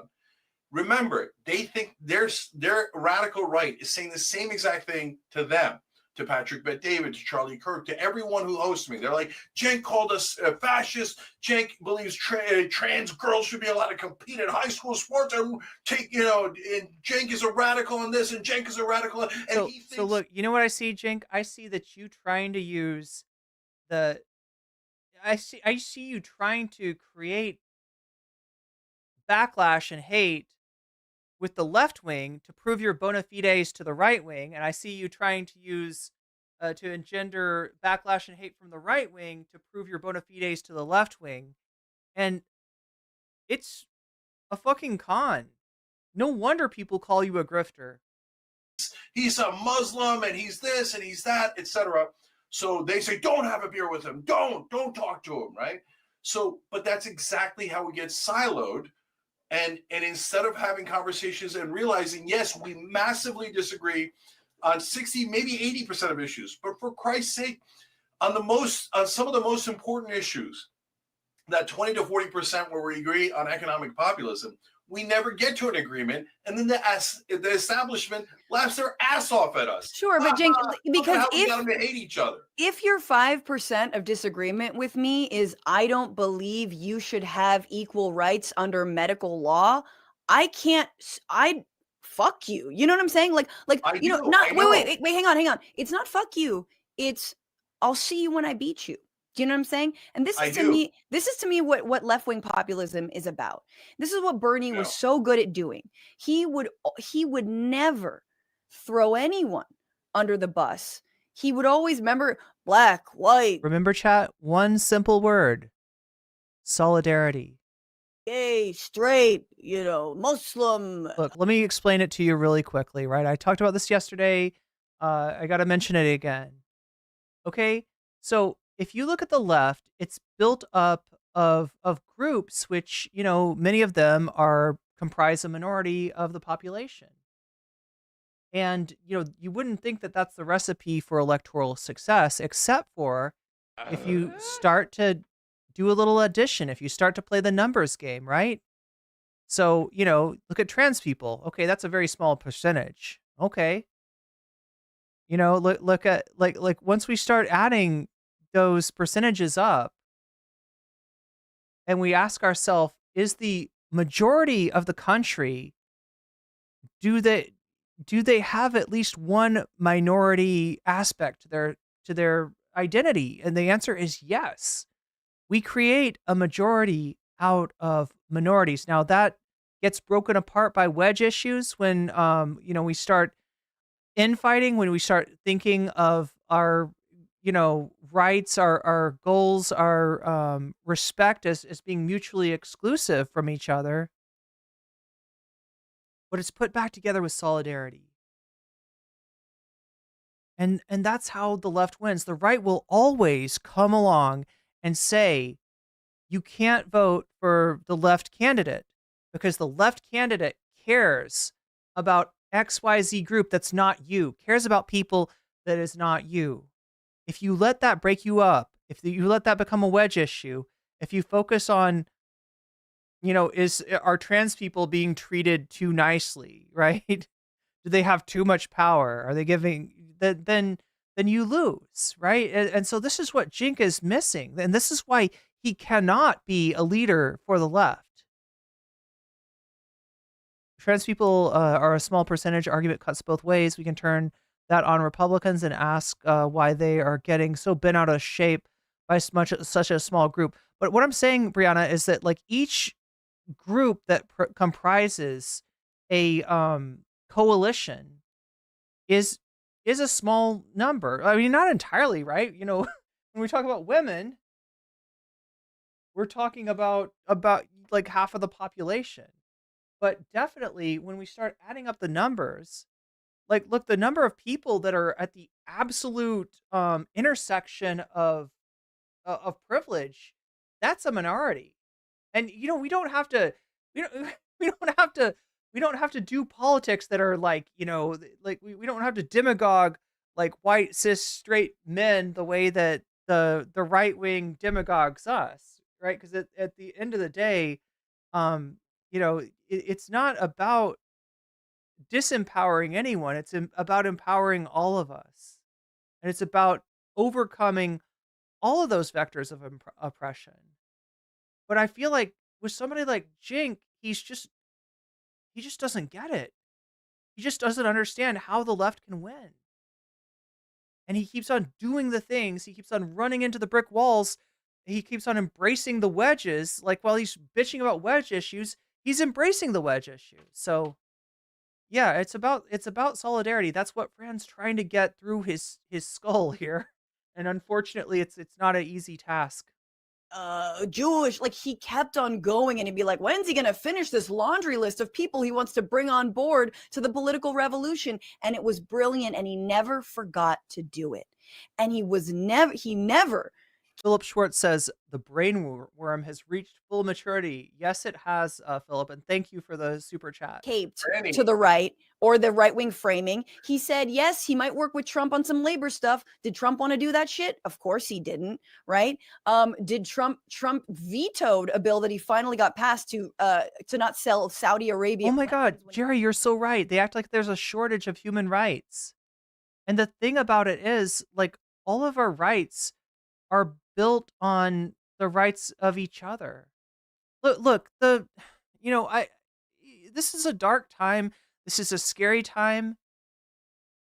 And this is a time with a lot of historical parallels that are very unnerving, right? And there's a poem that comes from a time similar, that comes from those historical parallels. It comes from the time of the Third Reich, that I'm sure most people in here are familiar with. First, they came for the communists, and I said nothing because I'm not a communist. Then they came for the Jewish people. I said nothing because I'm not Jewish. Yada yada yada. By the time they came for me, there was no one left to say something for me. Now, that's real. That's dark. But it can also work in reverse. If we recognize that all of our fates are bound together, like a quilt. We usually talk about intersectionality in terms of oppression, right? In terms of, that's the whole idea of intersectionality, right? The intersections of oppression. So in other words, somebody that is a, Black gay woman is experiencing an oppression that's not only, oppression from being Black in a racist society, oppression from being gay in a homophobic society, oppression from being a woman in a misogynistic society. It's actually there's like a multiplication factor there. We usually think of it as, a way of describing, how you can be vulnerable in a way that those around you don't even perceive, can't even imagine, right? But we could also see it as a way of understanding each other's experiences and forming some degree of empathy for that. And standing up for each other because we know that our fate is bound together as it always has been. He finally reached across the aisle. Everything you're talking about, it's all fine, but we're like little insects bumping up in a fucking diorama because at the top is goddamn Trump. And if you don't kiss that ring, then you're absolutely nothing. And so to me, I'm like, I will beat the right, but I will win back these voters, but I will win them back with ideas, with plans, with real policy. And yes, of course, with making our movements and the left welcoming and absolutely doing all of the things that, to be honest, the right doesn't do, because you are absolutely off your shit if you think that the right and left are equally hateful, and that's what I'm hearing from you, that you think that somehow the left and the right, nah, they both hate equally. Both of them want to intern people. Both of them believe that some people don't deserve rights. And I want to play this because this was a very... No, Cenk, you shake your head, but she's absolutely right. You shake your head, but she's absolutely right. But now there are freaking communist invading radicals. The right doesn't do, because you are absolutely off your shit. When you describe marginalized people as being authoritarian for the fact that they don't see your disagreement about their basic human rights as simply a disagreement, you are casting them. And with your whole thing about, like, I mean, I don't know, Cenk's not like well read enough to do this, but if he was Novara Media, he'd be talking about identitarianism, and he'd be like, you've got all this identitarianism over on the right, but we also have identitarianism on the left. And so in the same way that a right-wing white nationalist might be an identitarian for white identity, we've got these trans people over here that are kind of like the same thing on the left, and it's such fucking bullshit. You're talking about a group that is systemically empowered. You're talking about, beliefs that are backed up by institutions and systems versus the opposite of that. There's not a comparison. It's not apples to oranges. You think that the right and left are equally hateful, and that's what I'm hearing from you, that you think that somehow the left and the right, nah, they both hate equally. Both of them want to intern people. Both of them believe that some people don't deserve... Sorry, I mean, it's like beyond apples to oranges. I mean, it is like the, colloquially apples to oranges. Rights. And I want to play this because this was a very awkward But moment. Franny, I'm a stand-up comedian. Things that are wrong. No, Bernie agrees with my positions 100%. Wait, so who? what you described about Bernie? Bernie agrees with my positions 100%. Is that why he disavowed you, Cenk? Is that why he wanted nothing to do with you? Bernie agrees with your positions? Excuse me? Can we get a fact check on that? I don't think Bernie would ever sign on to your bullshit. I don't think Bernie wants your baggage. Right? I mean, he's not running for president probably in the future. He's probably got a limited number of times limited time still in the Senate, but don't put that evil on Bernie Sanders. Is exactly me. And so that's why I'm like, what Bernie has the same positions as me, the same idea, the same framing. In fact, he's agreed with Elon Musk on cutting the Pentagon in the exact same way that I have. And yet Bernie's an angel and I'm the devil. Like, that's crazy. No one's saying that you're the devil. That's crazy. Bernie actually, I'm sorry, Cenk, can you control your persecution complex? It's just... He's not going... Nobody's calling you the devil. Sam Cedar didn't call you a Nazi. That shit is going on in your fucking mind. He's not making the rounds. And meanwhile, while you're fantasizing about being persecuted, some of us actually are under the crosshairs of the incoming Trump administration. For some of us, this isn't imagined. This is very real. And your imagined persecution at the hand of these invisible mobs of leftists is helping no one, let alone yourself, right?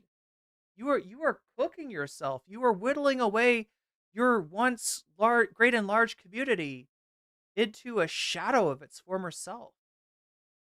You are turning people's stomach, people who were supportive of TYT, people who helped build TYT. And like Francesca, they're hurt by you.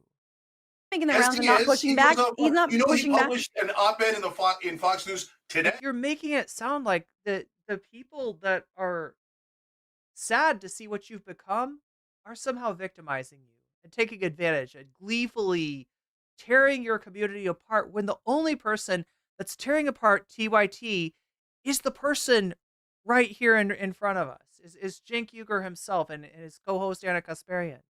That's what's tearing TYT apart. It's a self-inflicted wound there. He makes the rounds exactly like I do. That's exactly like I do. Good. No, I think that's important. But honestly, Cenk, like, file your nails or something, because this was not good. This was not a good look during that conference. I want to ask you guys something. I want to ask you guys. Damn. Right, and right there, Cenk, look at his face. He knew he was cooked. He knew that he got himself involved in a debate that he was not ready to handle. Something. Do you believe that trans Americans should have the same constitutional rights as all Americans to employment, health care, and housing? Constitutional rights. Okay, Cenk, I'm a stand-up comic, so I listen to crowds regularly. I know when they are booing, groaning, or in this case, there is a whistle of disapproval, and I know when they are cheering. Now, let's play it again. They're not on board with trans people having the same constitutional rights. I want to ask you guys something. I want to ask you guys something. Do you believe that trans Americans should have the same constitutional rights as all Americans to employment, health care, and housing? Constitutional rights. Do you want me to translate? Yeah, like, look, I'll translate it even further, okay? That reaction that he got from what should be a really easy question, in his mind, he's not asking for anything. He's not asking for pro-trans legislation. He's not asking for anything to change. He's asking for the basic human rights that everyone is entitled to be upheld for trans people as well. And the fact that you're not, that should be an easy yes. That should be a yes, of course. What do you think? We're monsters? We're Republicans. We're not monsters. We don't want to take anyone's rights away, but, no, that's not what they're saying. She's correctly identifying that is a minority. I think she ends up saying like a sixth of the room is approving of what he's saying. What you're hearing right there is MAGA. And when you ask it, should trans people be able to keep the rights they already have? The answer is no. And what is the line between us and that he's talking about the mob, mobs of leftists coming to get him, right? And he's listening to a very real mob of MAGA people saying that they are ready to come to get trans people, to take away their rights. Trump will be president. The Republicans will control the House of Representatives. The Republicans will control the Senate. The Republicans already do control the Supreme Court and most of the judicial branch as well. What exactly is to stop them, should they be so inclined, from coming for the rights that trans people do have now? Look, I'd like to say people like Cenk Uygur might stand in the way of that, but I got no faith in that. And honestly, he's got no power. Cenk, that is a fear that I don't think you can imagine. But to all the trans people in this audience, it's very real.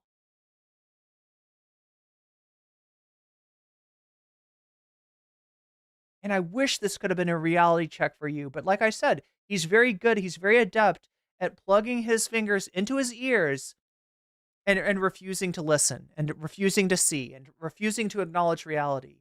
You got maybe like a sixth of the audience. There's a couple people clapping very, very, no? Okay. And then Brandy, let's break it down. This is the best. Wait, this is the best part. You got to keep watching, because it's the best that, like, not only you get hung out to dry on this, like, can we all agree, shtick that you're on, and they don't meet you. God, and then Charlie meets you with this Constitutional right to housing. Wait, I love it. Well, there is no constitutional right to housing.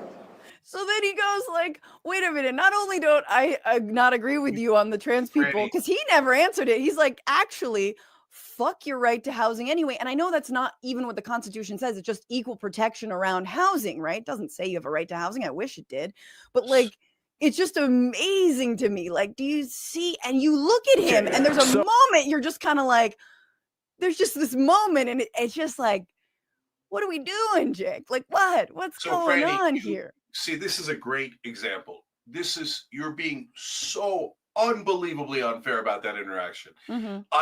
I'm sorry, that was a perfect moment there. She drinks from the Stanley Cup. You know what I mean? She says her piece and then just takes a drink out of that Stanley Cup.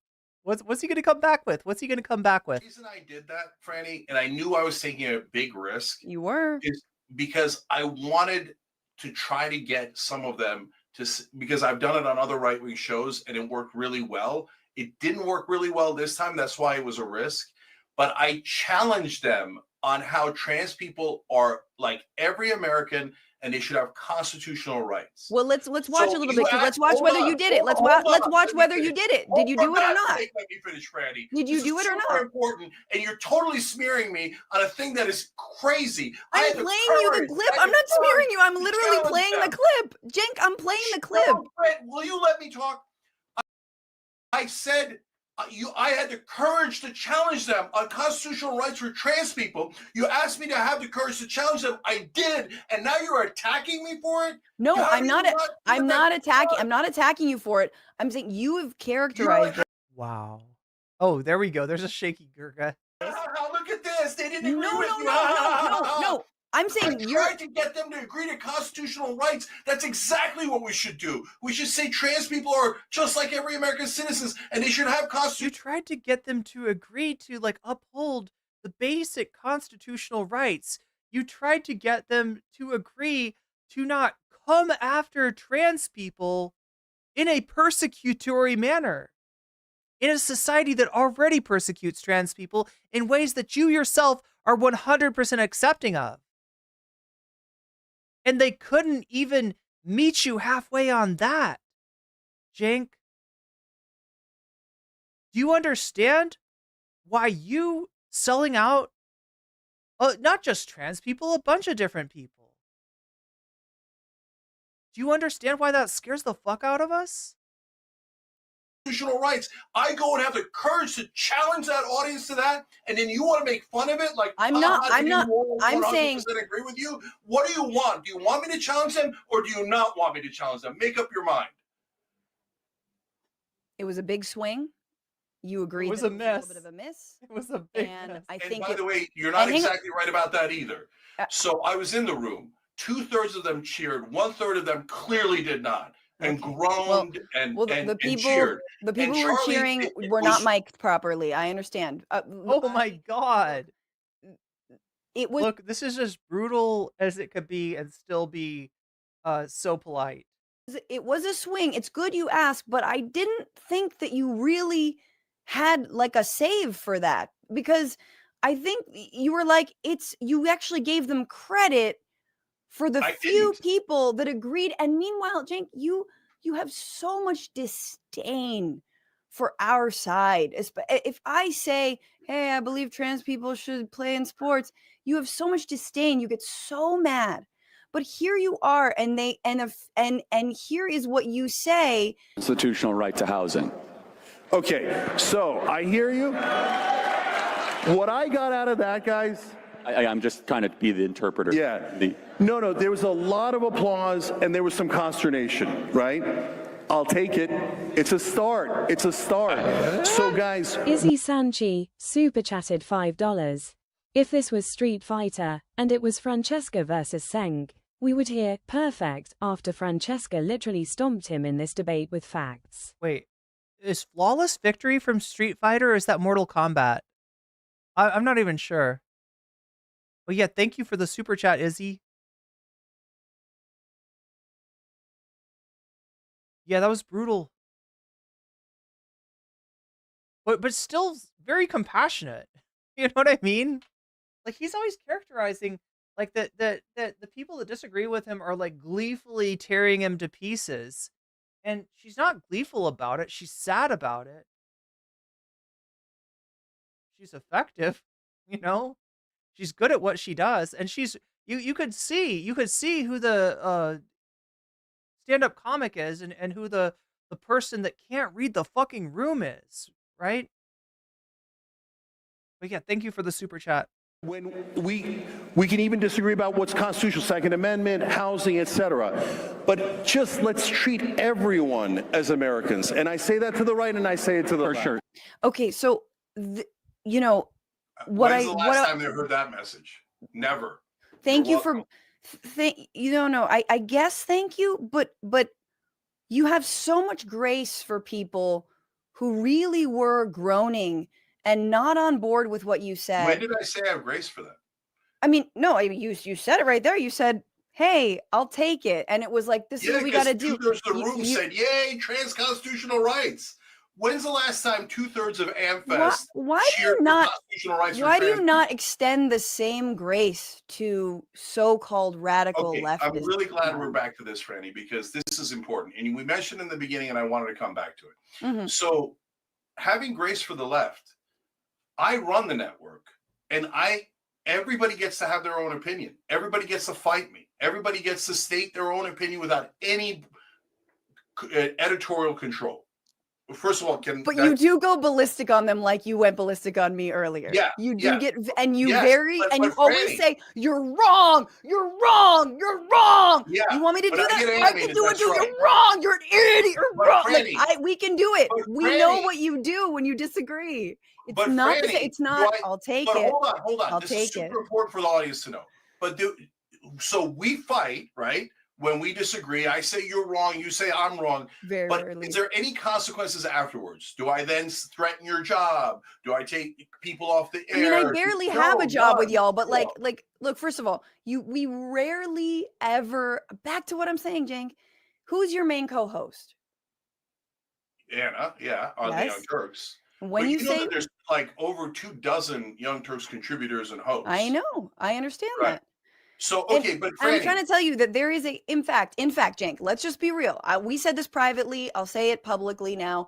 About a year ago, around the time of the trans stuff, and the trans sports stuff, you said to me, "Hey, Francesca, just so you know," and I don't think it's not a secret, but you didn't tell the audience. But it was like, "Hey, just so you know, like TYT main show is kind of like mainstream progressives. Like that's sort of what we want to be, and we're more mainstream. Just so you know, we're like moderate progressives kind of thing." And I was like, okay.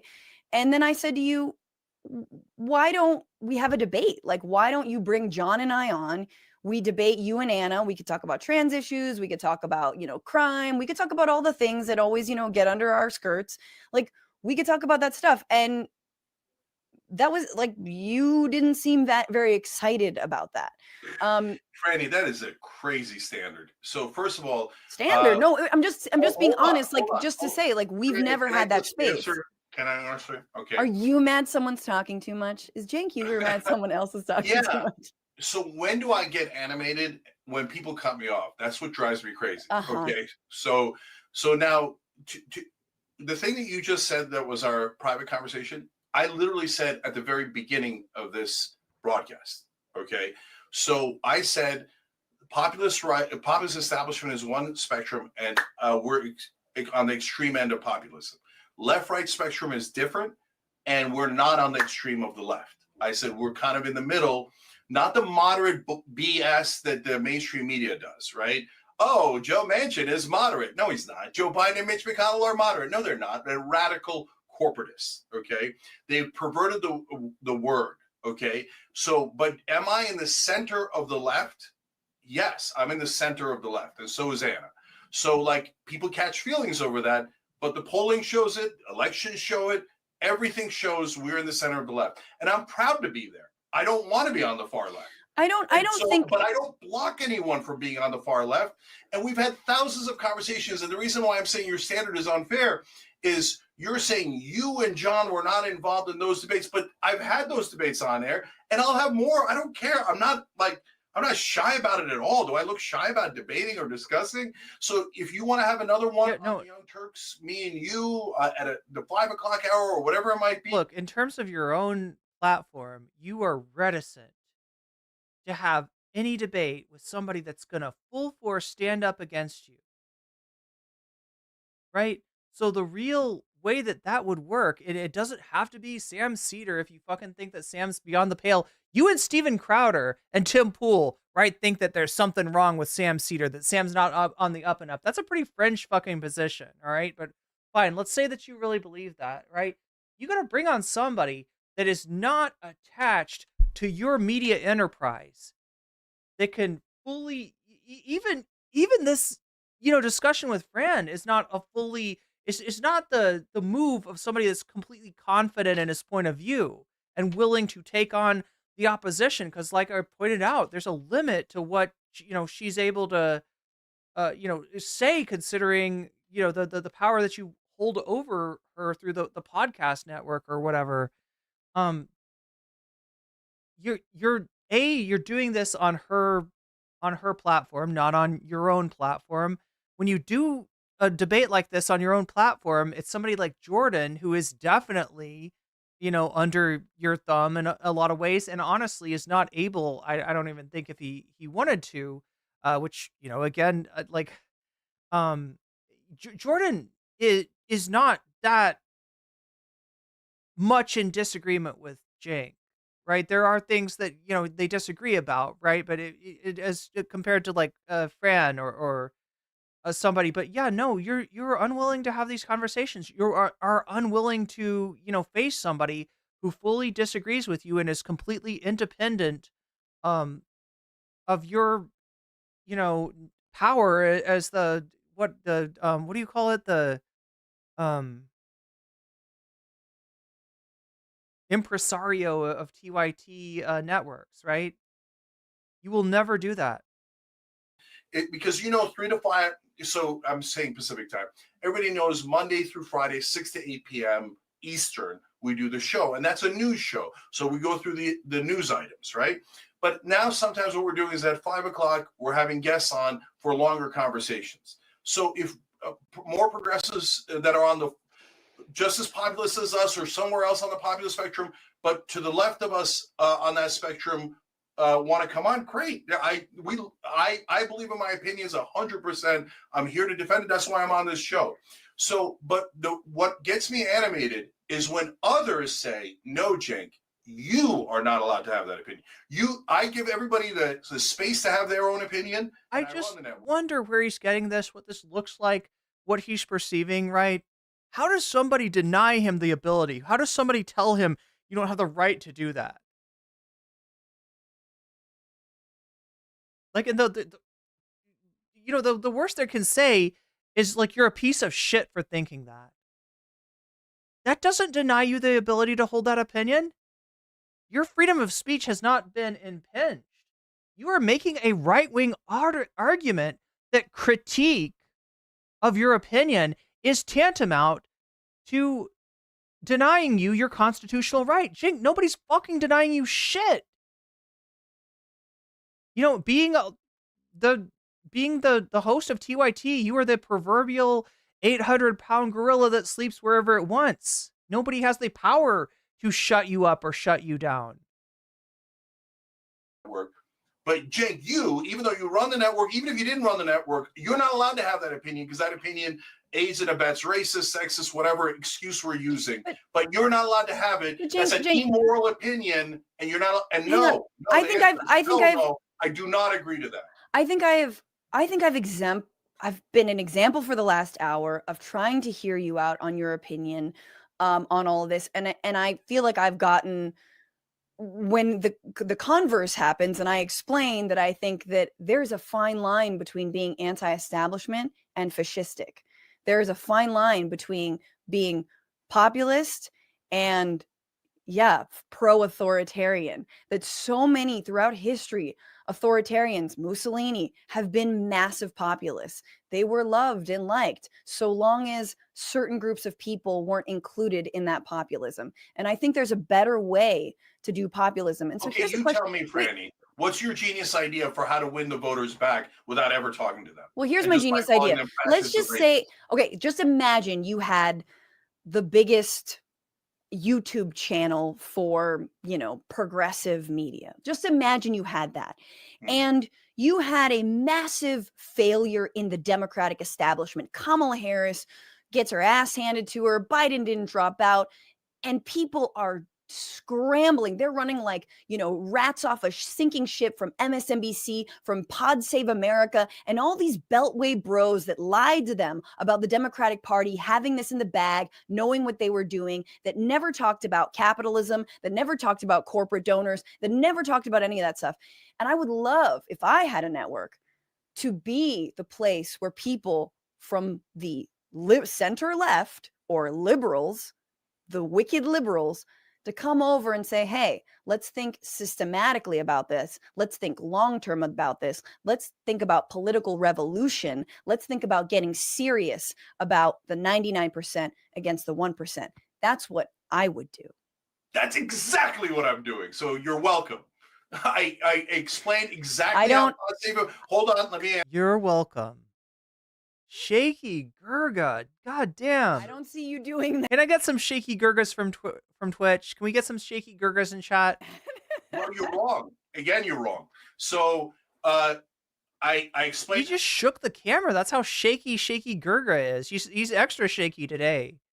Because he knows he's exposed. He's fucking exposed. Look, Pod Save America's got problems. I've called those out. I've criticized those. But I got a lot more faith in them than I do in you.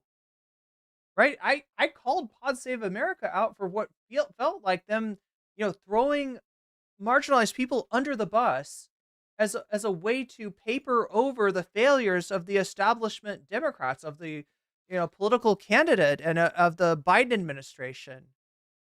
But you're in a league of your own, Cenk. You're in a league of your own. To the point where I wonder why you still consider yourself to be on the left, right? With some of these, organizations, it's like, okay, well, if Kamala Harris caves in on the issue of immigration, they'll cave in too. If if they could blaming trans people, it's convenient, then they'll blame trans people. But you don't have like the trifecta that you do with TYT and Cenk, where it's just like, there. At what point are you gonna admit that you are Dave Rubin? At what point are you gonna look in the mirror and see his face staring back at you? Because I don't see the difference between you and Dave right now. Just that you're at a earlier part of the transformation. America and The View and Morning Joe were so full of crap, pretending that they knew all. You are Morning Joe. How do you not recognize that? You and Anna Kasparian are Morning Joe. You are.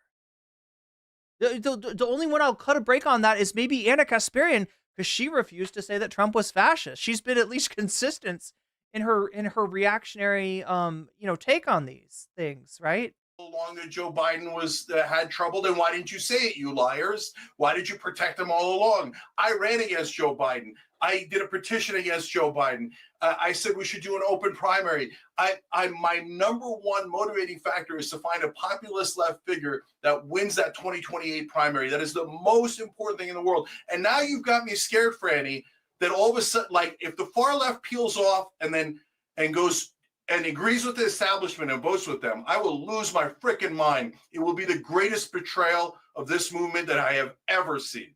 So super ironic to say for someone in the process of throwing the rest of the coalition under the bus. Super ironic that you would say that. If they betray me, if they go with the what is he even talking about? If they vote for what, like a Kamala Harris over Trump? What does that mean?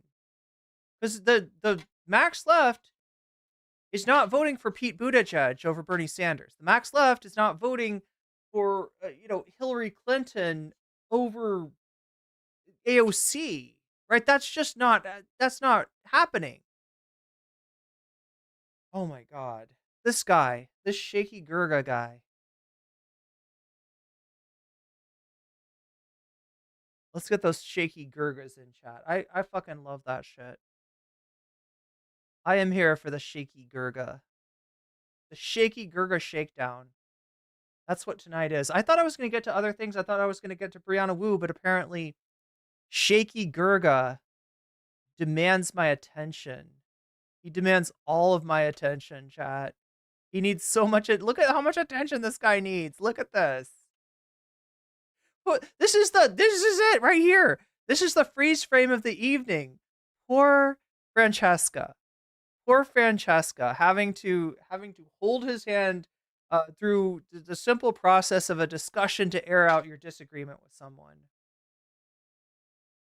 But Shaky Gurga will not be denied. Okay, chat, let's... I am massively against I don't think you consider... Anyone on the left should be massively against the establishment.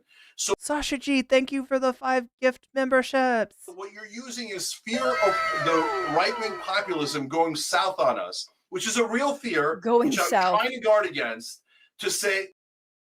The way he's wording this is telling. Going south on us. Right, of the right-wing populism, which we were counting on to be on our side, to coalition with us. If that goes south, on the off chance that the Republicans, in addition to not caring about trans people, not caring about immigrants, et cetera, also don't care about the working class, that goes south on the off chance that goes south on us. Natalie says, does Cenk think that Max left would vote for... Yeah, exactly.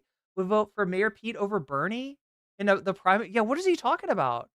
Because, like, if he's talking about voting for Pete Buttigieg over JD Vance, I mean, God, I'd fucking hold my nose. I would hate it if that was the choice. But yeah, I guess so. If it's Amy Klobuchar versus Marjorie Taylor Greene, yeah, I guess so. But what the fuck does he mean? That the Max left votes for the establishment candidate over a Republican? Like, to now all of a sudden, like, well, maybe the establishment's not so bad. No, the establishment's horrible. It's horrible. I'm not going back in that prison. I'd rather be in the populous woods with real human beings fighting. He's starting to go Alex Jones. He's sounding like Alex Jones. I'd rather be out in the populous woods, wiping my ass with a poison ivy leaf. Brushing my teeth with a pine cone. I'd rather be out in those populous woods. And I'll tell you, I'll eat your leftist ass. Yeah, he's turning into Alex Jones. Patrick Bet-David was right about one thing, and that's that this guy is the left-wing Alex Jones, 100%. And battling and trying to get to the right answer. And I use the word left-wing lightly. That I may have to put a caveat on that.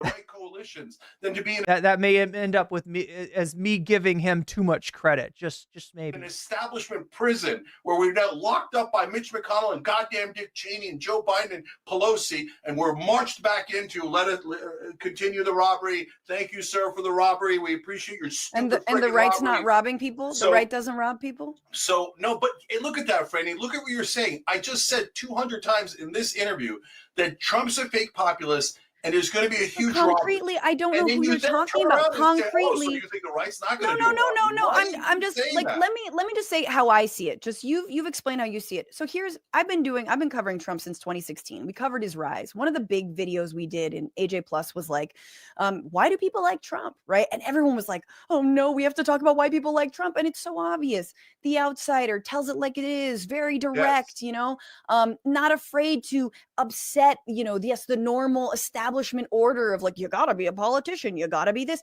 Of course, there's a million. He's kind of funny. There's a million reasons, and right. And there's a million reasons why people like him, and yet. Obviously, there is a massive danger. My brain just made the biggest fart noise on me, and I do not remember exactly what I was saying. But it's the worst when that happens. So no. Yeah. You're right. Keep you say something. Yeah. So Franny, look, it's when I talk about people attacking us, I want to be clear about this because it's really important. Okay, wait. You say really quickly. Yeah, I remembered. My analysis has always been Donald Trump is a great brand master as an outsider, but he's a Trojan horse. That at the end of the day, even though Mitch McConnell, says his bullshit and whatever, Of course he wants all the same things that Donald Trump wants. Trump is a brilliant Trojan horse for, yes, the establishment right. Look at all the neocons he's appointed. You know, I made a joke like, oh, all the cabinet positions are going to be, and yeah, you got a random Kash Patel and whomever, but they're going to be the people commenting on his Truth Social. It's like, nah, he's picking Huckabee. He's picking Marco Rubio. He's got Elise Stefanik. He's all these people who we're going to be at war with Iran within a couple years. I have no doubts about that. So like, I truly, you know, unless again, his actual base is like, no, including us, like, I just feel like, is that not clear? I thought we were all clear that Trump was literally just a Trojan horse for establishment politics. It's as if Bernie Sanders. It's as if that Cenk and Anna have unlearned something that they already knew. Yeah. Hey, I want to thank everybody. I haven't even looked at the likes yet, but 231 of you have liked the stream already. Thank you so much for that. That really, I appreciate that. Right? I didn't even have to like. I didn't have to even bully you for those likes. Right? I massively appreciate that. I also want to thank my Patreon. While we're here, yeah, on Patreon you get my videos before they come out. You get them early. Sometimes you get them uncensored and with extra scenes in them. So you know, I haven't had the chance to them yet. So you get those first release videos. Everybody on my Patreon gets that. People that are my Patreons at the $5 level or greater, you also get a shout out. So let me go ahead and do those shout outs now. Right? Shouts out to Oral's Ellipsis. Shouts out to Tracy Eva. Shouts out to Temporal Insanity. Shouts out to Funky Monkey. Shouts out to Shakespeare. Shouts out to Nadia. Shouts out to Moe No Ape. Shouts out to Just Julie. Shouts out to Jules K. Shouts out to JR. Shouts out to Hot Ham Radio. Shouts out to Good for Gabby. And a fancy shout out for Zerazerix, for Rachel K., for Crystal Saphira, and for Omega Star. Said all the things and all the right things, but when got into office, you know, Nancy Pelosi's behind the curtain pulling the levers. Like, wasn't that just understood that that's who he was?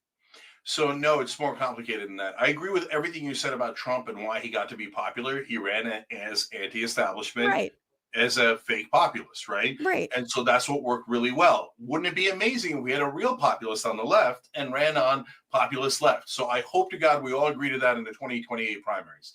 So in terms of the part that I don't quite agree on the Trojan horse, you're right. That's all he's done so far. In the first term, he had 4 freaking years. And his number one and almost only accomplishment was corporate tax cuts. Massive, massive corporate tax cuts. And in fact, on the Young Turks, back then I said, watch, the establishment is going to leave him the minute those tax cuts pass. I even named a name. I said Gary Cohn, his national economic advisor.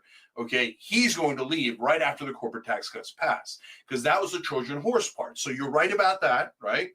But Trump is uncontrollable. So that's why that's why the Mitch McConnell and the establishment fights against Trump during the primaries. They didn't want him because they want people that can be controlled. Trump is uncontrollable both in terrible ways and maybe potentially ways that could be positive. And that is why the establishment is scared to death of him, is because they're like, well, what if he does things that are populist in the right direction? No, right? Now, he hasn't yet, right? Yeah, somebody get that guy a copy of Das Kapital. We'll get him to officially declare we're going to move the mode of production from being under the control of capitalists such as myself and Elon to being the property and the right of the working people. I've been reading this book by like, what do you think? What kind of madness is this? What kind of madness is this? Workers of the world unite! You've got nothing to lose but your chains.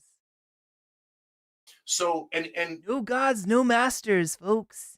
And the policy that you just mentioned, Franny, that's the one where the rubber hits the road. And so you don't know Trump. That's the problem. And look, for any other individual not knowing, it's understandable, right? But Trump is like one of the most documented individuals in any of our lifetimes, right? All of his life has taken place, virtually on TV. You should know by now who this guy is, what he does. what his personality's like. And you should know that he's not just a fucking, he's not just a Yahtzee set that's going to pop up a random number, right? There's patterns to it. Trump became who he was through the tutelage of, oh my God, what the fuck is the dude's name? Why am I not able to remember his name right now? That new movie that came out, Trump.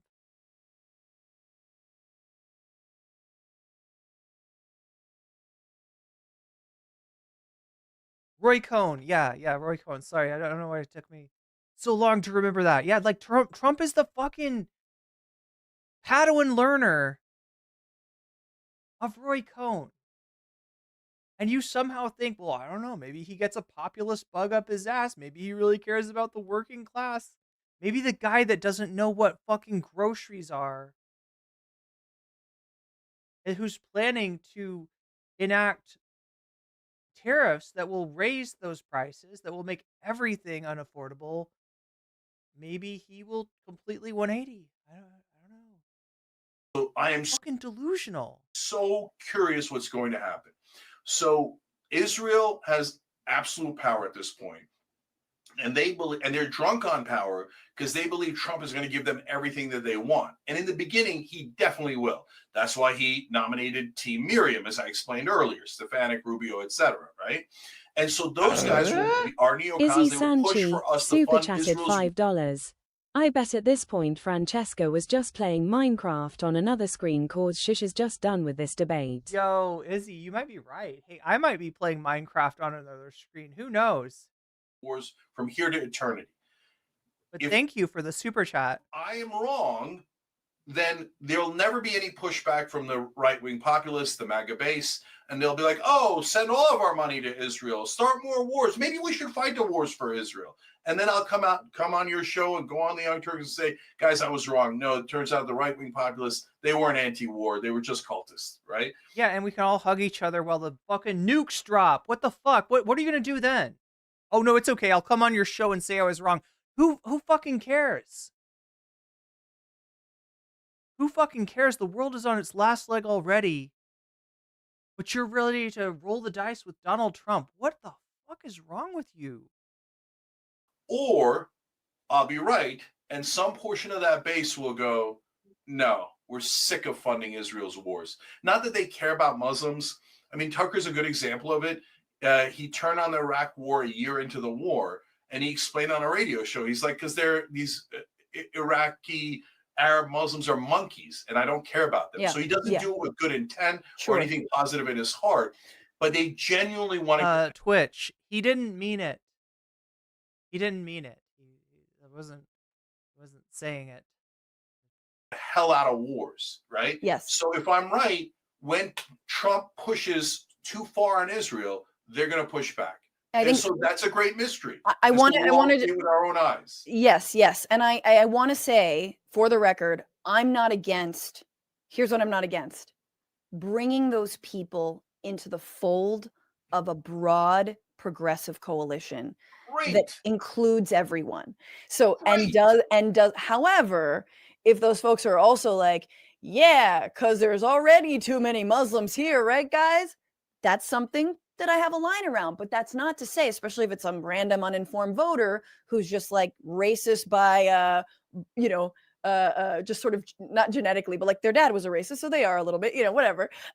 Like those people, those people can be worked on. I do think for me, this is what a broad coalition looks like, but there are lines, and that line for me is respecting human rights and civil rights of your fellow Americans, which I think you're trying to get to. But I do want to ask, we all hate Mika Brzezinski and Joe Scarborough, but like in practice, is what you're doing that different from, like, if you were to get invited to Mar-a-Lago, Cenk, wouldn't you go? Wait just a second. Just a second. I want to see, do his eyes perk up? Doing that different from, like, if you were to get invited to Mar-a-Lago, Cenk, wouldn't you go? Oh, I would definitely go.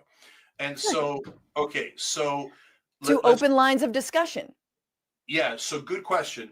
So let me address it. So Mika and Joe were very clear. They said we went down there because we're scared and they wanted to court power. That's not actually what they said, right? He's characterizing them as admitting what we all know and what is probably true is that they were, courting power, trying to maintain access, and probably a little bit scared and wanting to, present themselves as not a threat, right? That's really what they want to get out of the crosshairs of Donald Trump.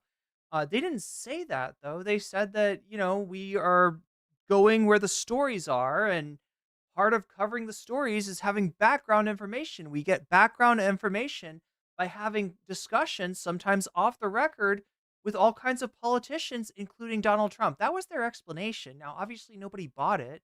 Obviously, everybody knows that they are scared. You're right about that. But no, they didn't tell us that.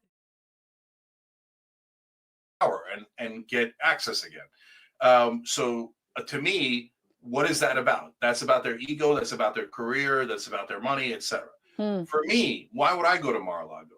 Well, I'm not going to ask for any money. I never do. I don't. That's not what I do. And I don't care about their positions. I don't want to be in the Trump administration. I don't care about any of that. What do I care about? I care about policy. What if, I feel like Trump would, as a joke, make Cenk like the secretary of, like, cow manure or something like that. He'd give him some bullshit, like, job that's, like, embarrassing. So I believe that if I'm in a room with Trump, I can convince him on at least one policy. Okay. And I know no one believes that, but just put me in a room with him. Okay. And I'm not going to walk out of and if he's, and he'll eat you alive. What is your point? What do you think is going to happen when they put you in a room with Trump? No to the policy, right? Then I'm gone. And I gave it my best shot and it didn't work. Okay. But at least I tried. At least I tried really hard to move that ship in the right direction. Remember, Trump likes to be popular. So that is a place where you could show him, hey, look at these populist positions, economically populist positions, which are overwhelmingly popular. Do that. So if Trump wanted to give Cenk money, I'm certain he would take it. A good example is cut the Pentagon. Make him ambassador to Armenia. Oh my God. Instead of cutting Medicare. Right. And what do you think the probability? I wanted to ask you a question. What do you think under Doge? What is the probability that the Pentagon is cut versus what every single Republican ultimately wants? And that's why this guy is their Trojan horse, cutting Social Security, Medicare, Medicaid. Like, what's the probability they actually cut the Pentagon instead? I'm giving it a 4% chance on Polymarket. Poison Virus says ambassador to Turkey. We should do a bet on there. Let's do a bet. So yeah, what nickname, says George Jackson 66, what nickname would Trump give to Cenk? Good question. He is kind of the king of nicknames. No, I've got it at 20%. So not very high, but higher than what you got it at. 20% that they cut the Pentagon. So 80% that they won't. But yeah, but like, I mean, look, they could cut the Pentagon in some superfluous, like, incredibly minor way. Is Cenk going to give them credit for that? Oh, good job. You cut the Pentagon. You cut $50 off the Pentagon budget, right? They're going to pay for one less paperweight. Now there's a fighter's chance that they do. In comparison, like they'd rather...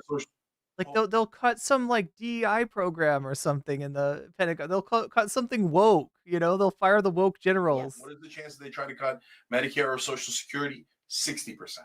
So that's still... That Polymarket dig was super smooth, Aaron Quinn. You're right. Much more likely, right? Yes. And I've started to see And by the way, here's another reason to communicate. I now am seeing right-wing hosts talking about cutting Social Security. So they're coming for Social Security. I see them talking about arresting two people. So they, the two that they're most obsessed with, Fauci and Liz Cheney. Yeah. So that's real. And we got to stop that. I hate Liz Cheney, but you don't arrest her because you don't like her. That's not a thing. And in fact, I had a huge battle with Vinny, who's a right-wing populist that I agree with some issues on, but a huge battle. Does chat remember Vinny the Beat from the Patrick Bet David show? Let's see if I can get a picture of this guy. On Patrick Bet Davis show last time. I'm like, brother, you need a crime to arrest people. she hurt my feelings is not a crime, right? She disagreed with Trump is not a crime. I mean, right? it is now. I mean, Kash Patel, if you are a journalist or a pundit going on MSNBC and you say something about Kash Patel, he's going to send you a defamation letter of defamation, whatever, a threat to sue him. And that's what's happening. I actually, and I do, here's lastly, do you have a second, a little bit more?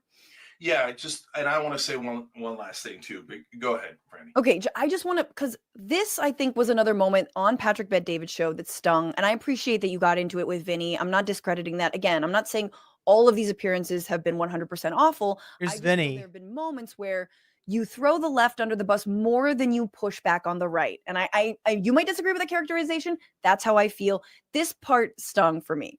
Why do you think they're losing these names? Yeah, so everything's a little bit different. And he's talking about like the Tulsi Gabbards and RFK Jr. and why. Why are you losing people that have never been on your side in the first place? Why are you losing a batshit cult member that hates trans people and loves loves Modi, right? Why are you losing the brainworm guy? Why are you losing the brain? Why are you losing the guy that thinks that Jewish people have a special immunity to COVID? Because maybe it was designed that way, right? Why are you losing all these fucking people that you should have nothing to do with, right? All of the names that he mentions.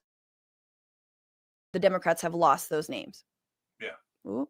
Person's different. So Tulsi, I think, was always secretly a right winger, but Bobby. There we go. There. Okay. At least we got that. At least he's. Kennedy Jr. was not. He was definitely a Democrat, right? And so he was something, right? He's a decent example. Look, I actually don't care. Okay, like imagine, Chad, a candidate that is actually legitimately progressive on a lot of different issues, but there's some issue where they're like, they believe that the Earth actually needs more carbon in the atmosphere, and if they get elected, they're going to build carbon machines and methane machines to drive climate change because they actually think climate change is really good. Do you vote for that person?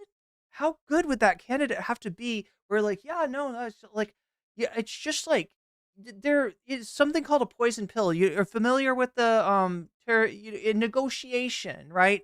There's this term called a poison pill. So if I want to make an offer to you that you will refuse, that you must refuse, I put a poison pill in it.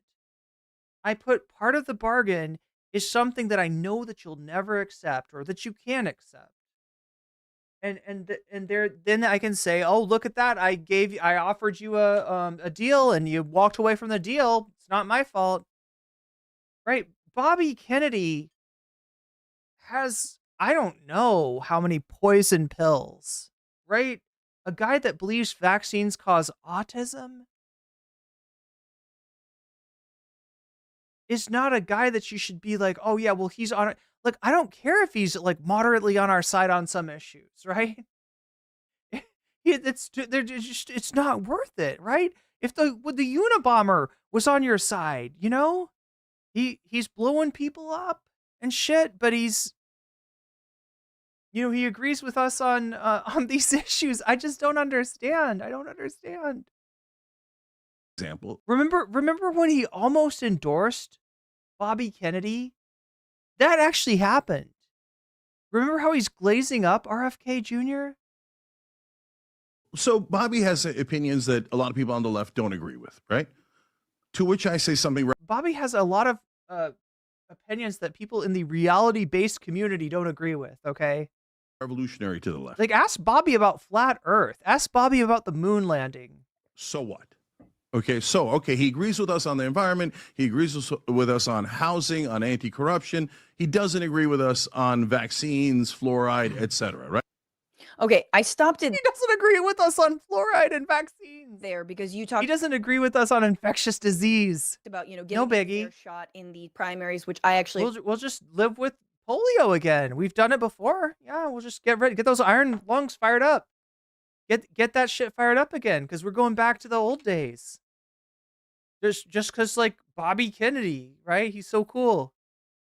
agree with you about. However, I take issue with so what? My daughter's Yeah, there's definitely so what? Yeah, exactly. Exact 100%, 100% Francesca. she's going to be going to preschool, then to kindergarten, then into You know, I'm looking at this chat and it's funny. There actually are some people, you know, shitting on Francesca. Not the majority of them, right? But I don't know if these are you know, Cenk fans or just like obviously in public school. trolls or what? So what for childhood vaccinations is truly whether or not my community and my family are safe or not. Having RF. Do you think that Cenk would like pay for bots? What do you think, chat? One in chat. If you think there's some chance that I am seeing bots that Cenk Uygur is employing to make it look like not all of the chat is against him. K Jr. as the head of the HHS is wildly dangerous. And it's not a culture war issue, Cenk. I'm not saying he's not right on some things, but again, what's the probability that his HHS is going to do anything to rein in corporate power or regulate, the big R word, regulate any of the ways that they poison us? No. Sasha G, you might be onto something. It might be the fluoride makes you a communist invading radical. What if freaking the guy from Dr. Strangelove was right? What if Colonel Jack D. Ripper was right? You know, what if we all should be drinking rainwater and conserving our purity of essence, if you know what I mean? Like, right? What? Going to do that. What they will do is get rid of any vaccination requirements and just sow even more distrust in what has protected millions of people. Yeah, so it's a fair question because you're misinterpreting what I mean by so what, but not on purpose. It's a miscommunication. So when I say so what, I don't mean, oh, it's no big deal, or that we shouldn't fight him as the head of HHS.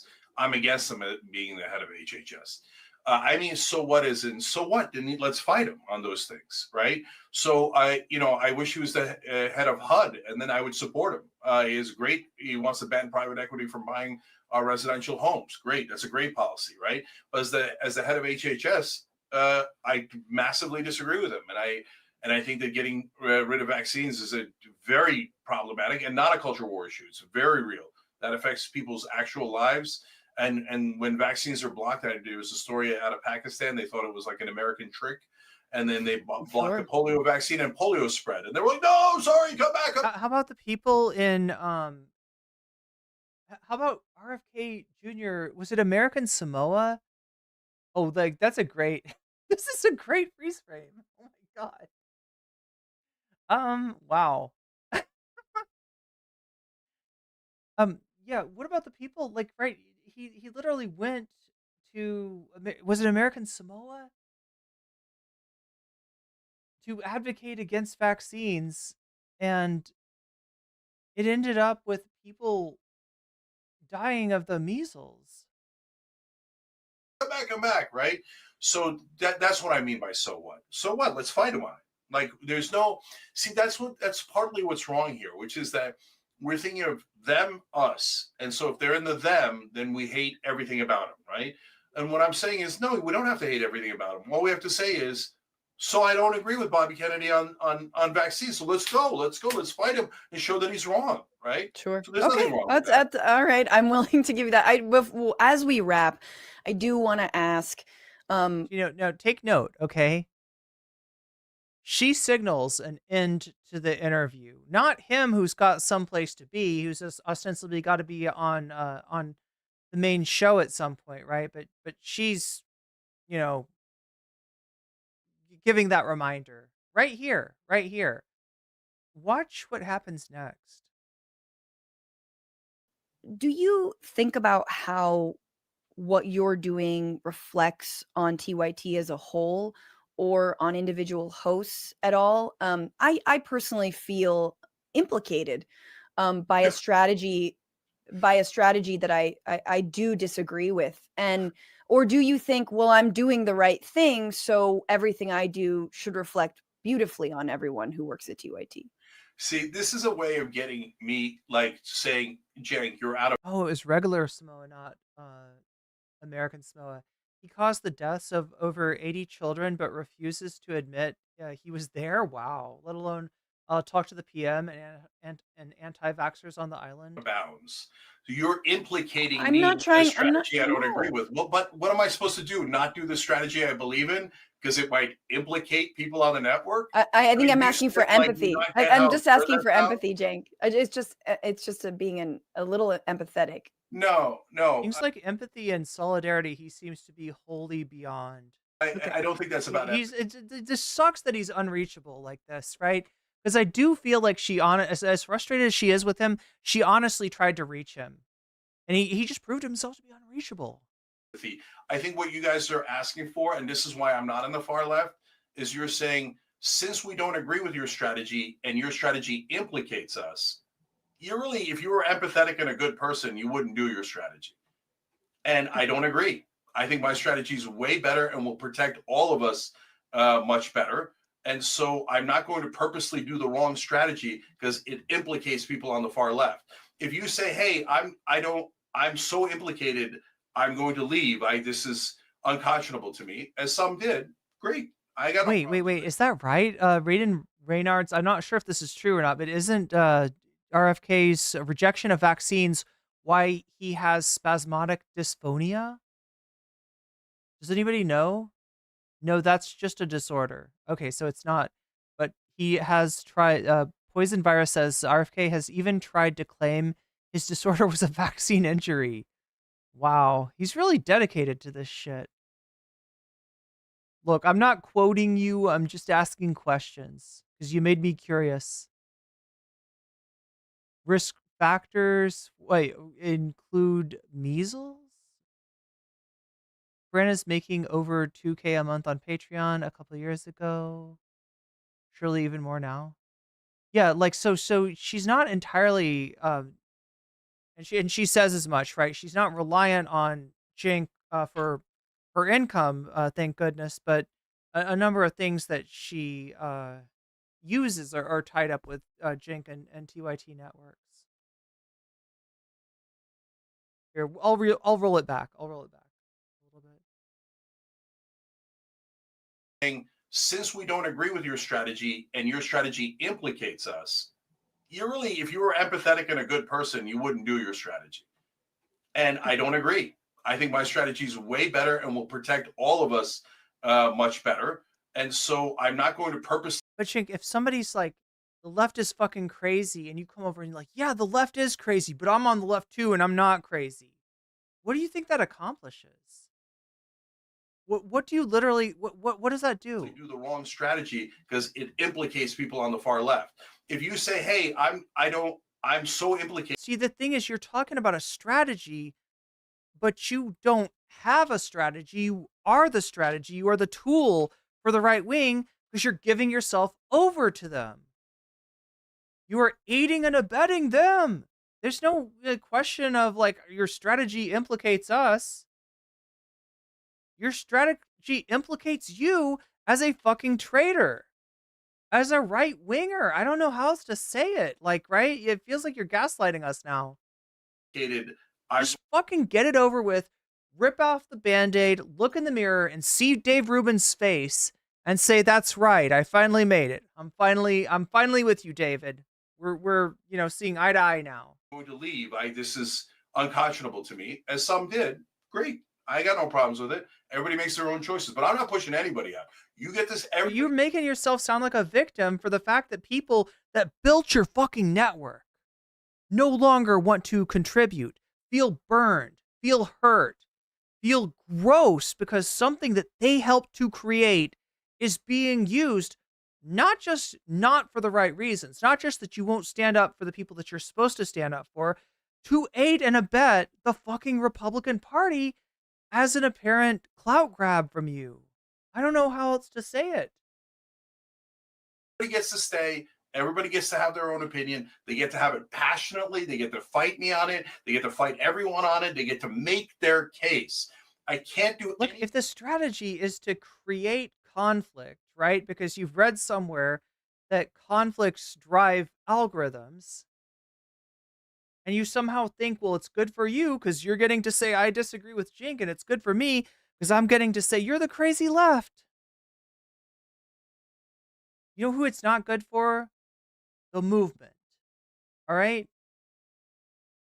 And I don't even see it benefiting you in the algorithm. Any better than being super open-minded and allowing everybody to make their case. If you say, Cenk, you shouldn't make your case because some of us feel implicated by it, well, that's your problem, not my problem. Okay? Yeah, I mean, about that, I'm reminded of the book by, I think his name is Michael Schneider, on tyranny. And he wrote, it's like 20 lessons from the 20th century about authoritarianism and fascism. And one of the things that has come to mind when you say, my strategy will protect us, is he has this chapter, I'm going to bring it up, the first part of it called Do Not Obey in Advance. And he writes, most of the power of authoritarianism is freely given. Wait a minute. These individuals think ahead about what a more repressive. Did Mark Lamont Hill bring this quote out too? I feel like I've seen this somewhere. Government will want. Oh no, sorry, it was Jesse Dollemore, right? Didn't Jesse Dollemore? We watched a Jesse Dollemore video last night, and this was at the very. This is something he brought up as well. And then offer themselves without being asked. A citizen who adapts in this way is teaching power what it can do. In other words, you don't have to do the sort of crackdown on the left around speech because I'm going to do it for you, or you don't have to come to me. Cracking down. Again, you're misstating it. I'm doing the exact opposite. You're cracking down by saying, Cenk, you're out of bounds, so you should stop with your stupid opinion. Oh no, but Fran, you should stop with your stupid opinion that Cenk's out of bounds. Cenk, either all of it's okay or none of it's okay. Like, are you pro free speech? And somehow your idea of free speech is no one criticizes me? No one says I'm out of line? No one disagrees with me? No one tries to convince other people that I'm wrong and they're right? That's a weirdly entitled vision of free speech.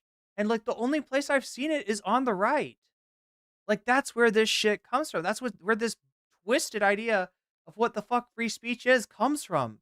And because you're implicating me. I feel like freedom to be an asshole and a piece of shit with no consequences. That's the right-wing vision of free speech. My free speech implies that Izzy Sanchi super chatted $5.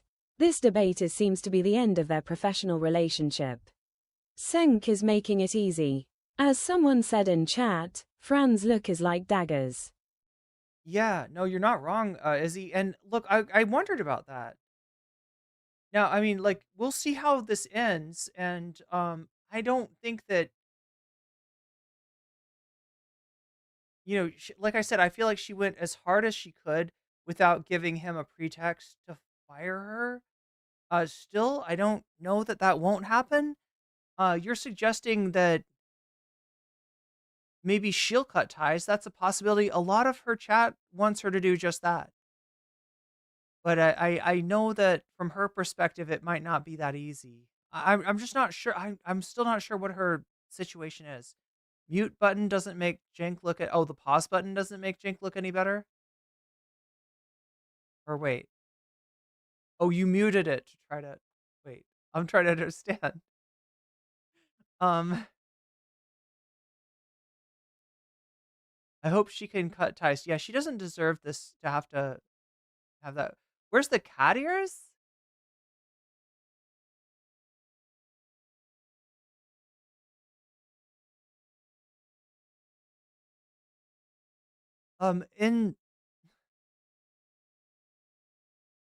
He's so much more aggressive with her than he was with Mark Lamont Hill. Yeah. One of those guys who doesn't like it when women challenge him, no doubt. Yeah, Fran and Matt are awesome. Like they are definitely a power duo. There's a real That's what you're saying. Francesca and Matt. Somebody's telling me she doesn't go by Fran. She doesn't go by Franny. She goes by Francesca or Frantifa, I guess. Hank, I feel like there's a real misunderstanding of power in your mind, and I don't know I think why. you're hiding behind this power dynamic. No. I'm being totally honest. I am a contributor to TYT that I go on every time you guys ask. I step in a pinch often. Sometimes I don't. You do. I've been asked less and less as of late. Jordan has sort of eclipsed me. It's fine. I don't give a shit.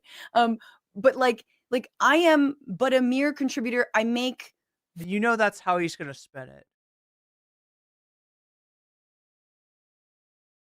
What do you think, chat?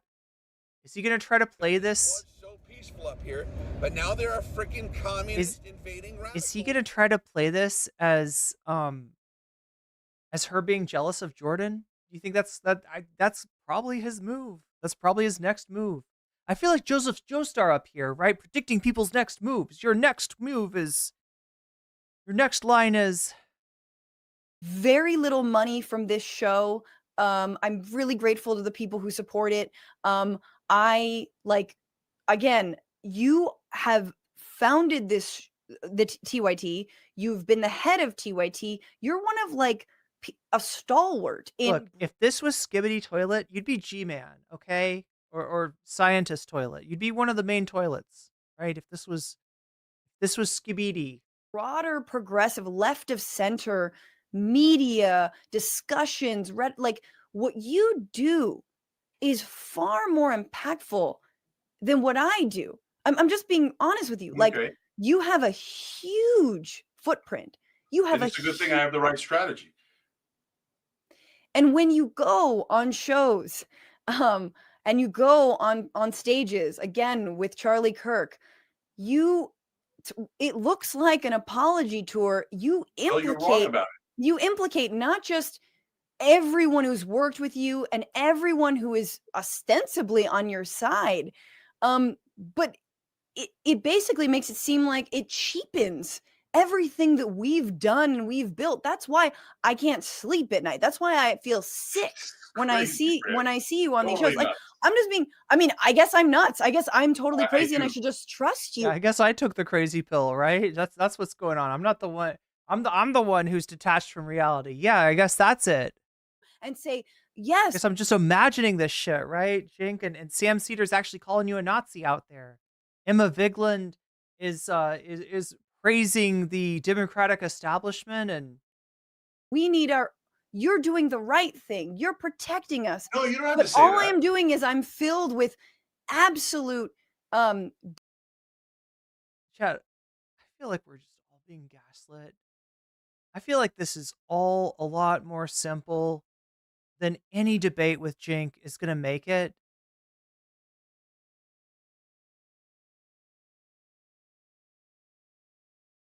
He's just a right winger. That's plain and simple. He's on their side, and he's gaslighting the fuck out of us. And it's time to cut ties. It's time to face reality. This man is our enemy. He might as well be G-Man Toilet. Despondency, like truly. And I can't believe that a guy who I used to admire and who I thought had a lot of fight is trying to. Are we gonna wait until he shoots us with his laser eyes? Or are we gonna flush him? Scratch the back of people who absolutely would never do the same for them. So we just spent an hour and a half me explaining how I'm not scratching their back. I'm trying to get. But I can show you more clips, to agree man. with us on things we believe in, and we've always believed it. And you go back to scratching their back. At least the trains will run on time. No. So let's end on this because this is monumentally important. So I say everybody's allowed to have their opinion. You say when I have my opinion, I'm hurting other people. Aaron Quinn says this interview is going to ruin him. You might be right. You might be right. Right? This is going to get to, even though he had it on her platform, it's going to get back to his audience. More people that, like I said, had kind of gone to sleep on, TYT and were just assuming, without really checking, without it really looking, that they were still stood for the same shit that they stood for. A lot of people are going to see this. He is 100% going to lose subs over this video. And then that makes me wonder how he's going to handle this. right? Because that's definitely going to make him want to get rid of her. Once he makes that connection, which I can't imagine him, even as oblivious as he is, I can't imagine him not seeing that. But that's, do you, hold on. You're hurting a broader movement, yeah. Hold on. Do you not get that privileges your position and says my position is obviously the correct one and the moral one? And since you have the incorrect immoral one, you are implicating me in your immorality and your wrongness. So you really shouldn't do that, because that's being immoral to me and other people who agree with me. Because since you're so obviously wrong and immoral about this, you're implicating me in your immorality. With great power comes great responsibility. That's what I'm saying. It is definitely the correct position. I'm saying with great power comes great responsibility. I'm giving you. I'm so accepting, but you've gone off the reservation and you've gone rogue, Jim. Look, I know that's a boomer expression that was super common, but goddamn. So now it is your fault for implicating the beloved far left, who are clearly have the correct position. But you don't have the correct position. And you don't represent the left. So please stop pretending you represent the left. Can you miss me with this 1984 gaslighting? Francesca is not Big Brother. I don't think that should have to be said, but there it is, okay? There it is. You are not the victim. You are a man baby. And you were pathetic. And I can't believe that I ever believed in someone like you, Cenk Uygur. Shaky mother. I gotta stop saying curse words, chat. Shaky Gurga. Let's just leave it at that. Can we get some more shaky Gurgas in chat? When the voting and the polling clearly showed you don't. And it's not wrong to be center left. You think that it's like center left is like, no, it's, I don't know what you think it is, MAGA or whatever. But you want to talk about the power dynamic. It's Bill Maher and Nancy Pelosi having No, center left is Adam Friedland. You are not Adam Friedland. Adam Friedland would roast you just as much as Francesca is. You are not center left. You cannot. You are not. You are not going on Cumtown anytime soon, Cenk. I don't know what you think. Baby, Cenk, I think ultimately you just need to embrace your centrism, my guy. I think you're just more of a centrist than you think. Like I just explained it, but you don't want it. It's not centrism. Okay. Okay. I said, well, no, maybe he's right. Maybe it's not centrism. Maybe he's just a right winger. Earlier, Franny, I'm not talking about the disgusting centrism of Manchin and all of that the mainstream media lied to us and called centrism. That's radical. What's wrong with Manchin? Manchin works with both sides. He's a perfect example of what you're doing. That's exactly what I'm talking about. Manchin is the establishment. The fact that you can't see the difference between a left-wing populist who despises the establishment, who's a right-wing populist, who loves and is the establishment, who's a right-wing populist, you can't see that difference is stunning. Who's a right-wing populist? No, the fact that you can't look in the mirror and see that you are the establishment Democrat, see that you reformulated through your weird, ideas about populism. You reformulated the third way Democrats. You've reformulated the DLC. You reformulated Bill Clinton and Obama and Hillary. They all pragmatically gave up certain max left positions because that's not where the center of the country was until it was. And then they were like, oh yeah, that's right. Gay marriage. No, absolutely. Absolutely. But don't run on that. Don't run on with that as a position. Don't be like ahead of the curve. Who is a right-wing populist? Name him. Who's a right-wing populist? On Patrick Bet David show is definitely Vinny on Patrick Bet David show. There's your populist. There's your right-wing populist. Beat Boy. God damn it, Cenk. You're so pathetic. You're such a sad old man. Right-wing populist. Dan Holloway on Drinking Bros is definitely a right-wing populist. Okay, I don't know this. Anybody want to tell me about Dan Holloway? I don't know this guy. Vinny on PBD thinks that the Biden administration blew up the bridge in Baltimore. He does. That's right. Because they're not They're not saints, and they don't agree with us. Who's a right-wing 60% populist of in stuff. office? Who's a right-wing? Is it Matt Gaetz? Who's your right-wing populist in office? Is it Marjorie Now Greene? the new right-wing populist is absolutely clear. And see, guys, before I say the name, Okay, now at this point, people have been saying that they thought that Cenk was on the verge of tears earlier. It does kind of look like it at this point. I know what's going to happen after I say the name. You're going to think of all the bad things he said about social issues, and you're going to think, oh my God, Cenk likes this guy. That's why I now hate Cenk. So I'm telling you, ahead of me telling you the name, no, I do not agree with him on the social and cultural issues, and I will fight him as hard as I possibly can on those. And I don't. But Adolf Hitler, no, just kidding. I don't know. He's right on all the economic issues at all. But he has begun to be populist because he stopped taking corporate PAC money. Josh Hawley in the Senate. That is now a right-wing populist. Tom Massey, a right-wing populist. Okay, those guys, Massey, you could say 1,000 terrible things about him, but he is honest. Everybody knows he's honest. He's honest to a fault, right? When he says some things, I'm like, whoa, that's freaking crazy, right? But are they actual right-wing populists? Yes, they are. And the number one way you could tell if someone's going to be a populist is if they stop taking corporate PAC money. Okay, I accept that. I accept that. I just want to say, lastly, I worry about our relationship because, I mean, I don't have to, like, we may grow distant, you know what I mean? I'm trying to delve more into my show. I still love going on John's show and Dr. Richie's show. That's in the TYT network. This show is on the podcast network of TYT. There's no money that really exchanges hands. You guys do help me with the podcast hosting, so I appreciate that. So I may owe y'all money. Do you know what I'm saying? But I'm just being honest. Like, you don't know anybody. But you know what I mean. I'm being honest about what our arrangement is. But I worry because we were but 5 minutes into this conversation, and you said Emma Vigeland likes the establishment, and it doesn't matter what she said. It doesn't. Hang on. It's not about what she said, but it is concerning that there are so many former TYT employees, and let's put Doran Rubin aside, but people like Ben Dixon and Emma Vigeland, and even longtime contributors who were editors like Hank. I remember Hank, and like the fact that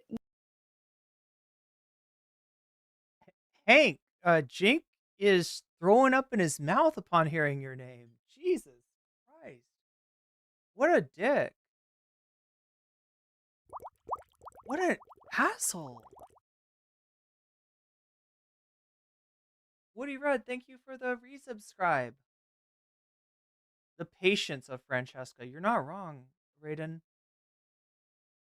A lot of people in MAGA potential Bernie in the MAGA potential Bernie voters who have been seduced through the right pipeline. I don't know if Cenk's way is the right way to reach them, but the left have to figure out some way of doing it. The 99% will only win when they understand they are the 99%. I know, right? So throw trans people under the bus. No, that's not what you're saying.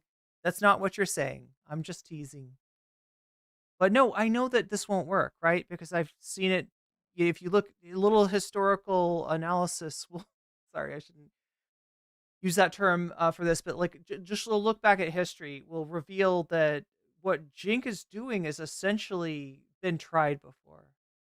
And it's been tried for 40 years. This is literally, he has reinvented while positioning himself as the enemy of the establishment. He's reinvented the establishment Democrat strategy of just being slightly to the left of the Republicans. Like, finding issues where you can be like, okay, well, I agree with Reagan now. Cut those taxes. Get those poor people off welfare. I agree with Reagan. That was the thing that they did. This has been tried. You could even look at Kamala and Biden and have a little bit of that loser liberal DNA in them in terms of their reaction to the immigration issue. Okay, what do? We're unpopular on immigration? Cave. Let Trump have everything he wants. Tell him, yes, I agree. Right? But then when he says, no, I won't accept that deal because I don't want it to happen under the Biden administration, we'll point it out and then we'll win the campaign. How did that work out for you? Yeah, so we do process of elimination, right? We can eliminate one method, and unfortunately for Cenk, that is the method that he is proposing. But the 99% understanding they are the 99% is a thing that we call class consciousness, and it's a prerequisite to any kind of radical reform that involves the means of productions, or even like claws back a little bit of the leverage for the working class, right? And that's the mission of all of us in the working class, to let other people know where their interest lies. That's what we're talking about when we say the 99%, right?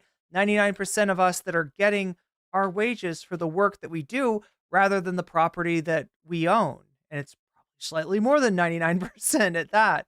It's a, it's a shrinking, it's a pyramid with a shrinking top, right? The people that are, the movers and shakers, the Elon Musks of the world are getting, fewer and far between, and there's more and more of us. So that's one thing that we have as an advantage.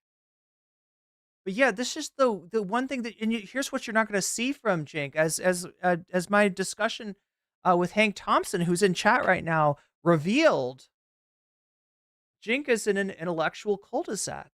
He's moved from his college Republican days, certainly to the left to a certain degree, but he refuses to even consider moving any farther. So something like class consciousness, right, which is just the prerequisite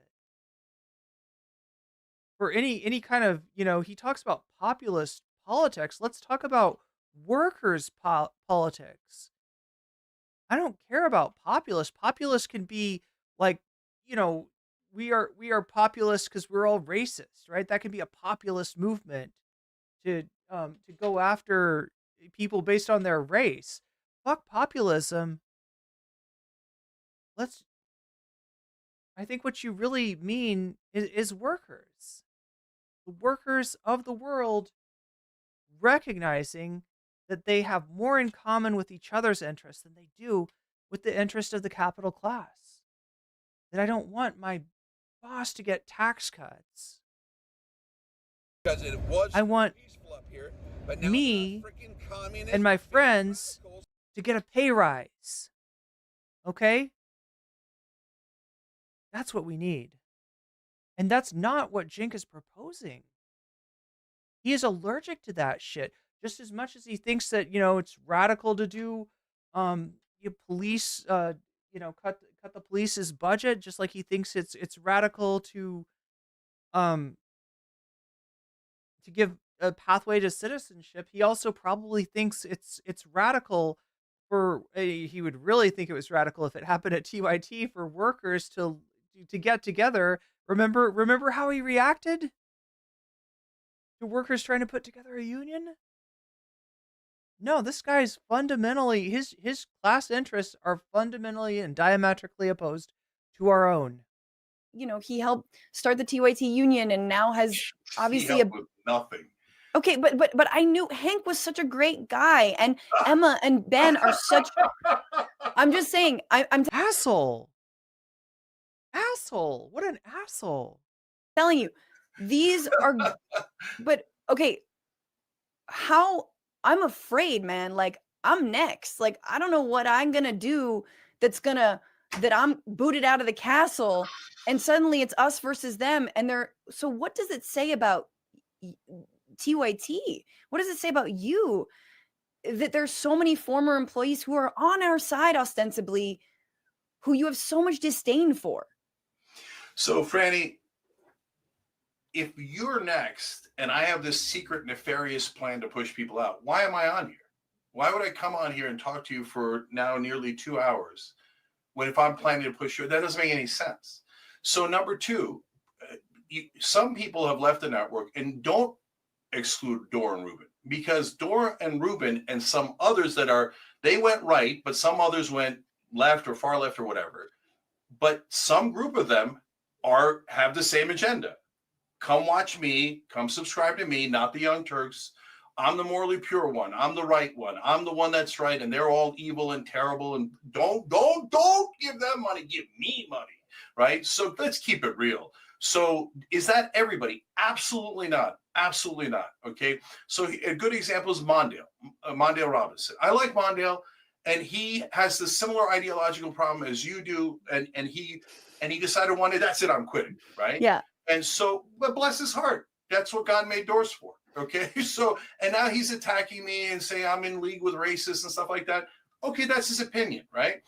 But when people cross a line like Rubin and Dorr and Sam Cedar, et cetera, and others, and I mean, I don't know where the breakdown is. Does Cenk not believe that MAGA supports racism, or does Cenk not believe that what he's doing is supporting MAGA?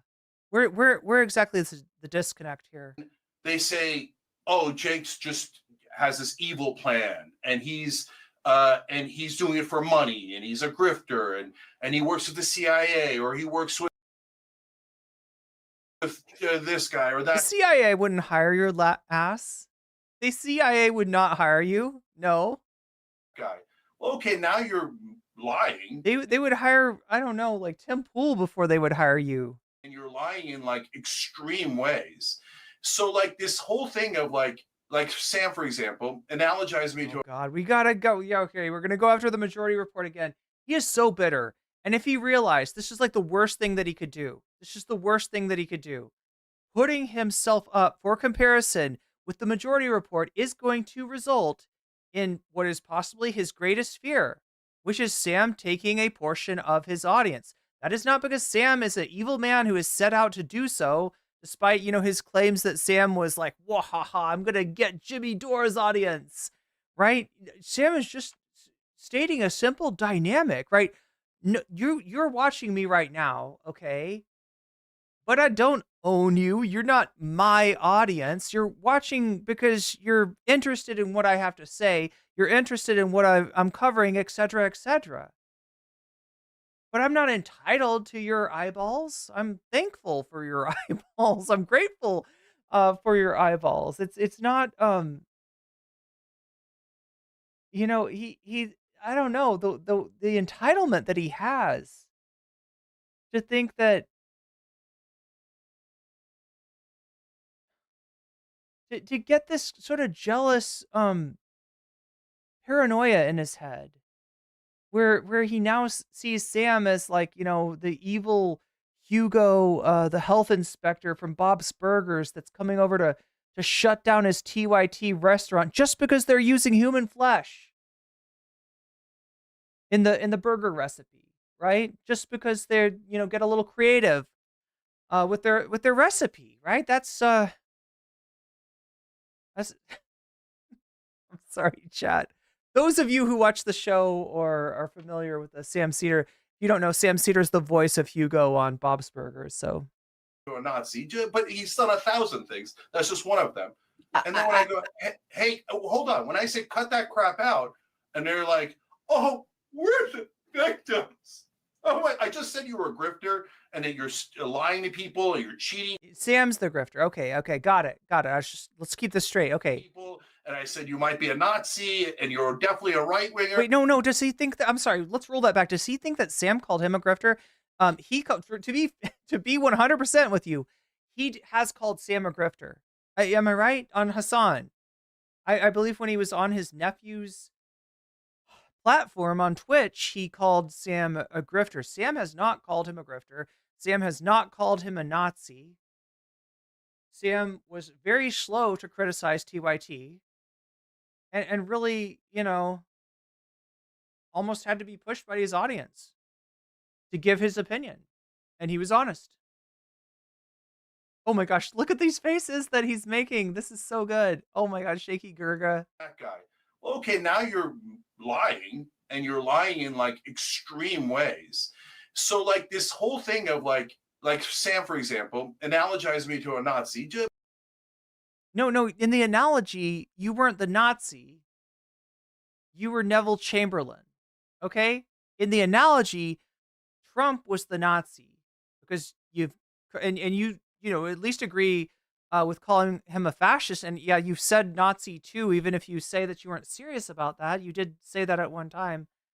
And so I don't see what your problem is here with the analogy, right? In the analogy, you are enabling, you are appeasing the fascists. You are Neville Chamberlain. You are not.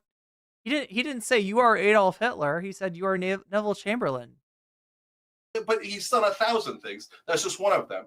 And then when I go, hey, hold on. When I say cut that, hold on. Do you think that the thought went through her mind to say that Sam didn't actually say that? Maybe she'd have to look with the, maybe she hasn't seen what Sam did say, so she just didn't want to comment. But crap out. He does say a lot of verifiably, objectively false things that. And they're like, oh, we're the victims. Oh, wait, I just said you were a grifter and that you're lying to people and you're cheating people. And I said you might be a Nazi and you're definitely a right winger, but I'm the innocent one. Sam Seder lives in this man's nightmares, okay?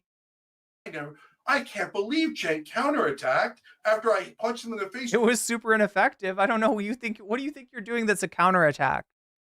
Look, this is the thing. It's a self-fulfilling prophecy, okay? Sam's not out to garner your audience. Sam's got his own audience. He does a different kind of program that you like. So, yeah, it would make sense that different people are interested in the different programs. However, the more you continue to just lie about Sam Seder, the more likely your audience is to find its way over to his show. And then to realize that you've been lying about him.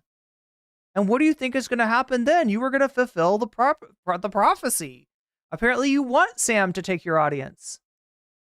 20 times, I can't believe poor little Asian. But he believes in saving Social Security and cutting the Pentagon. Hunting the Pentagon. Can you give him credit for that? That was the line of the night right there. Chad, I hope that at some point we can all get together and cunt the Pentagon. I believe in us, chat. I also believe that we're damn close to 300 viewers tonight. Wow. I didn't even expect that. Super grateful. Thank you, everybody. Thank you for all the support. And thank you, everybody who's liked the stream, because that helps me a lot.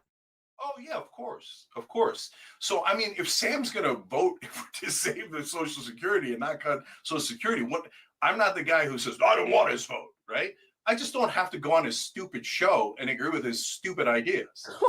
But you just, again, stupid. Again, these are words that you reserve. Okay, Why do you? Randy, if I called you a Nazi and I said you're a right winger and you're secretly taking money from Pelosi and Charlie Kirk, then hey, and you said hey, and you got angry with. What are you talking about? Where's the analogy? What has anybody done to you that is like that? Me, wouldn't that be a rational reaction? I think there's been a conflation with reaction be, oh, I love Cenk. I love that he called me a Nazi. I can't wait to work with him. No, he's a freaking grifter. That's all he's ever done. He literally told me that he was trying to take Jimmy Dore's audience. Jake, I don't think Sam wants Jimmy Dore's audience. Do you know Jimmy Dore's audience? You do. He had hosted a show on your channel. You know Jimmy Dore's audience. Nobody but Jimmy Dore wants Jimmy. I don't think Jimmy Dore even wants his audience. Because Jimmy, the doorknobs. You really think that Sam? Oh yeah, I'm gonna get the doorknobs. I'm gonna get them in my hair. I'm gonna get them watching. The doorknobs would not be able to play nice in the MR chat. All right, they would not. They would not. Bigger. Good. So he wanted to. You remember what Jimmy Dore did to me? You remember the reason Jimmy Dore is. The reason Jimmy Dore is out the door was in part what he did to me, and you and I talked about that. Listen, if you're fighting for truth, if you're fighting for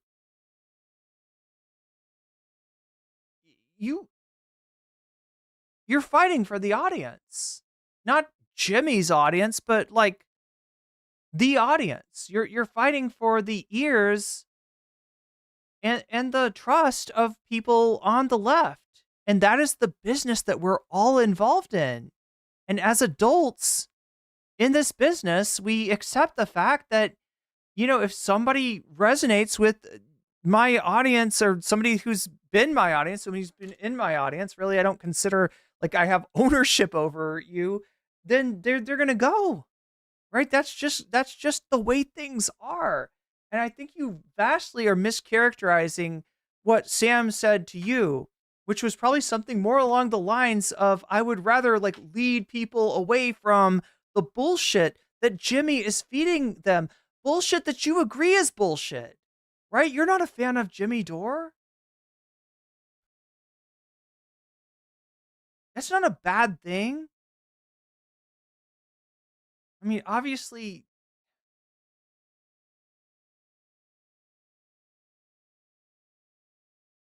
time. It was when he had to finally face the fucking music and be That's like, right. hey, you cannot bully another not And employee what but a happened, contributor. Franny? I stood up Yeah. for you, right?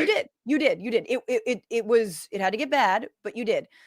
He had also been, I mean, he had been going the way of the dodo for a long time, but I just want to say, like, so it doesn't say anything about TYT, that there are these former employees who really, and I just want to back to the last thing I'm going to say is, people really liked you. They really did.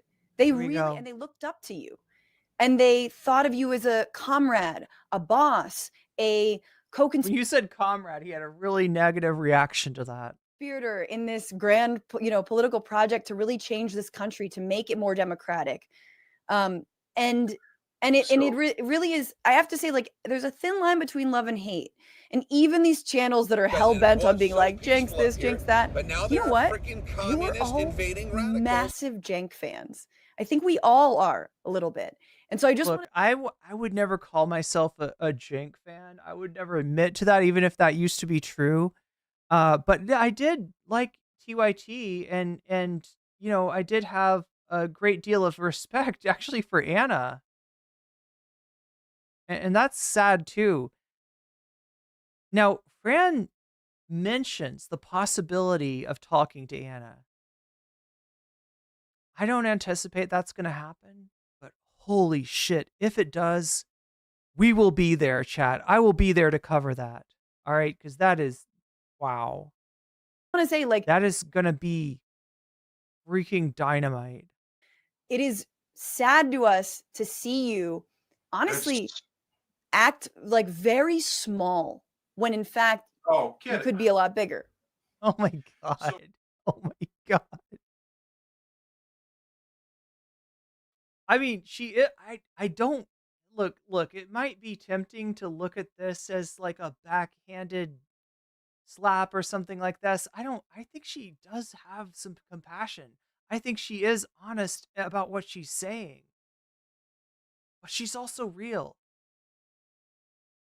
And that's her real art, to combine honesty with realness the way that she's doing here, right? Like I said, it's a very difficult line to walk considering the position that she's in.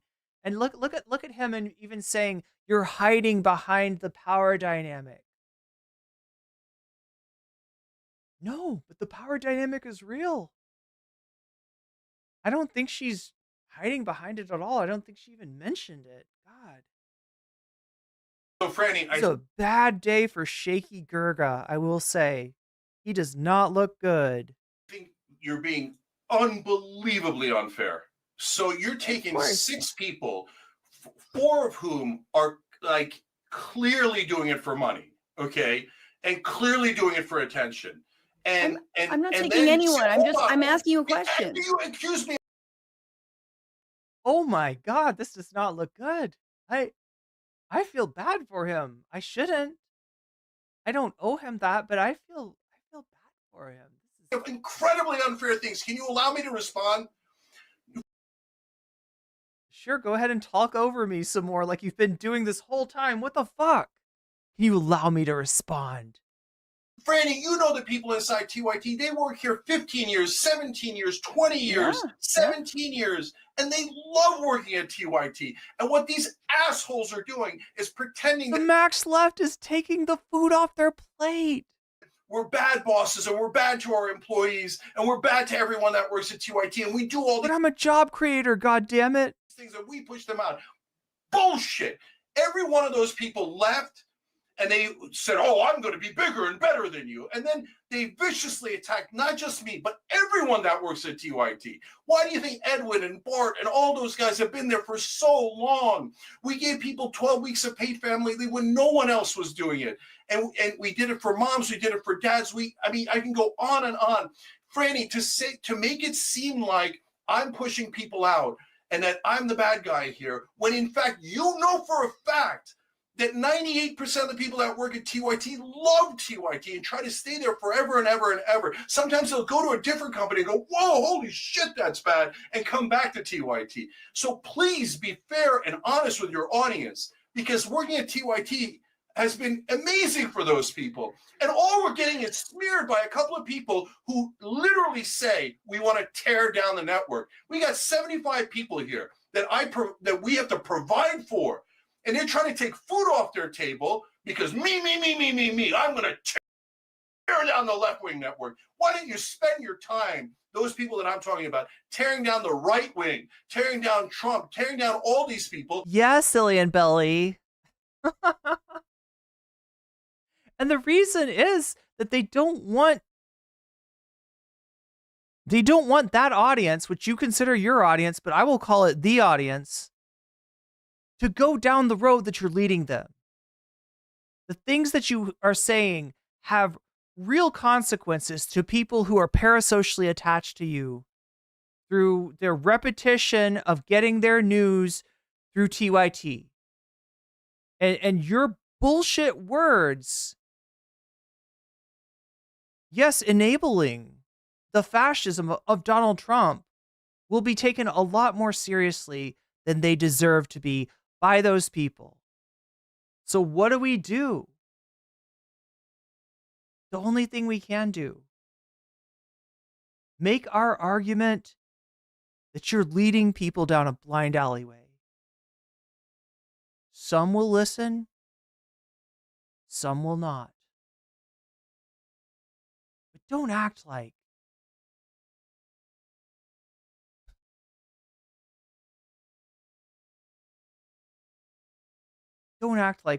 the audience is taking something from you.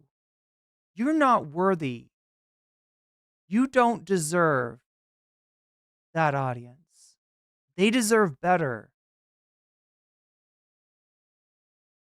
And this latest, opportunistic, grab for MAGA clout, it shows us everything that we need to know. I am resolute, chat. Fuck these guys. 100%. Instead of sitting there and going, oh, someone on the left is bigger than me, I'm going to tear them down. And that's what they're doing. I think we're going to... nobody give him Mark Fisher's exiting the vampire castle. It's like, as much as I think that Cenk is allergic to any kind of theory or analysis or anything like that, I bet he would eat that shit right up. I bet. Don't get him together with Novara Media. Can you imagine that? They're like, you really should read this. It's by Mark Fisher, and he's like, oh, I don't read books, I don't read theory. Like, no, it's really more of an essay. It's really more of a pamphlet. It's quite short and very enjoyable, and it's about Russell Brand. I think it's a really sore subject, but I did just want to ask. I think yesterday on Mark Lamont Hill's show, you did say that that what your strategy has actually cost you and cost TYT some subscribers, and members, more importantly, who financially support the show. Speaking of putting food on 75 people's table, what is your reaction to that? I know anecdotally there are people who love and support my show, even though I truly don't talk about my disagreements with you. And God, Cenk, I've been over backwards. The reason my show is at 1 p.m. is because it's right before you, right in between when TYT doesn't have any show. I've bent over very backwards to accommodate TYT. But there are people who love my show who say, I had to stop supporting TYT for a lot of political disagreements. And what do you say to those people, or how does that make you feel? I refuse to be wrong on purpose. So we lost a lot of members and paying subscribers when I started criticizing. This might be my best chance to take a. He shouldn't be drilling in the Gulf, and he shouldn't be. I'll listen to this while bailing out the bankers without any consequences, etc. And people were outraged. Last best chance. And I didn't do it because I didn't know the term back then, but I know it now. It's called audience capture, And I'm Oh not my gonna God, do it. no, I So can't if pee. you say at the time people were like, no, be pro-Obama, be pro-Obama. I'm like, no, I'm not going to lie to you on purpose. And now some folks are saying, no, tell us the far left is totally right. He's And that talking about audience capture. Oh no. like What there the is no crime and on and on and on, right? No, I'm not going I, to be I, purposely wrong. And so I'm not going to do audience capture, and I'm not going to say that. And audience capture? So right, this is audience capture. That is such a Okay, look.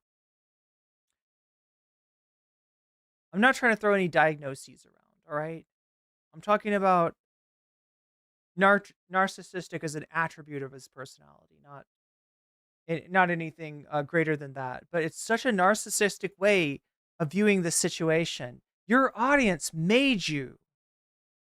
That doesn't mean that they own you, but it also means you don't own them.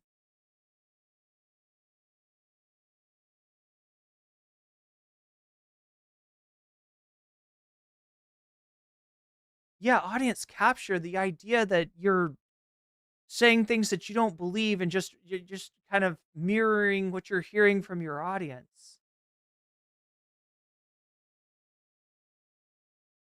It's not what's going on. What you're getting is like you're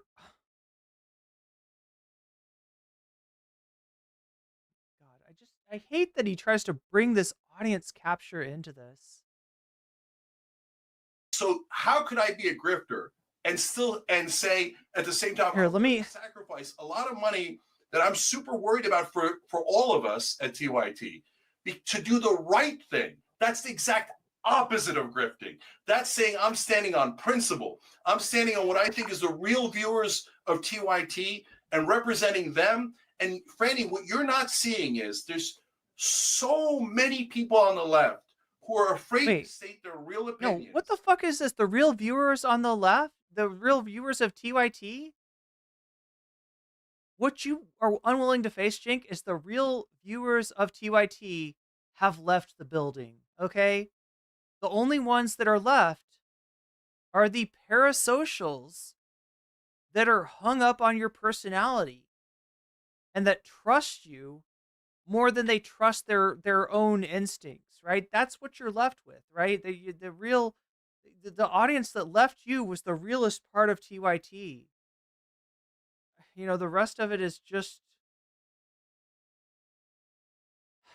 parasocial relationships. I'm gonna pee real quick. Hopefully, yeah, real quick. Let's make that happen. They're going to get shellacked online.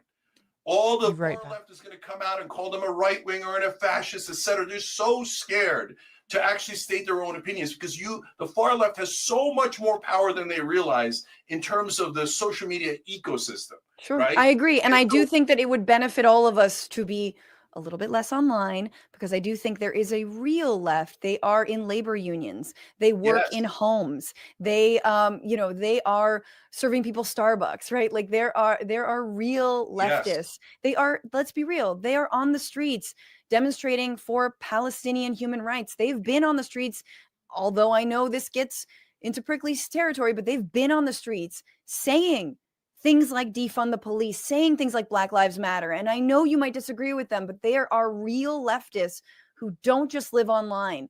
And so I hear you about, I absolutely concede our movements. We always talk about this. How can our movements be more attractive? Be, as Michael Albert, who wrote this book called Participatory Economics, he used to say, how do we make the left sticky? Like sticky, where people want to be there and stay there. And it's for sure, it's by not over policing one another. And it's by meeting people where they're at. And I think that is absolutely true. But for me, it is not about, to me, it's not about what I see is conceding to a right-wing framing within the ceiling of Trumpism, because there's always a ceiling, and that ceiling is Donald Trump. But Franny, I'm not conceding, and facts have to matter. Facts have to matter. Well, like you're painting me as a collaborator when I haven't collaborated at all. All I've done is argue for our positions. And in fact, you showed a couple of times when I argued for our positions, right? And if you showed all the right-wing shows that I was on, you would see me fighting for left-wing positions on right-wing shows that no one's ever done. And do you know that on the Patrick I've been on Piers Morgan. I do that a lot. So, oh yeah, if you count Piers Morgan, I totally agree with you. Patrick Bet-Davis show, I made the second to last time I was on, I made a collaborated at all. Well, all I've done is argue for our positions. And in fact, you showed a couple of times when I argued for our positions, right? And if you showed all the right-wing shows that I was on, you would see me fighting for left-wing positions on right-wing shows that no one's ever done. And do you know that on the Patrick Bet-Davis show, I've been on Piers Morgan. I do that a lot. So, oh yeah, if you count Piers Morgan, I totally agree with you. Patrick Bet-Davis show, I made the second to last time I was on, I made a case for paid family leave. They polled their audience. 75% of that right-wing audience said, yes, we should pass paid family leave. Who else has done that? And for that, I get called a collaborator and I implicate others in my collaboration. I'm so sorry. This is just garbage. God damn. No fucking shit, you're a collaborator. Look, a year or so ago, I guess I was under the opinion that, there was just like people get to a certain age and, they drift a little bit or their movement moves along without them and they're sort of stuck in this halfway position.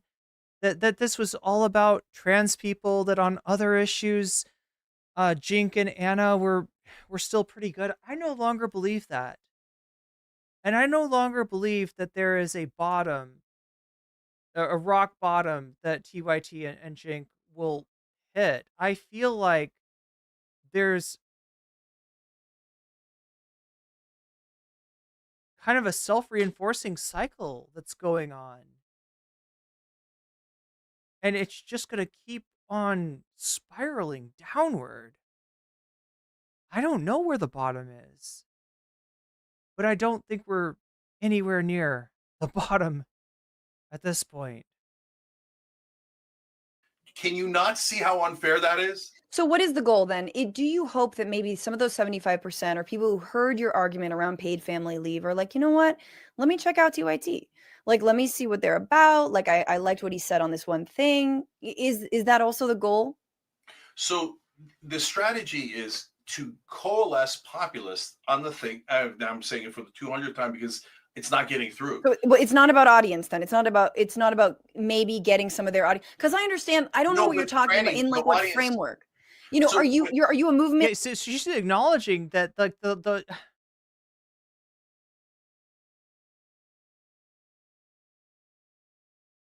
like if you were really gonna do any good in terms of changing people's minds, it would be, you would see them come over and watch you and listen to what you have to say and maybe you kind of play it real close to the center when you're on other platforms, but you're moving these people along. Right? I mean, I'm assuming that that's what yeah, look, the only frame of reference I have for what she's talking about in terms of her work on Piers Morgan is what I do in live shorts. So, sometimes I stream on the YouTube Shorts reel and it's a different algorithm, it's a different thing. But generally when we're talking about politics, we'll bring over a whole bunch of Trump people. Like, right, there will be they'll have a whole lot of right wingers in the audience, right? Like half and half. And my goal is not to change the minds of the MAGA people shouting slurs at me in chat. My goal is to find a few people that are, that I can convince that are somewhere in the middle or that are even a little bit towards our side of things. So I'm thinking that's what goes on, in terms of her appearances on Piers Morgan. She's not doing it for Piers Morgan's sake, right? She's not doing it just to do it. She's doing it because potentially there is an audience out there amongst all the chuds, and there's a ton of chuds that watch Piers Morgan that are going to find her and through kind of,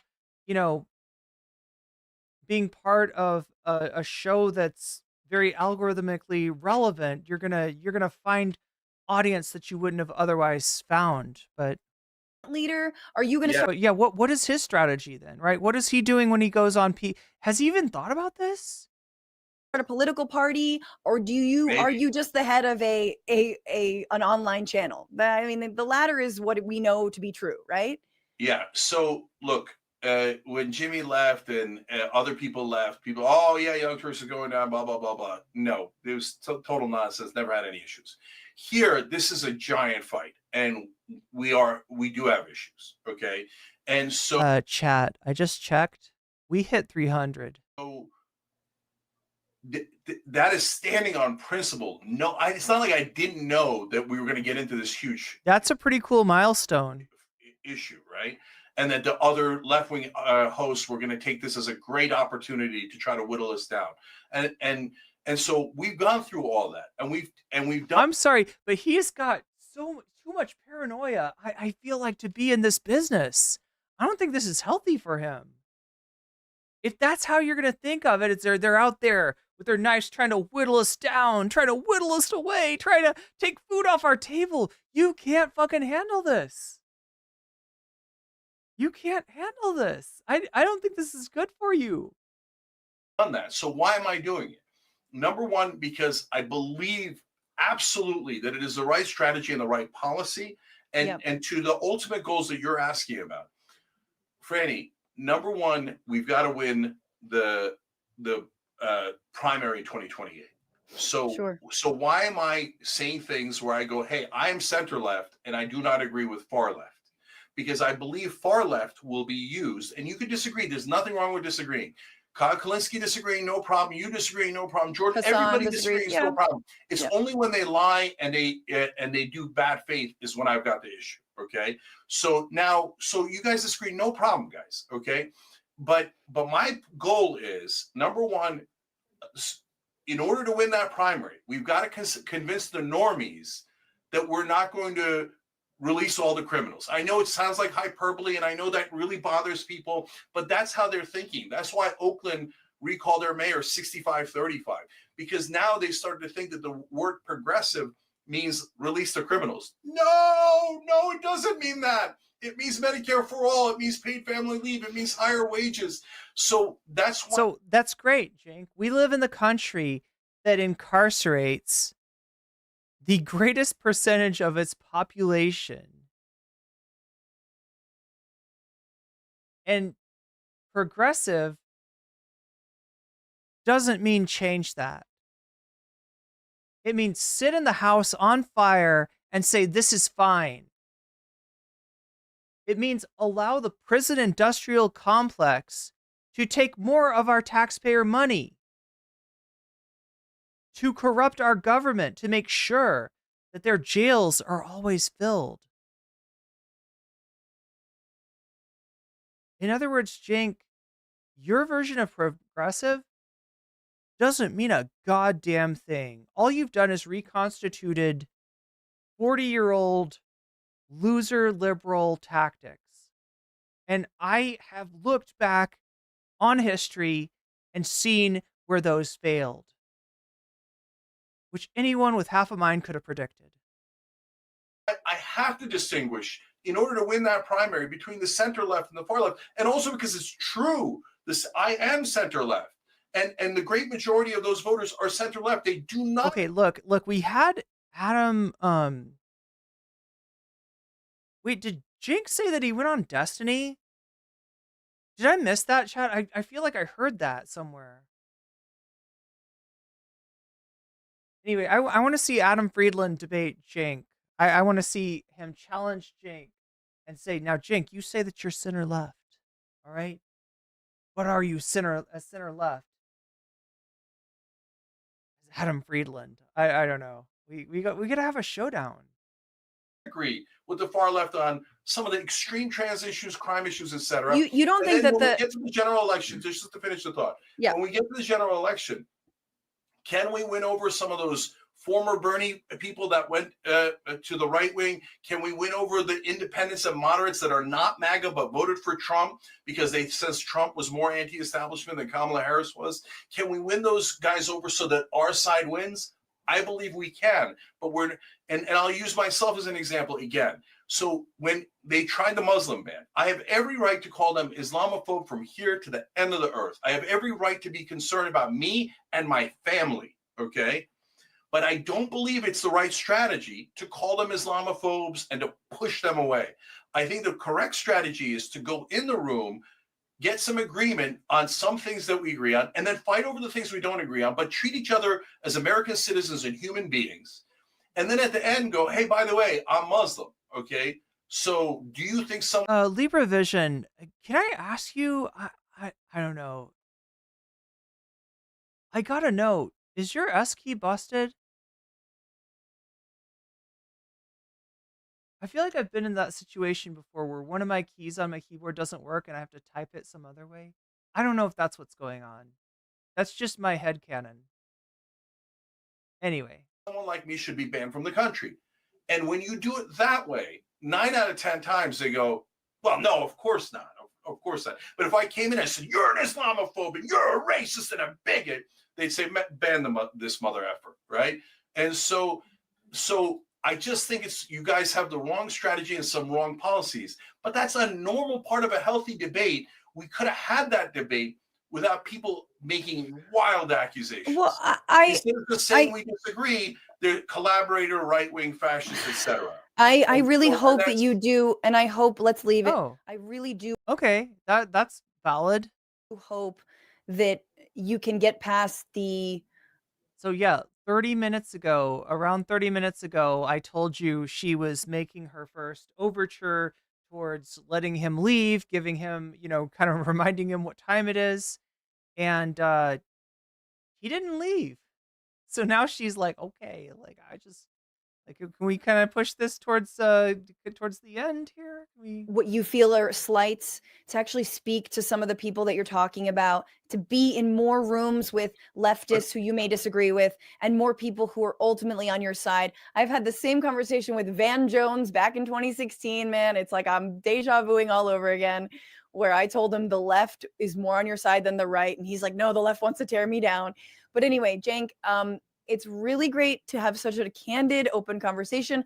I like that we can both be very Mediterranean about it and get like super mad, but then rein it in and be cool, and then be like, we're just gonna yell, and then we're gonna be fine, and then we're gonna get over it.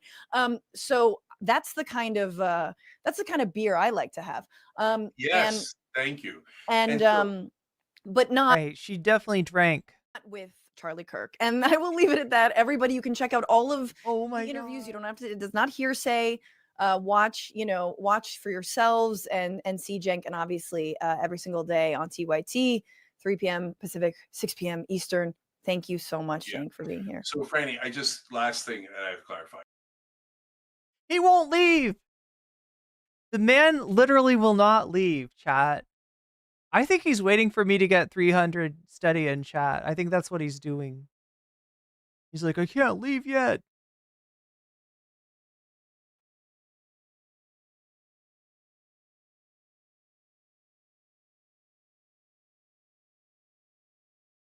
He tried the Islamophobia line on Mark Lamont Hill until Mark mentioned he is...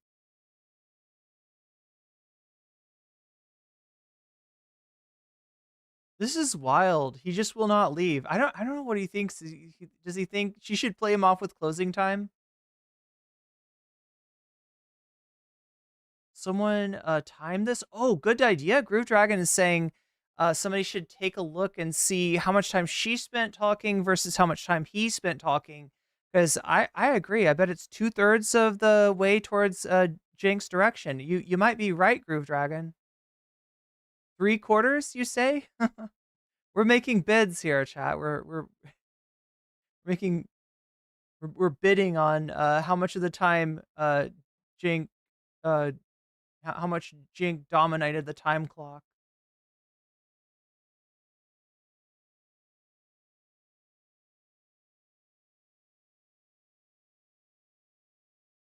Wait, that he's saying the T? Oh, when he says Franny? Oh, geez, yeah. Yeah, unfortunate rhyme there. But yeah, no, he doesn't want to leave. She can't get rid of him. I think that they had planned to do this for an hour. I mean, she mentions like the time at an hour and a half, but here he is almost at 2 hours after she's prompted him twice, being like, just one more thing. Just one more thing. Let me see if I win with this one. I'm going on every kind of left-wing show. Yours, Every kind of left-wing show. I'll take you up on that.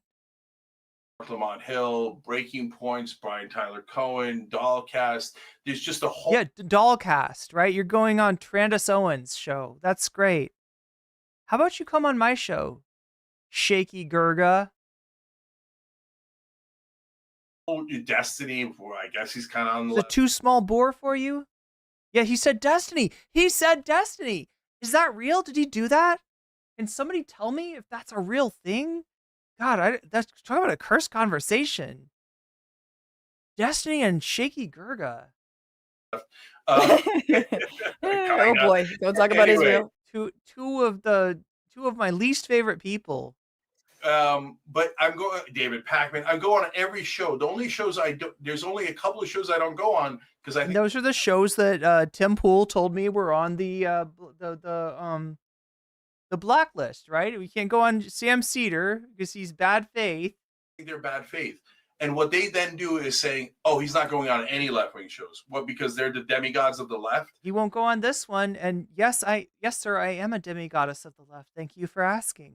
No, I'm going on shows that have good faith where we have wild disagreement. And like you said, sometimes we even yell at each other, but when we settle down and we have a beer, so this idea that I'm not going on left-wing shows or we're not doing left-wing stuff is just not Well, we're making true. the second round. We're like the second tour. We're the B cities of your A cities tour. No, that's not true. Randy, the whole network is left-wing. So, I mean, the aberration was going to talk to the right wing. Well, so, I mean, here's another. I would love to see you and the doc just debate the police. Like you and the doc talk about crime. Like that would be a great idea. I would watch the shit out of that because we don't disagree on the police. We disagree on. I don't even know that we disagree on crime. So be careful what you wish for. No, exactly. You guys might agree. I'm just because all we do on that show, right, is look at like Karen videos and cop videos. So like everyday racism. And like institutionalized racism. But I totally agree with what Rashad says on the cop videos. Please, everybody check out Indisputable. That's Dr. Rashad Ritchie's show that Franny is referring to. Check out Damage Report. That's John's show. John is closer in his policy views to. Okay, so Natalie's showing me that he was on Destiny a year ago. I think we watched that one. Yeah, both on Destiny's channel and on TYT.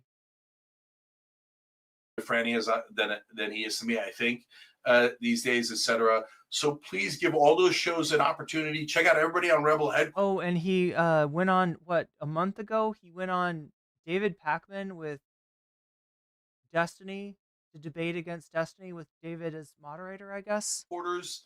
That's where there's tons of interesting agreement, disagreement, etc. But there aren't any right-wingers at TYT. It's the whole range of the left. Except for the host and the co-host. Or the co-host and the... Wait, I guess they're both co-hosts. And I'm going to... They're co-equal co-hosts. Always allow that range. Everyone from like moderate left, like I don't mean center left, I mean moderate as in like actually like closer to the middle, closer to Republicans, etc., all the way to far left and everything in between. So that's what TYT stands for. And everybody in that spectrum gets to have their opinion, but that also includes me and Anna. We're also allowed to have our opinions, our own policies, and our own strategy. That's all I'm saying. All right, Cenk, thanks so much for being here. Go live your damn life. See you later. And thank you all for being here.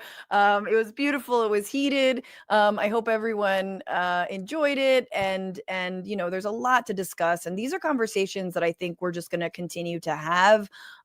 Especially when it comes to establishment, anti-establishment, right populism, left populism. Wait. Let me see. I want to watch this again. This is so good. All right, Cenk, That's thanks so all. much for being here. Go live your damn life. See you later. literally gave him the brush off with that transition. So beautiful. Thank you all for being here. It was beautiful. It was heated. I hope everyone enjoyed it. And there's a lot to discuss. And these are conversations that I think we're just going to continue to have, especially when it comes to establishment, anti-establishment, right populism, left populism, and just straight up disagreeing. And I think the last piece, and there's just too much to get into with him, but where majority opinion is at on issues like crime has everything to do with our media ecosystem and the perception of crime being up, just like the perception of the economy being bad, has everything to do with how people vote, right? Now, of course, Cenk would probably say, no, look at these stats, look at those stats, but man, it ain't the He's full of shit. 80s, guys. It has gone down, right? But our perception of it is absolutely shaped by the right-wing ecosystem that has far more power and connection. Yeah, so like it's Star Wars, right? You were supposed to fight the Sith, not join them. To real power. You were supposed to fight the right-wing narrative, not join with it, not accept it, not become a megaphone for it, become an amplifier for it.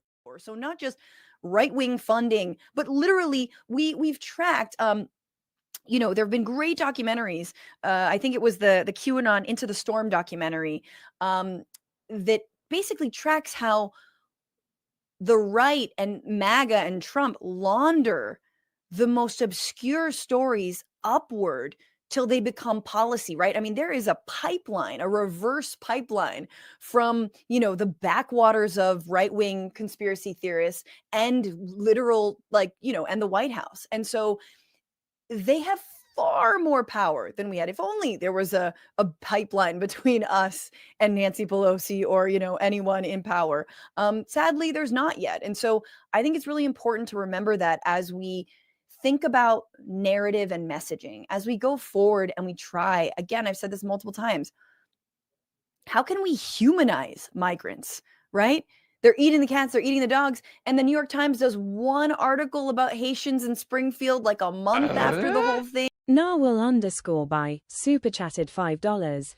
I offer my skills as a pastry chef to make Cenk baklava as payment. Hell yeah. Baklava. I don't know how to make baklava. I'm glad you do, Narwhal. That's above my pay grade. I can barely make oatmeal for myself half the time. And it was great, but why isn't every single news outlet doing their job of humanizing immigrants? Who are we talking about? What about trans people? Who are we talking about when we talk about trans people? And so you will see that from me. You will specifically see that from this show going forward, speaking to organizers and activists who are on the ground, who are working with the trans community and defending them, who are working with the immigrant community, especially the Haitian immigrant community and Black immigrants. I think obviously. Yeah, I forgot to mention when we were talking about immigration, Haiti is another great example of a country that the United States foreign policy has screwed up, right? The United States foreign policy is to, take out people that Haitians vote for when they are not convenient, when they are not liked by the corporations that want to exploit Haitian labor, right? They take out the president. Haiti's being in such a bad way is absolutely 100% due not just to the United States, but to the West, which has never forgotten the fact that Haiti was the one slave colony that actually freed itself. And it's never been forgiven.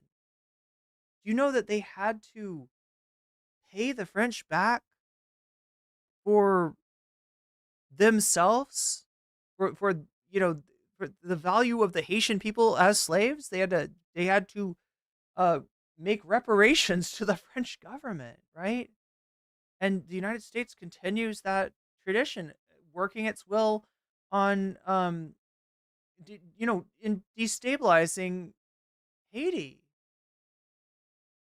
And then when people, when you do have, you know, people getting temporary protected status, then you gotta have this, like, these lies of they're eating your pets. What? The pets that you love so much, yeah, they're eating those. That's what they do. Is they're Haitian, and you don't know any different unless somebody like Fran comes along, like she says, and puts a face to these people, humanizes these people, provides a counter narrative to what the media, not just the right wing media, but all of the media is doing, leading with that story of, like, yeah, maybe, I don't know, is there danger of Haitian people being there? I don't know. I don't know. Particularly aggressed upon.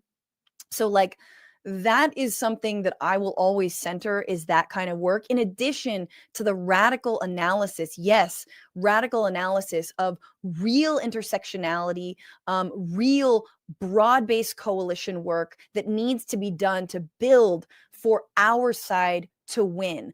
I don't want to give the other side any credit. I want to win. And when we win, I want their figures to come over to our side and be like, ooh, Wait, how about this? How about this? When we win, instead of beer, we get something, like, really actually good. Like, right, chat, like, oh my God, we get pizza. We get taco pizza. Have you ever had taco pizza? You know what I'm talking about? You replace the tomato sauce with refried beans, and you put um lettuce and tomato and broken up chips and like, cheese shreds and stuff. Like, it, yeah, we get that. We get something really good, chat. Hey, can't we work together? I think we're pretty similar on these issues. And again, I think I made my point and pretty clearly that there is no difference between this MAGA and that MAGA. It's the same thing. The Trojan horse is the same thing. They just they dusted it off for 2024. And people perceive the economy to be bad, and it is bad. Because if you don't have stock, Donald Duck has laid claim to all mammals in 2025. So if you're a mammal, be on the watch out. Be on the lookout. it fucking sucks, man. It's not good out here to try and live and make ends meet. And absolutely Biden fumbled the ball on that. So, it's I guess I just really Is there ground beef on it? I forget. I haven't had it in so long. bristle at the us versus them. If you're not with me, you're against me. You're wrong and I'm rightness that the left, not the left, that the internet maybe is so obsessed with. And I feel like we saw that on display, sadly, a little bit from Cenk. Oh, here's the deal. Here's the deal, chat. Okay, like, I think this might actually work because, like, think of it this way, right? Cenk is obviously never to go on Sam Cedar. He's probably never going to go on the Vanguard, but he probably hasn't heard of me, right? And you're just a random small streamer chick. You're going to go on the random small streamer chick's stream. She'll probably be so happy to have you that she'll be a total doormat for you. And then I secretly bring in Hank, right? Hank Thompson, what a nightmare. No, I'll bring in Sam. I'll bring in both of them. I'll bring in everyone, chat. I'll bring in all of Cenk's worst nightmares, all the people that he refuses to debate. They'll all be in the Discord call. They'll all be in Bird Brains. And what are you gonna do, guys? Hey, if you want to support me and my cause over here on my little show, look, let me give you Francesca's link in case you want to. But now there are freaking communist invading radicals. In case you want to give Francesca a follow.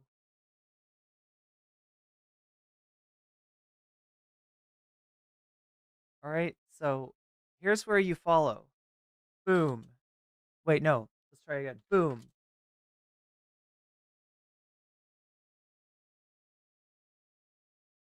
More good stuff where this came from. And yeah, I gotta say, I'm blown away. I'm blown away by her command of the conversation here. That is truly something. How does she get so? God, chat. I'm like fangirling here. I'm like, how does she get so good at this? Damn. It's inspiring. It's inspiring. Right? Like, look, I get pissed off at a couple people that come in here and they're like, the music is too loud. Remember that? The music was too loud. Okay, you could, you know.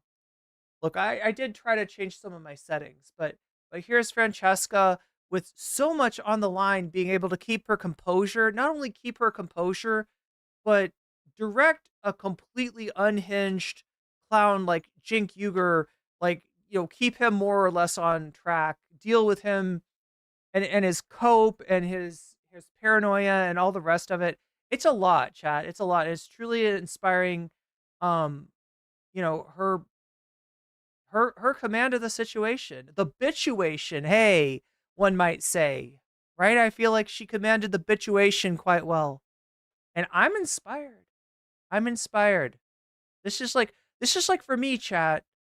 It's just what it must be for like Kobe fans to watch Kobe, right? I feel like I finally understand what that's like. This is seeing a genius at work. If I can learn one tiny percentage of what she's, what she knows, I'll be very happy with myself. Yeah, her and Matt. Yeah, they're like I was saying, they really are like a power couple. They really are amazing. So, chat, this would normally be the end of the stream. However, we have hit 100 and exceeded 100% on the dono goal. I don't have anyone's like I haven't taken down anyone, saying, donating and saying it's for Peter Thiel's favorite podcast, or it's for What If Alt His autobiography, or it's for Laura Loomer versus Trump. And when I look at the results of the poll, how many of you have voted? 307 of you have voted. Wow. And 56% of those are voting for Laura Loomer versus Trump. That's a commanding lead. That's a commanding lead.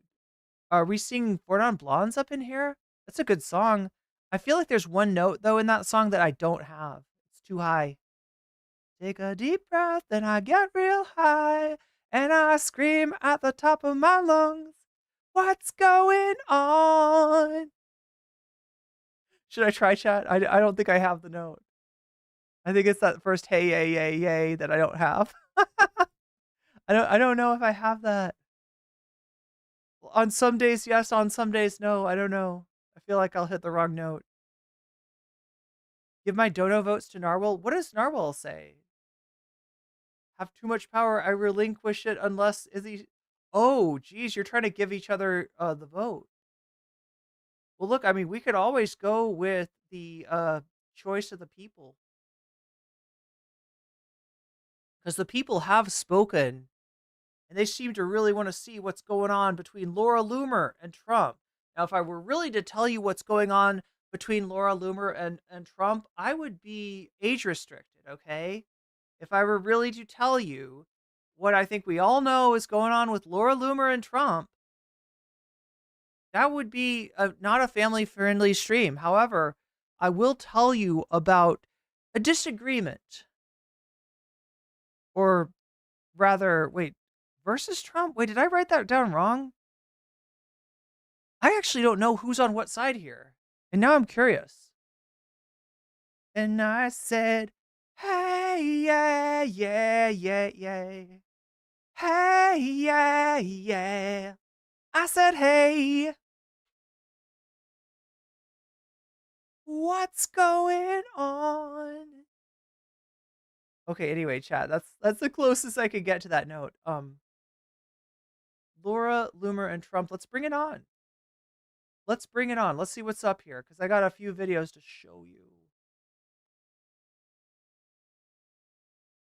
One of them is from Farron. Has broken out in MAGA land between anti-immigrant diehards on one side and unelected policy influencers like Elon Musk and Vivek Ramaswamy on the other. Who is this? This is a MS. Oh, she's filling in for Chris Hayes. Musk and Ramaswamy want the U.S. to continue giving visas to skilled immigrants who have been a crucial part of the Silicon Valley workforce. Jason Johnson, is that his name? The other far-right MAGA folks say that those jobs should go to Americans, not foreigners, and especially not brown foreigners. I always say on the air, I'm not interested in palace intrigue and MAGA food fights and personality tiffs on Twitter/X don't move me. But one argument really did jump out to me for its hypocrisy, and it came from Ramaswamy. In a long post, he says, quote, oh, God, I forgot about this one. Yeah. He tries to use Boy Meets World and Saved by the Bell and what is it, Family Matters? It's the weirdest, like, incel-coded rant that I've ever seen. Reason top tech companies often hire foreign-born and first-generation engineers over Native Americans. Native in air quotes. Comes down to culture.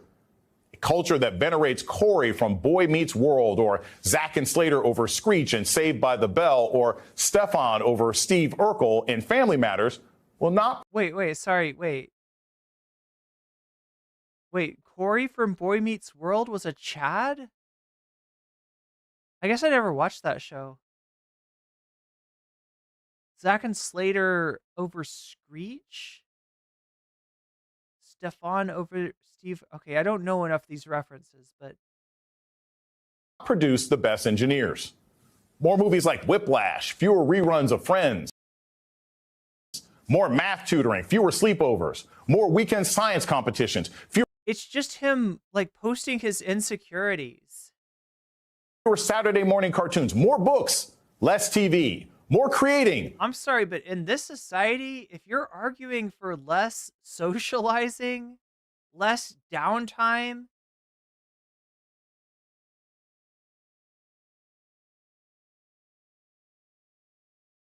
you were more out of touch than I thought you could possibly be.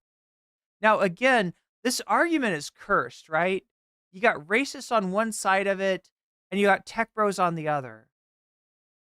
And they're not arguing, because they care about giving people a pathway to citizenship. They're arguing for these H-1B visas because they want to be able to exploit the people that are, if you have that visa, your boss has a lot of leverage over you, let's say, and they can get people with those kind of visas to work for them for much less than they would, somebody that is already a citizen. Less chillin', more. So there's no good guys, in other words, in this. Extracurriculars, less hanging out at the mall. Let's ignore. Wait, what did he say? More extracurriculars? See, I feel like this argument is like against extracurricular. I mean, it depends on, I guess, what your extracurricular is, though. It could be chess club. It could be math club. It could be STEM club. Yeah, it's probably STEM club. It's probably hacker camp or something. Books, less TV, more creating, less chillin', more extracurriculars. Less chillin'? What's wrong with chillin'? Less hanging out at the mall. Let's ignore for a minute that this sounds like the rant of an angry incel on Rumble. Yes. Who, despite his success today, is still mad about getting rejected for the prom by a cheerleader in high school. It's also completely wrong and somewhat racist and a very myopic view of American culture. Foreign-born first-generation engineers are popular with tech companies because they are cheaper than American employees and have fewer employment rights. That's not a culture issue. That's an economics issue. Next, as someone who's been both Steve Urkel and Stefan Urkel in his life, let me update Vivek on nerdy cultural icons that everyone actually likes. Wait, okay, so, like, is Stefan the thing where he gets hit on the head or something, and it makes him, like, really cool and popular? His personality changes, and he's, like, suddenly very, very smooth, and he's like a ladies' man? But then somehow he goes back to being the nerdy Urkel again. Like Lisa Simpson. Maybe I've seen this. Or Sheldon from Big Bang Theory. Hermione Granger from Harry Potter. The whole cast of 6 seasons of Silicon Valley. Pharrell Williams was dropping rap and hip hop albums for 4 years as Nerd. Not to mention Tony Stark, Peter Parker. and Black Panther's brilliant sister and top scientist in Wakanda, Shuri. Maybe the issue isn't that Americans don't like nerds, Vivek. Maybe people just didn't like you. Oh no. Oh no. I mean, look, you just haven't heard him rap yet, right? Once you hear his rap stylings, you'll totally change your mind. Right? He's very charming. And what greater validation could there be of how our culture supports education than the announcement by Yahoo Sports just yesterday that singer-songwriter Shabuzi will be performing at the Scripps National Spelling Bee. Take that, jocks. Joining us now to discuss, Tim Miller is a former spokesperson for the RNC. He is writer-at-large for The Bulwark. And Wajha Ali is co-host of the podcast Democracy-ish and editor of the Left Hook on As Ron Substack. DeSantis Wajha, I'll sinks start with two you. men in the Republican Party, their fortunes rise. Not rising, in a way in which that they are going to compete with Donald Trump, but well, look, the things they're digging up, they're going deep. And I have to say, some of these opposition research stories are false, but I will confirm that one is true. I was a little bit of a libertarian freestyler in college and had some fun with it. There we go. There we go. Remember any of that rap, or do you have some freestyle? Can you perform some of this rap for us? I'm Steve Douchey. I got to do today, Vivek. Oh my God. I want to hear what the rap sounds like. But it's not like a kind of thing you remember, right? You just say what you're inspired to say. So, I like, that's kind of what I'm doing on the campaign. He's off the top of the dome. Yeah. He's a real one. He's trail in some sense. Freestyling. He's freestyling. This is freestyling my message. All right, very good. Go ahead. You want to join us on the campaign trail? You want to join us on the campaign trail? We can do that. I often open up. I say my name's Vivek. It rhymes with cake. It ain't about thee. It isn't about me. It is about thee. The United States is about. I like my chicken baked. I don't know. Liberty. So Fox and. I feel like I can come up with more rhymes than he can. Let's give him another chance. Let's give it another chance. What I'm doing on the campaign trail, in some sense, is freestyling my message. All right, very good. Go ahead. You want to join us on the campaign trail? You want to join us on the campaign trail? We can do that. I often open up. I say my name's Vivek. It rhymes with cake. It ain't about thee. It isn't about me. It is about thee. The United States is about liberty. So Fox and friends, join us on the trail. We'll have some fun. I'll see you out the trail. Well, I guess trail rhymes with trail. Yeah, there you go. There's your bars. Oh, God. Trail was the end of that? Oh, what was Ducey's face when he was... Can we just watch Ducey at the end? I almost want to zoom in on him as he's trying to jam out to this. Us on the campaign trail. You want to join us on the campaign trail? We can do that. I often open up. I say my name's Vivek. It rhymes with cake. It ain't about thee. It isn't about me. It is about thee. The United States is about liberty. It's not about me. It is about thee. The United States is about liberty.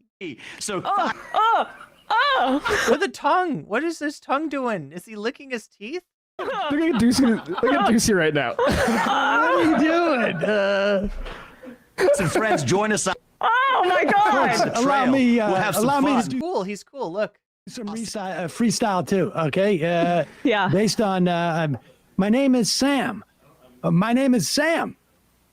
That's I was able to rhyme Sam Good job. with Sam. Thank you. I think Ducey was confused. Like, it seemed like he started and then he got a little bit caught up and the meter sort of fell off. And I think Ducey didn't know he was being rapped at for a little bit there. But well, then I couldn't tell if he was saying, join us on the campaign trail so you can be on the campaign trail. Yeah. So what's a libertarian rap entail, right? I'm trying to find. Oh, it's got to be like.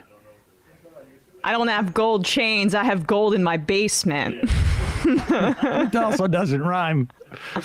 I'm not pretending to be a freestyle rapper as Vivek is. But Vivek, it rhymes with cake. That's the one thing that I learned from this is that his name rhymes with cake. Anyway.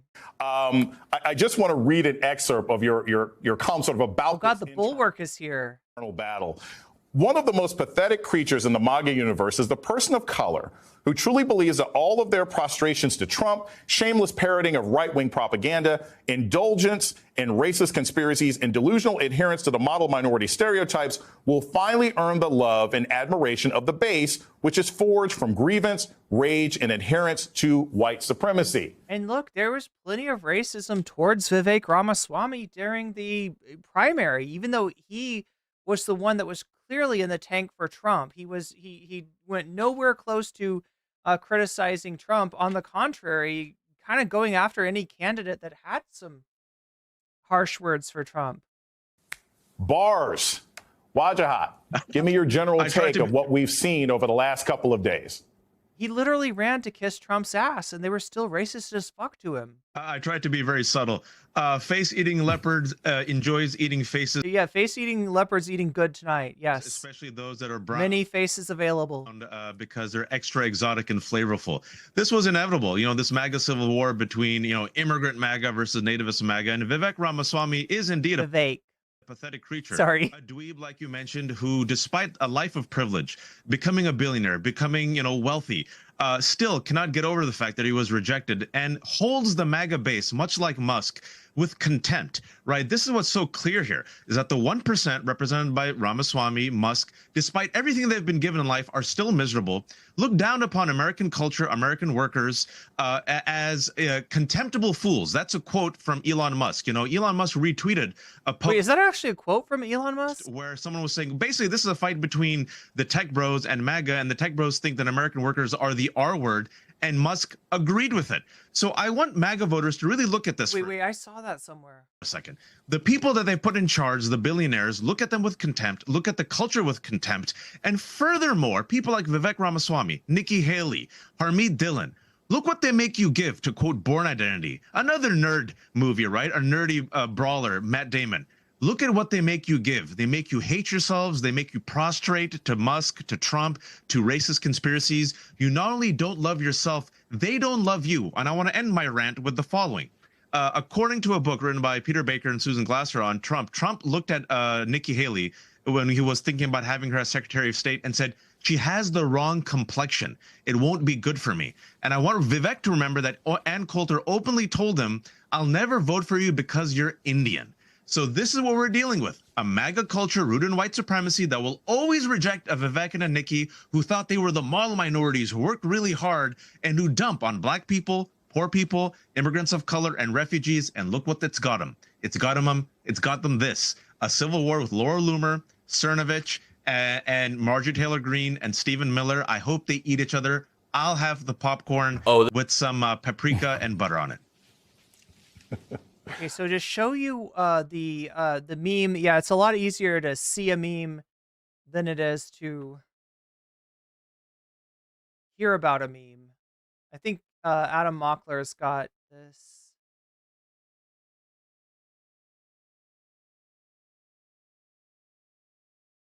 Here we go.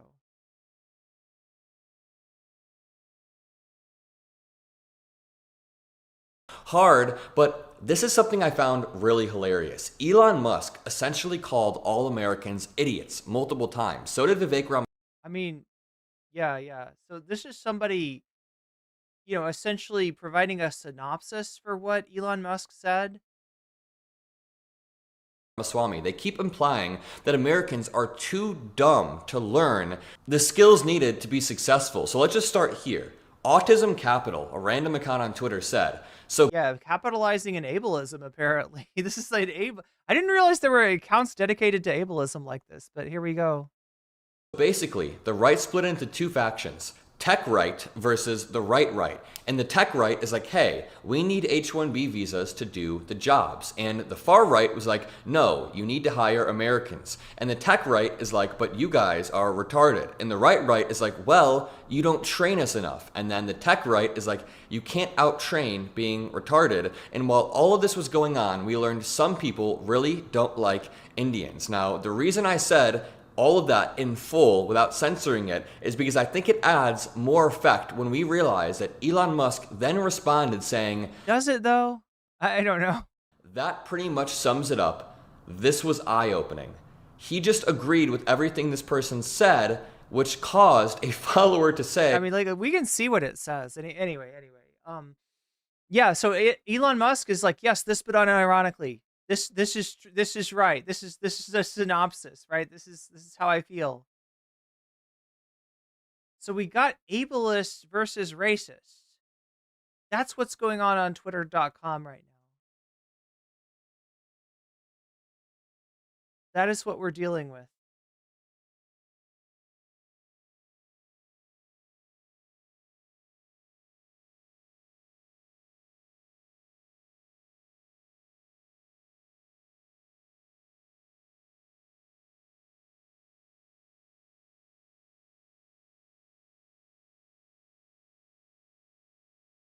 It's so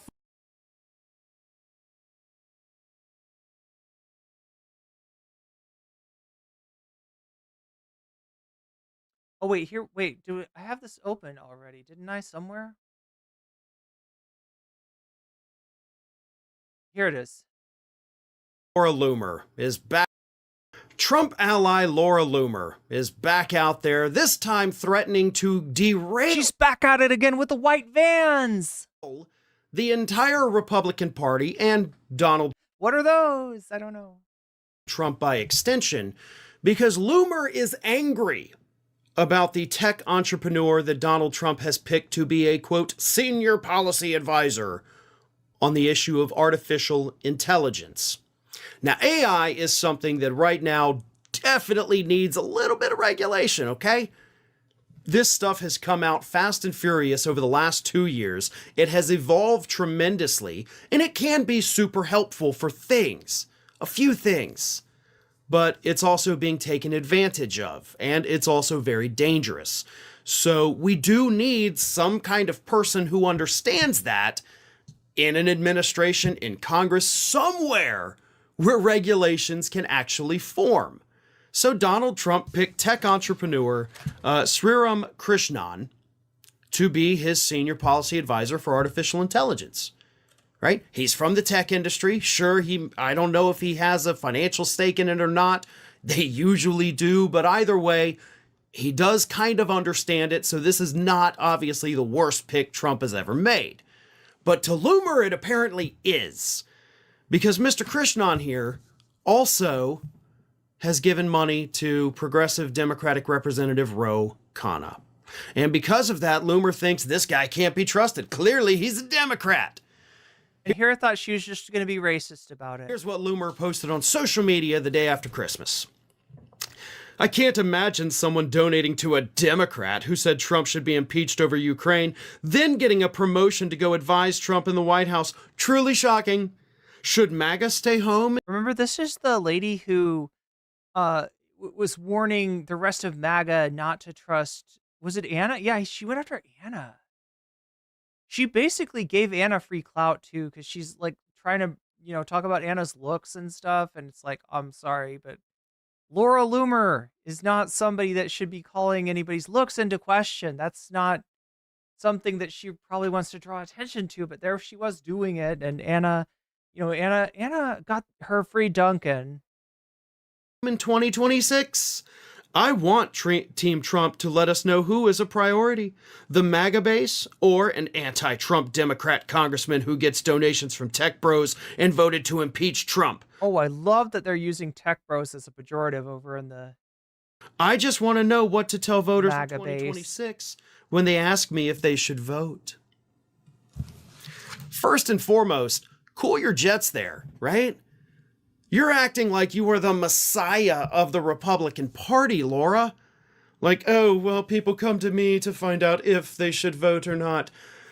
If somebody asks you if you should vote or not, or if they should vote or not, I guess. I mean, Trump has been strangely deferential towards Laura Loomer at times, right? Remember when he said, you don't ever want to be Loomered? Go ahead and tell them no, okay? No matter what. I don't care what party you are. If somebody is so stupid that they don't know if they should vote, then please tell them not to vote because they're clearly too stupid to vote. But I imagine Laura Loomer's followers are not all showing up after leaving a Mensa meeting. But yeah, if somebody asks you if they should vote, they're not smart enough to vote. At least not smart enough to make good informed decisions. Okay. Clearly, they're waiting for somebody to tell them what to do, which is not how elections should work. If you don't have your own beliefs and opinions, don't do it. I know that seems like weird advice, but Loomer suggested it, so It's Baron Cousins telling you not to vote. I'm just following through. On the other hand, Laura, I also think that you should tell every Republican you come in contact with not to vote. If you have that much power and sway over the Republican Party, make them all sit home. Make Donald Trump pay, right? But before you do, let me explain to you how money in politics actually works. Something that I thought everybody understood, but apparently you do not. Just because somebody gives money to a Democrat, or just because somebody or a company gives Yeah, you could say the same thing about Donald Trump, right? Oh, hey, this guy's a Hillary Clinton donor. To a Republican, Don't vote for him. He donated to Hillary Clinton. Does not mean they're members of that party. In fact, the reason they do it is not because they support the social issues of the Democrats or the social issues of the Republicans. No, they do it because they're trying to get what they want. It doesn't matter the party. It matters the location of the person. It matters the position of the person. Ro Khanna got money from Krishnan. Why? Because he's in his district. Because his company's there. He doesn't want regulations. He doesn't want bad things to happen. So, and regulations are not bad, by the way. I shouldn't have said it that way. But you give money to the politician of the district you're in, hoping that they return the favor. That's how it works. It's a horrible system. Shouldn't exist, 100%. But that's why these companies will give money to Democrats.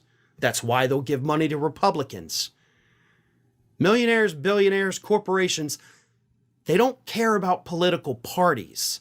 They care about who is going to put more money in my pocket. And if I got to slip something in your back pocket in order to get that, I'm going to do it. That, Laura, is how money in politics works. Thanks for watching today, everybody. And don't forget, if you're not already, please do subscribe to this. Okay, so,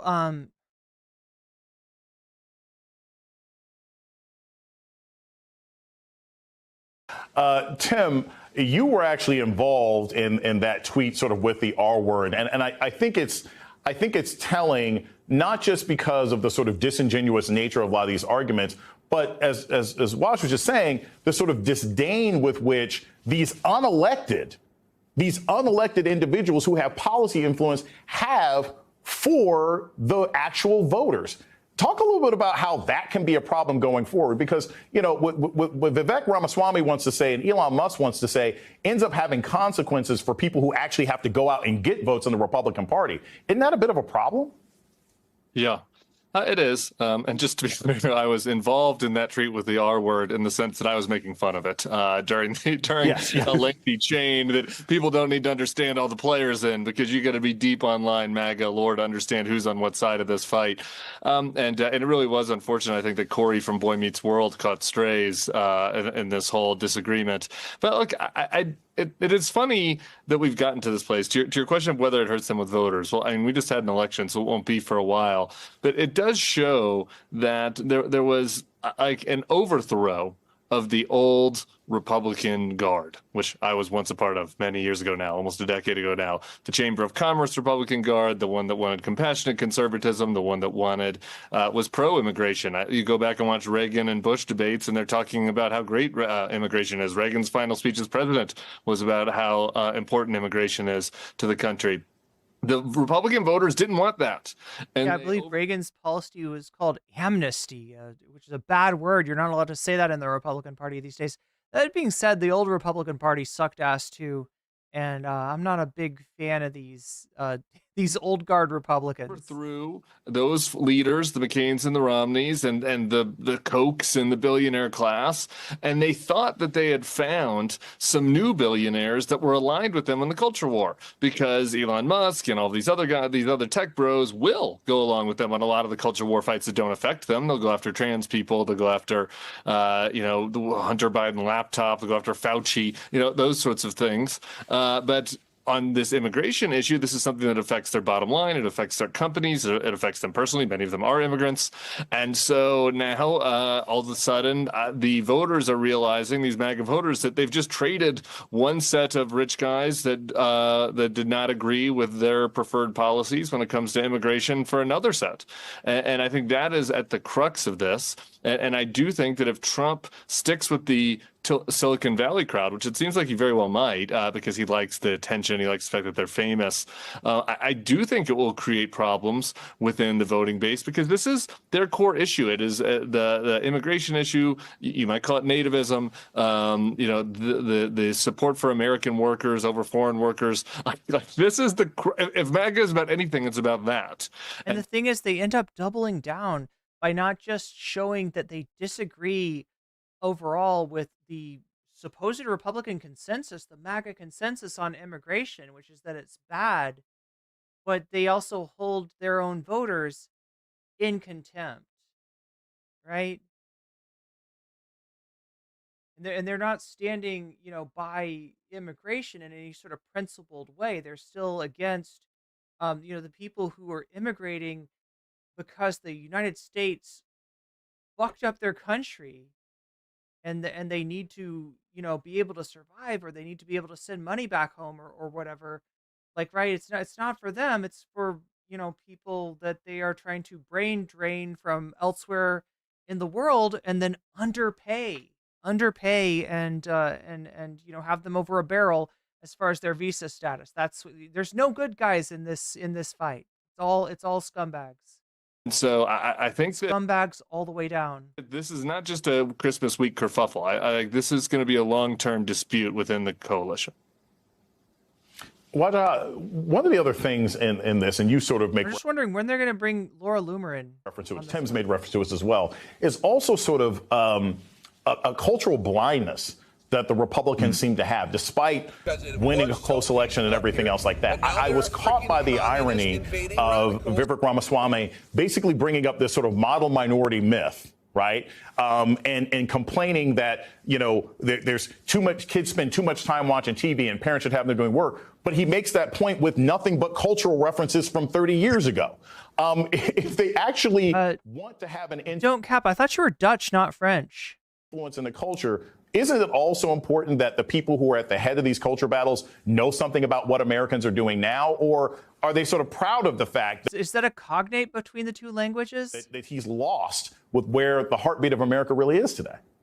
Well, that's exactly it. They're so out of touch. They're out of touch with the majority of Americans who are working 2 jobs just to stay broke, right, to afford healthcare. And here are billionaires, the 1%ers, coming in, lecturing down and mocking American culture. They call us lazy, right? They say apparently we don't like sports, we're watching too much television, and the hypocrisy of it all, right? They want to cut government spending, but they have received government subsidies. How did Elon Musk make his money? Through government subsidies. How did Vivek Ramaswamy make his money? Because his parents were lucky enough to come, thanks to the 1965 Immigration Nationality Act, and they made their money, and he was born with not just boots, but bootstraps, and a nice jacket as well. And so it shows you how out of touch they are with the American people who are working hard, but also the pop culture references. I want to name one. He said More Whiplash.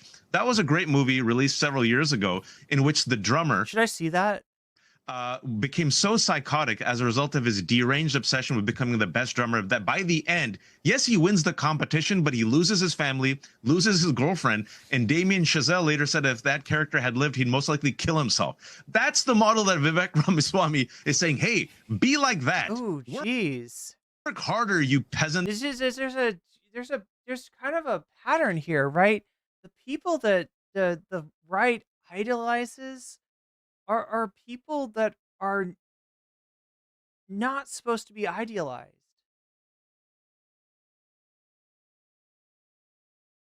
You peons, you servants. Why don't you work hard? It's always like the Joker, or And then you could be like me, a privileged billionaire who, by the way, they get the wrong lesson. made his money by pumping up this failed Alzheimer drug. You like Tyler Durden.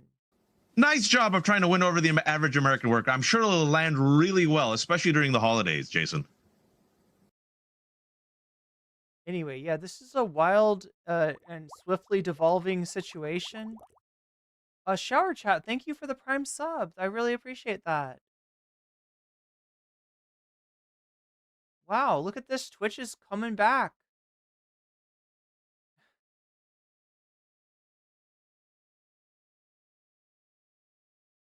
Oh, speaking of Twitch, I should have said this earlier. I intend to do a subathon. I've never done one before.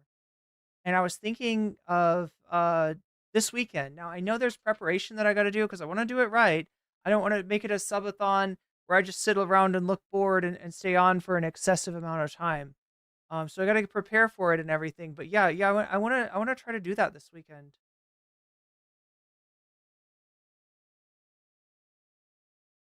So yeah, be on the lookout for that on Twitch. It will. I'll do some games, and some React content. We'll try to mix it up a little bit, make it a little bit more variety than most of my streams. But look for that maybe tomorrow.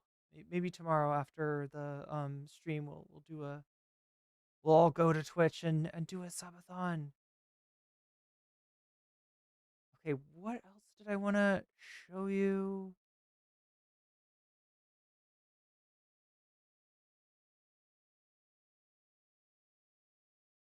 I feel like there needs to be more Loomer. Funny that these guys who spend most of their time on here talking. Oh, wait, no. Wait, that's okay, now I don't know. This is TYT. It's populist nationalists versus elite globalist. Loomer's on here. She's banned. They're trying to ban Gavin Wax. Looks like his audio sync is off. Going to be banned eventually by the free speech absolutist. The nerds don't take criticism. They're kind of, they're a little bit all on the spectrum, right? So they don't. God, is it? Yeah, there's not enough ableism. There's ableism on both sides, right? They're not deep in social skills. In case you thought it was just the tech bros doing the ableism, no, we're gonna, imply that they are the tech bros are autistic. Autistic. I'm gonna say that correctly. So that is Steve Bannon joining into the, I thought it was already going, the civil war on the right, but it seems to be expanding even throughout today between like the longtime MAGA hardcore base and then some of the newer. Oh, the other thing I had a question about, chat, and maybe some of you in chat might know, was there anything expressed by Cenk Uygur and or Anna on the show today? MAGA, the techie billionaire MAGA, they really disagree. Like, did they say anything? Like, I don't know. I kind of can't imagine that Cenk is just gonna let that embarrassment that happened to him completely go. He got read. He got read by Francesca. On a variety of things, and it has quickly become. It's got to the point of people being, losing their access to Twitter, accusations of betrayals and racist comments, and we're going to dive into all of that. We do want to let you know that it seems to have basically started when Donald Trump appointed Sriram Krishnan to serve as senior White House policy advisor on artificial intelligence, which when it happened probably didn't seem like it would cause the okay, so I didn't know what kicked this off. Fissure that broke MAGA, but that's how it's looking right now, and we're gonna get into all the details. But Cenk, what do you make of this? So I agree with Elon and Vivek, but I love the rebellion against them. So I'm gonna explain why in a little bit. And as we were talking, Elon Musk just liked my tweet on this, like right now on the show, and I'm going to tell you why he liked it once we get to that part of it, even though I'm criticizing him in parts. Because what's most interesting, guys, is the fissures, is the divisions within the right wing And that's what makes this story amazing. Yes. So more details. Agree. You'll criticize him in part. I will do all of the rest of it because I long for a day in which we no longer have to know that he exists. But for now we do. But let's jump back to the new advisor for artificial intelligence and why it caused all of this issue. So Krishnan is an Indian American entrepreneur, has previously worked in a number of different major tech companies, Microsoft and Twitter and Yahoo and Facebook and Snap. So kind of all of them, I guess. He's a United States citizen, by the way. That will be either ignored or lost on many of the people who want to make this immediately a race thing. Because of course. But the big issue for him is that he supports using H-1B visas to bring foreign workers in to work based on certain specific skills they have to work in engineering, coding, that sort of thing. And so some of the original MAGA people for whom America First is not a suggestion, it's really a command, we're not happy about this. So Laura Loomer's never gonna miss an opportunity to be involved in some sort of massive racist uproar. So she tweeted, our country was built by white Europeans actually, not third world. Oh my God. World invaders from India. Again, he's a United States citizen. But anyway, it was white Europeans who created the American dream, and we didn't create it so that it could be exploited by pro-open border techies like you. P.S. Why are people in India still essing in the water they bathe and drink? Yeah, if you don't know, there's a lot of racism. There's a lot of anti-Indian racism on Twitter. It's really taken off. It's really fucking taken off. And this is the form it takes. This is the trope. This is the form that it chooses, right? This is the Stay Puft Marshmallow Man of anti-Indian racism that has been unleashed upon Twitter.com. Because if you thought she was gonna get through a tweet without making it real gross, no, that's not gonna happen. So anyway, she goes on to say, don't talk to me as an American citizen about innovation when we actually have running water and indoor plumbing here in America. Perhaps you need to retake your American history class. Do the tech billionaires you work with in Silicon Valley even bother teaching their third world hires about American history anymore? Or are you only interested in your invader, supremacist, revisionist history? And I love, that's my favorite part at the end, where she capped it off where it's those other people who are supremacists, not the person insisting that we bow down to our white forefathers who created all of this. But anyway, and lots of other people jumped in. You can see tweets like this. Did any of y'all vote for this Indian to run America? Jesus. And look, I want your commentary, but this is where Elon's gonna get wrapped up in this because he, like Krishnan, supports using these H-1B visas. He's been very clear about that for a number of years. He's been clearer on that than he has been in support for Trump and for longer, but it's already getting really gross. Yeah, so guys, I was just gonna explain to you my position. There's no point in reading you the tweet, I thought, until Elon liked it in the middle of the segment. And so the fact that he did is an interesting indication that is actually relevant to the story. So let me read you the tweet that I did before the show. It summarizes my point of view, and then we'll talk through all the ramifications. I said, I agree with Elon Musk and Vivek Ramaswamy about H-1B visas, which is what we're gonna get into in a second. But I love the rebellion against them because it shows that MAGA is thinking for itself. I said, I disagree with the right-wing populists here because I think it's awesome that the most talented engineers across the world want to come here, and I think they make us stronger because we get to take the top talent of all the other countries. That's a great advantage. Do you think about the effect that that's going to have on the other countries, right? I'm definitely not arguing for the Laura Loomer position here, right? But I question everybody's reasoning on this, especially Cenk's. It's because I think it's awesome that the most talented engineers across the world. Yeah, I mean, there's a phenomenon called brain drain, right? Where a country that has a better economy, better jobs, or better schools will try to, we'll pull talent, we'll pull the top people away, right? And it has, it can have a negative effect on that country. So, but that's not even, Cenk has got a very America first mindset, I guess. Want to come here, and I think they make us stronger because we get to take the top talent of all the other countries. That's the great advantage of being America. We shouldn't throw that away. But this fight shows that MAGA is not a monolith, and that's a great thing. Vivek is right and wrong. He's right that we should celebrate nerds. We're going to get to that part of the story in a second. And people who work hard in school, but he's wrong that we need to put down anyone else in order to do that. I was both an honor student and a middle linebacker for our football team. There's nothing wrong with being a jock or a nerd or both. And I said, I can't stand Laura Loomer, and I think her comments about Indians are awful, but I also don't think she should be punished for her comments blocked or unverified, which is another part of the story. No, she can go ahead and fucking, say her weird poop stuff, her weird, racist poop tropes about Indian people. Let's, we wouldn't want a platform where that sort of shit was frowned upon. We're going to get to. Let the marketplace of ideas sort this out. The forces for good don't need censors to help us. Shut the fuck up, you jackass. So, since Elon is being accused of censoring Laura Loomer, the fact that he liked that tweet is interesting, right? It might be lost on him. I don't know. I don't think he's as intelligent as people think he is, but okay, that's look, everything's a possibility, right?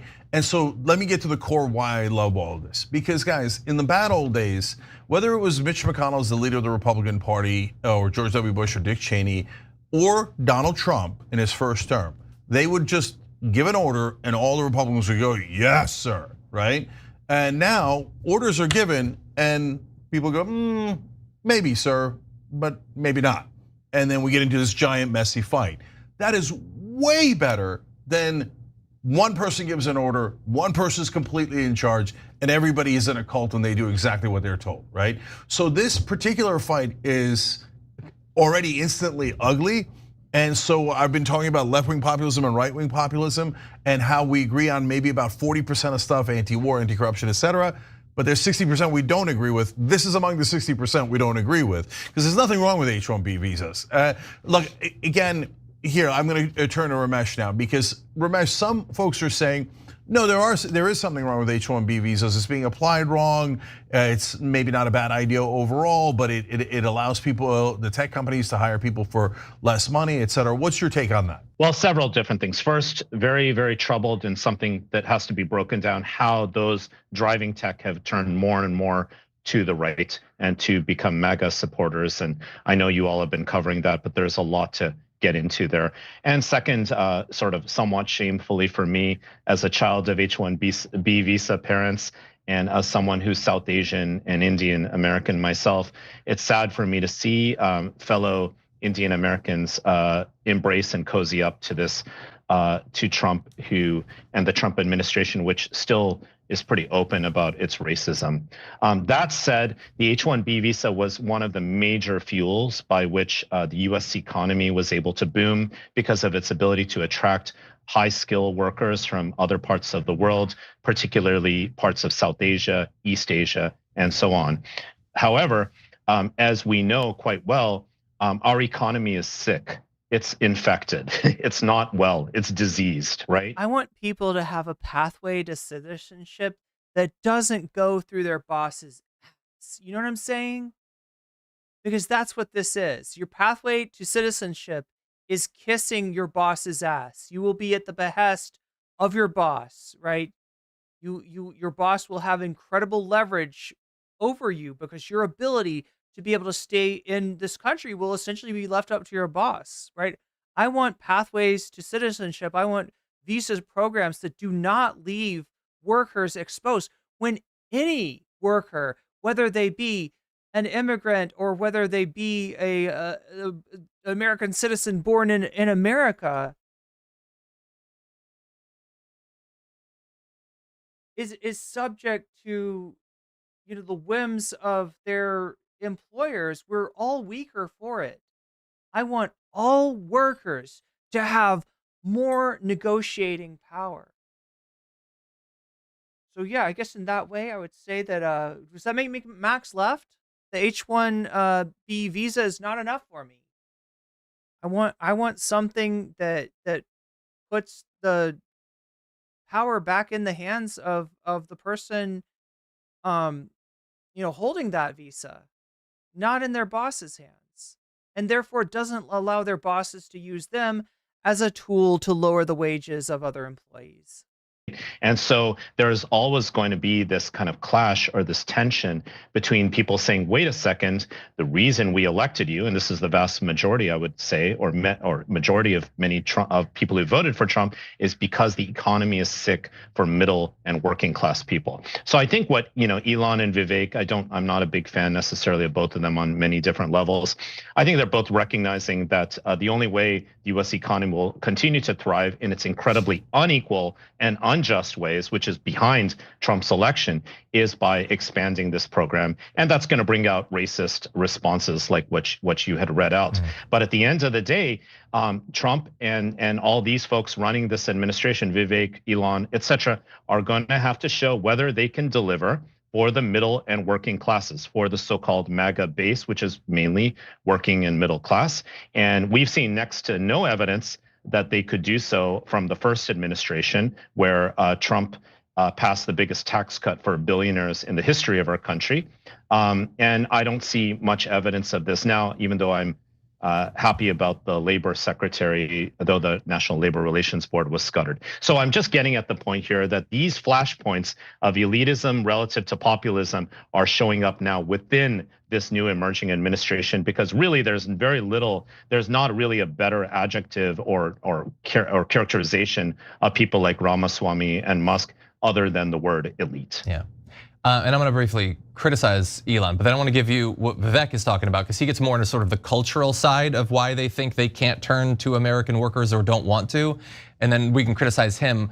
I'm in a weird position where I guess technically I agree with him in that I don't have any problem with H-1B visas. I don't think we're being invaded when talented engineers or coders want to come and work here. That's consistent with my view on basically most forms of immigration. It's not consistent, by the way, with how Elon Musk and Vivek Ramaswamy talk and think about most immigrants. They seem to acknowledge that we can be enriched economically, culturally, technologically with these certain migrants, but they don't seem to acknowledge that at every other rung of the economic ladder, migrants coming in make our country stronger. And I wish that they could be a little bit more consistent about that. I also worry that some of this is about exploitation, that Elon Musk, we know how he treats his workers. No shit. Yeah, there's no good motives here for the tech bros. As humans as a necessary evil. I think he sees some of these people that he brings in as more exploitable. You acknowledge that they might be able to be paid less. They might also be able to be worked far harder at threat of being deported. We know how he works the few remaining engineers at Twitter and all that. And he constantly talks about, it's not just that Americans aren't talented enough, they're not motivated enough. They won't sleep, 5 nights in a row at the Twitter headquarters or whatever. Understand what motivation means for capitalists, how they produce motivation for workers is to make the life of workers more precarious, is to make them more dependent on their employers, is to put more people out on the streets, drive more people out of their homes. As a cautionary tale to anyone, right? A great example of this was during the pandemic. Because of government benefits that were given because they needed to be given, workers had the ability to leave the job that they were in if they didn't like it, to move to a different state if they wanted to. They had the ability to, find workplaces that offered them flexible working situations where they'd be able to do their work from home. Employers, despite some studies which show that people are actually more productive in that kind of a work situation, I guess it depends on the field, right? But employers didn't like this. They're trying to get everybody to come back into the office. Amazon's even used this sort of thing, demanding workers, be in the office for a certain number of days as kind of a backdoor way of laying off workers who don't want to get with that program. So they actively try to cultivate a situation in which workers have less power and less agency and have to accept whatever kind of situation their bosses are willing to give them. So yeah, I mean, this is the real deal. This is how capitalism works. There's not homeless people on the streets because of some error because capitalism just isn't functioning quite right. This is how it's supposed to function. You're supposed to see people out there and be worried that that could be you. And because you're worried that that could be you, you accept whatever conditions your boss is willing to give you. You have less power, right? They are hurting people. They are taking away people's needs, whether it be healthcare, whether it be housing, whether it be food coming in with, some of the plans that the Trump administration has, right? In order to make your life more precarious, in order to light that fire under you and make sure that you are motivated. That is the ugly secret behind what bosses mean when they say they want their workers to be motivated. Or like maybe he wants to. And so I'm a little bit worried that there's an undercurrent of exploitation to this, but I guess ostensibly we agree. Let me just say two quick things about that, John. One, I love your defense of immigrants overall, right? It's not just the high paid ones, the high skilled ones, et cetera. I mean, look, if we're keeping it real and you want to be more specific, I would give credit to all the immigrants from all the different nations, but Mexican immigrants built this country in so many ways. And we, instead of thanking them, we've, lambasted them over and over again and tried to drive them out. So in Latin American immigrants overall. So, but look at this. This is, and then it puts the right wing to a test in a different way, which is, I thought you said you guys said you were against undocumented immigrants. Because now all of a sudden it looks like you're against all immigrants. Because H-1B is perfectly legal way of getting a visa to this country.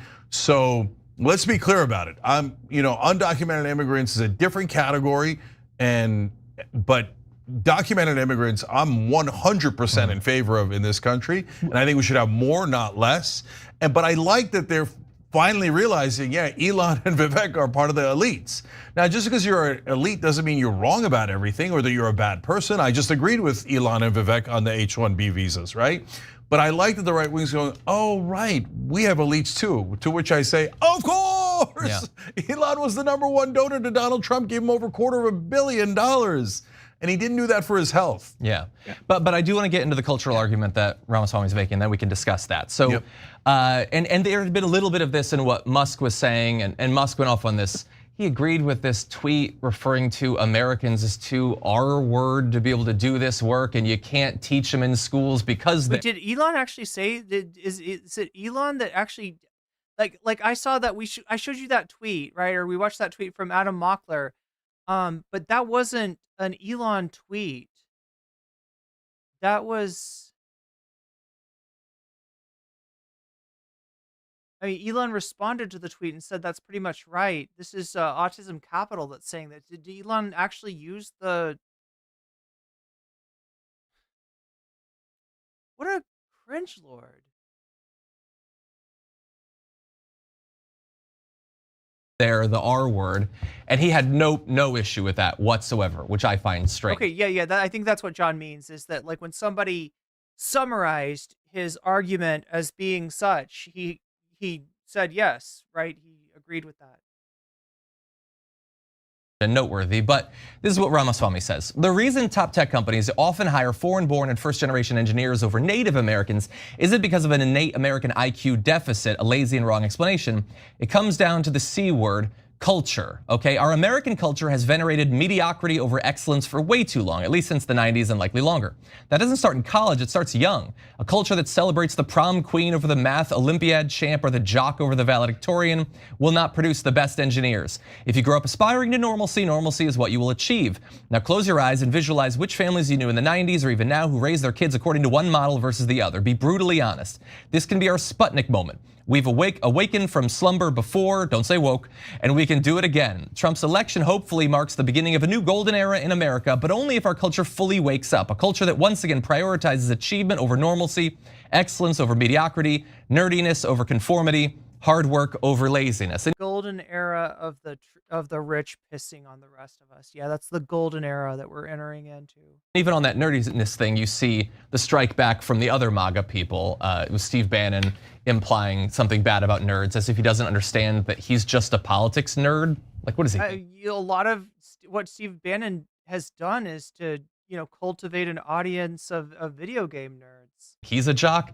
In any event, the issue I have with this, I don't even agree with some of this. I do think that our culture has long, like we don't generally deify, worship academics, thinkers. Here's the truth of the matter: nerds are the new jocks. Like, and they're both, they're both shitty elitist ideas. Philosophers, scientists, and all of that.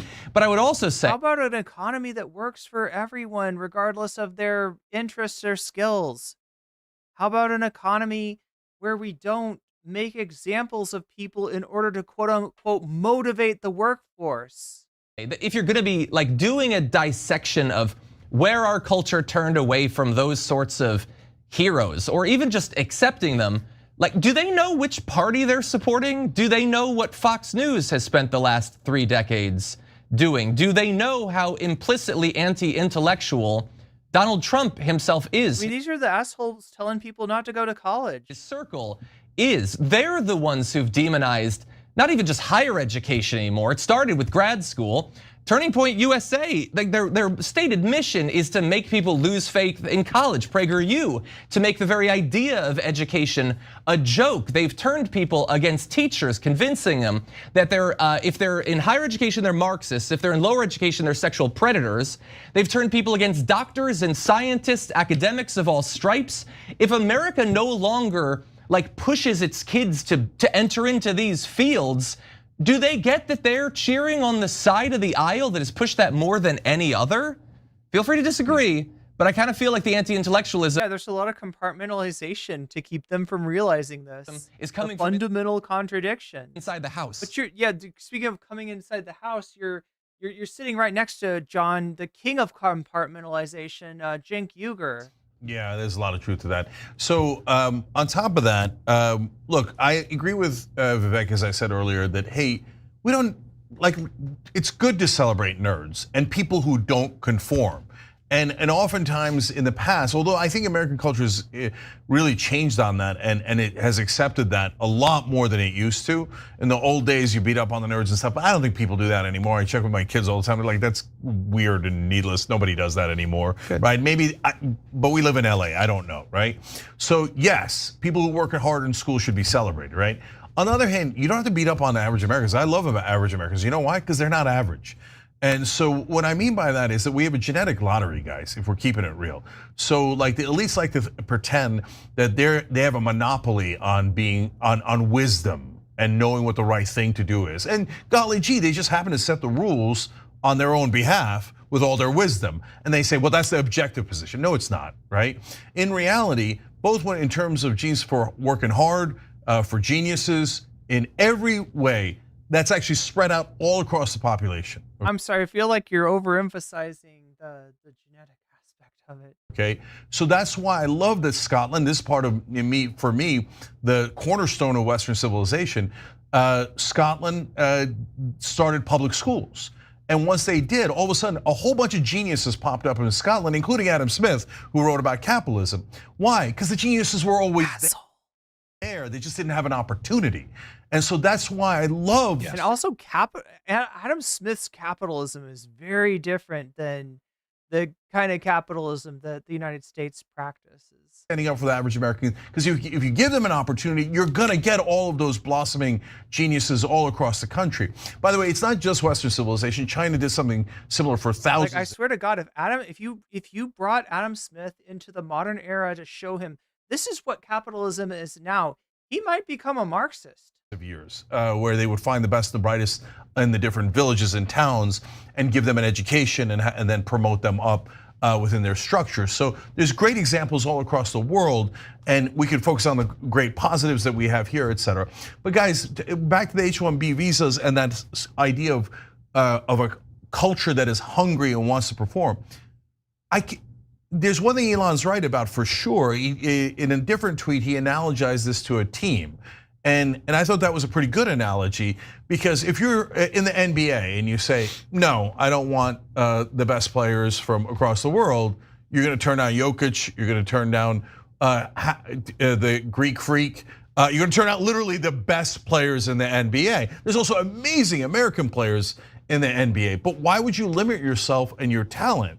And in the case of H-1B visas or other immigrants that are coming in that way, these are not just the brightest, they're the hardest working. In fact, we're being unfair to the rest of the world because we're taking their top talent and bringing them here. But you get to be unfair like that when you set up an awesome country. But the brain drain is good. And they want to come here. We want to keep the imperialistic dynamic going on. Fuck you, Cenk. Fuck you. Now let me say to the right wing, take the win. Take the win if all the greatest talent in the countries in the world is coming. Look, this is what it looks like to be stuck in an intellectual cul-de-sac. It's sad. Here because they love this country. That's a huge win for us. But that doesn't mean you give up on Americans that are here. Let's emphasize working hard in school. Let's emphasize achievement, but not at the expense of others. Ramesh. Yeah, I want to just share one quick thing, which is, just very personal. My parents came to the U.S. With H-1B visas, as I mentioned. They came to pursue education, and that's why we were able to grow up, relatively middle class with the ability to be able to live in a place with decent public schools, the ability to afford health insurance because of my father's employment, and so on. Now that is because we had those resources, right? The ways in which I grew up and were raised are probably somewhat similar to people like Vivek Ramaswamy's, but unlike Vivek and unlike most of us, I think what we're all talking about is that people have to be provided the opportunity to excel, the opportunity to achieve. It's not like all people are just are sort of coming in an equal way to the table. It has to do with the opportunities they're provided, and I think the H-1B visas can cultivate a lot of this kind of high skill, high monetary kind of value that helps these companies, which is why corporate kind of leaders like Elon are so into it. But I do want to really share this main point, which is that what we really need, I think, more and more as a country is to remember what the writing was on the wall with this last election. There's an economic populism that is coming to bear, and whoever gets on the right side of this that uplifts all people, uplifts the dignity of work, or at least economically figures out a way to support people in this country, that's going to be the political position that wins at the end of the day. Yeah, but before we move on to, because you'd mentioned people losing their some of their Twitter privileges, I just want to mention, I'm sure a lot of people have talked about this, I just haven't seen it, so I have to bring it up on the show. Musk's analogy to, well, if you have a sports team, don't you just want the best people? I think that, I don't know if he's doing this on purpose, but it's almost like the most perfectly ironic metaphor to use in this case. Because does he not get that for decades and decades, we did, like many people, I'm not gonna say we, I wasn't even alive then, and I wouldn't have been a racist at that point anyway, we didn't want all the best people on the teams. We wanted the best white people on the teams. And we literally barred the best black players, Latino players, Asian players from playing. We did not allow segregation there. And I would say that grand tradition in America is not totally gone.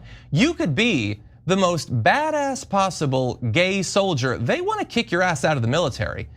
We as a culture have been shooting ourselves in the foot based on hierarchy and identity politics as long as we've been a culture to protect our own tiny little fiefdom where we've carved up all the demographics, and this is the one I'm in, and I'm gonna put that on top. And I don't care if we'd collectively be better if we had, a black point guard or whatever. I don't want him there because he's black. Does he get that that's what our culture was up until not that long ago? And now we see that creeping back in. They want to ban people from participating, not because we'll be stronger as a result, but despite that, they don't care. It's frustrating that seems to be lost in this. And that's also the culture he grew up in South Africa within. Remember, he grew up in apartheid South Africa. Right? Yeah. Look, but America did get better, but John's right. I mean, it's comical. There's that great game where Kentucky plays this all-black team, and they think, "Oh, what a joke," right? And the all-black team just destroys them, and then people are like, "Whoa, black people can play basketball." It was just hilarious, right? And so in a similar way, oh, it turns out the rest of the world has amazing engineers. But guys, the one thing that the right-wing populists are right about it is, and I have a friend who's an engineer and started his own company, et cetera, went to great schools, and he said, you know what, they lied to us. It turns out if you want to make money, you should have gone into finance, period, right? They told us, be an engineer, you'll make a good living and stuff. And it's actually pretty hard to make a really good living as an engineer. And so wouldn't it be amazing if we actually raised the salaries of engineers? Because engineers— And again, a reminder, the only reason the tech bros are on the or against the racist, the MAGA racists in this case, is because they see the, H-1B visa as a way to depress the wages overall by being able to bring in people who will accept lower wages because the standard of living that they come from is the, the cost of living where they come from is lower. And also because they're sort of over a barrel once their bosses have them on those H-1B visas. I want to end tonight's stream with another person that endorsing Shaky Gurga here. This is Matt Gaetz, right? This is the tweet that Cenk was talking about. I agree with Elon Musk and Vivek Ramaswamy about the H-1B visas, but I love the rebellion against them because it shows that MAGA is thinking for itself. And for that, you got the quote, the friendly quote retweet from Matt Gaetz. Agree with him or disagree, Cenk is a must follow. Shaky Gurga with the Matt Gaetz endorsement. All right, chat. And with that, I would like to thank once again my Patreons. Patreons, you've helped me keep the lights on. I appreciate you greatly. All of you get my videos before they come out for anyone else. You get the first view on my videos at any level of support, right? At the $5 level or greater, you also get a fancy shout out. So let me do those shouts out now. Shouts out to Orel Ellipsis. Shouts out to Tracy Eva. Shouts out to Temporal Insanity. Shouts out to Funky Monkey. Shouts out to Shakespeare. Shouts out to Nadia. Shouts out to Moe Noe. Shouts out to Just Julie. Shouts out to Jules K. Shouts out to JR. Shouts out to Hot Ham Radio. Shouts out to Good for Gabby. And a fancy shout out to Zerix, to Rachel K, to Crystal, Saphira, to Omega Star. If you want to support me and support what I'm doing, you can sign up for my Patreon as well. Get the perks. The other perk, right, for the fancy weasels. In fact, I'm giving this perk to everyone right now. With your membership on Discord, you also get access to the Weasel Cord, which I'll be opening up to more and more people. But right now, I think I've only got it for mods and for Patreons. We actually watched the debate between Francesca and Cenk today while it was going on. I hung out there. Some of my mods hung out there. We had a great time. So you'll see me from time to time in Weasel Court, and you can stop into voice chat and have a conversation, right? Sometimes I'm in there editing. Sometimes I'm in there watching content that I might be reacting to later. So that's another membership has its privileges. And again, I am very grateful to my Patreons because you help me to be able to continue bringing you this wonderful content. So thanks a whole bunch to the Patreon, to my Patreons, right? Who I need to come up, well, I mean, like your weasels, right? The Patreons are weasels. So the weasel community, let's just say. All right, let me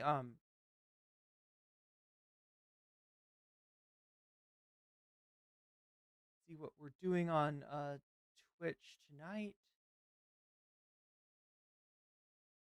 Why not?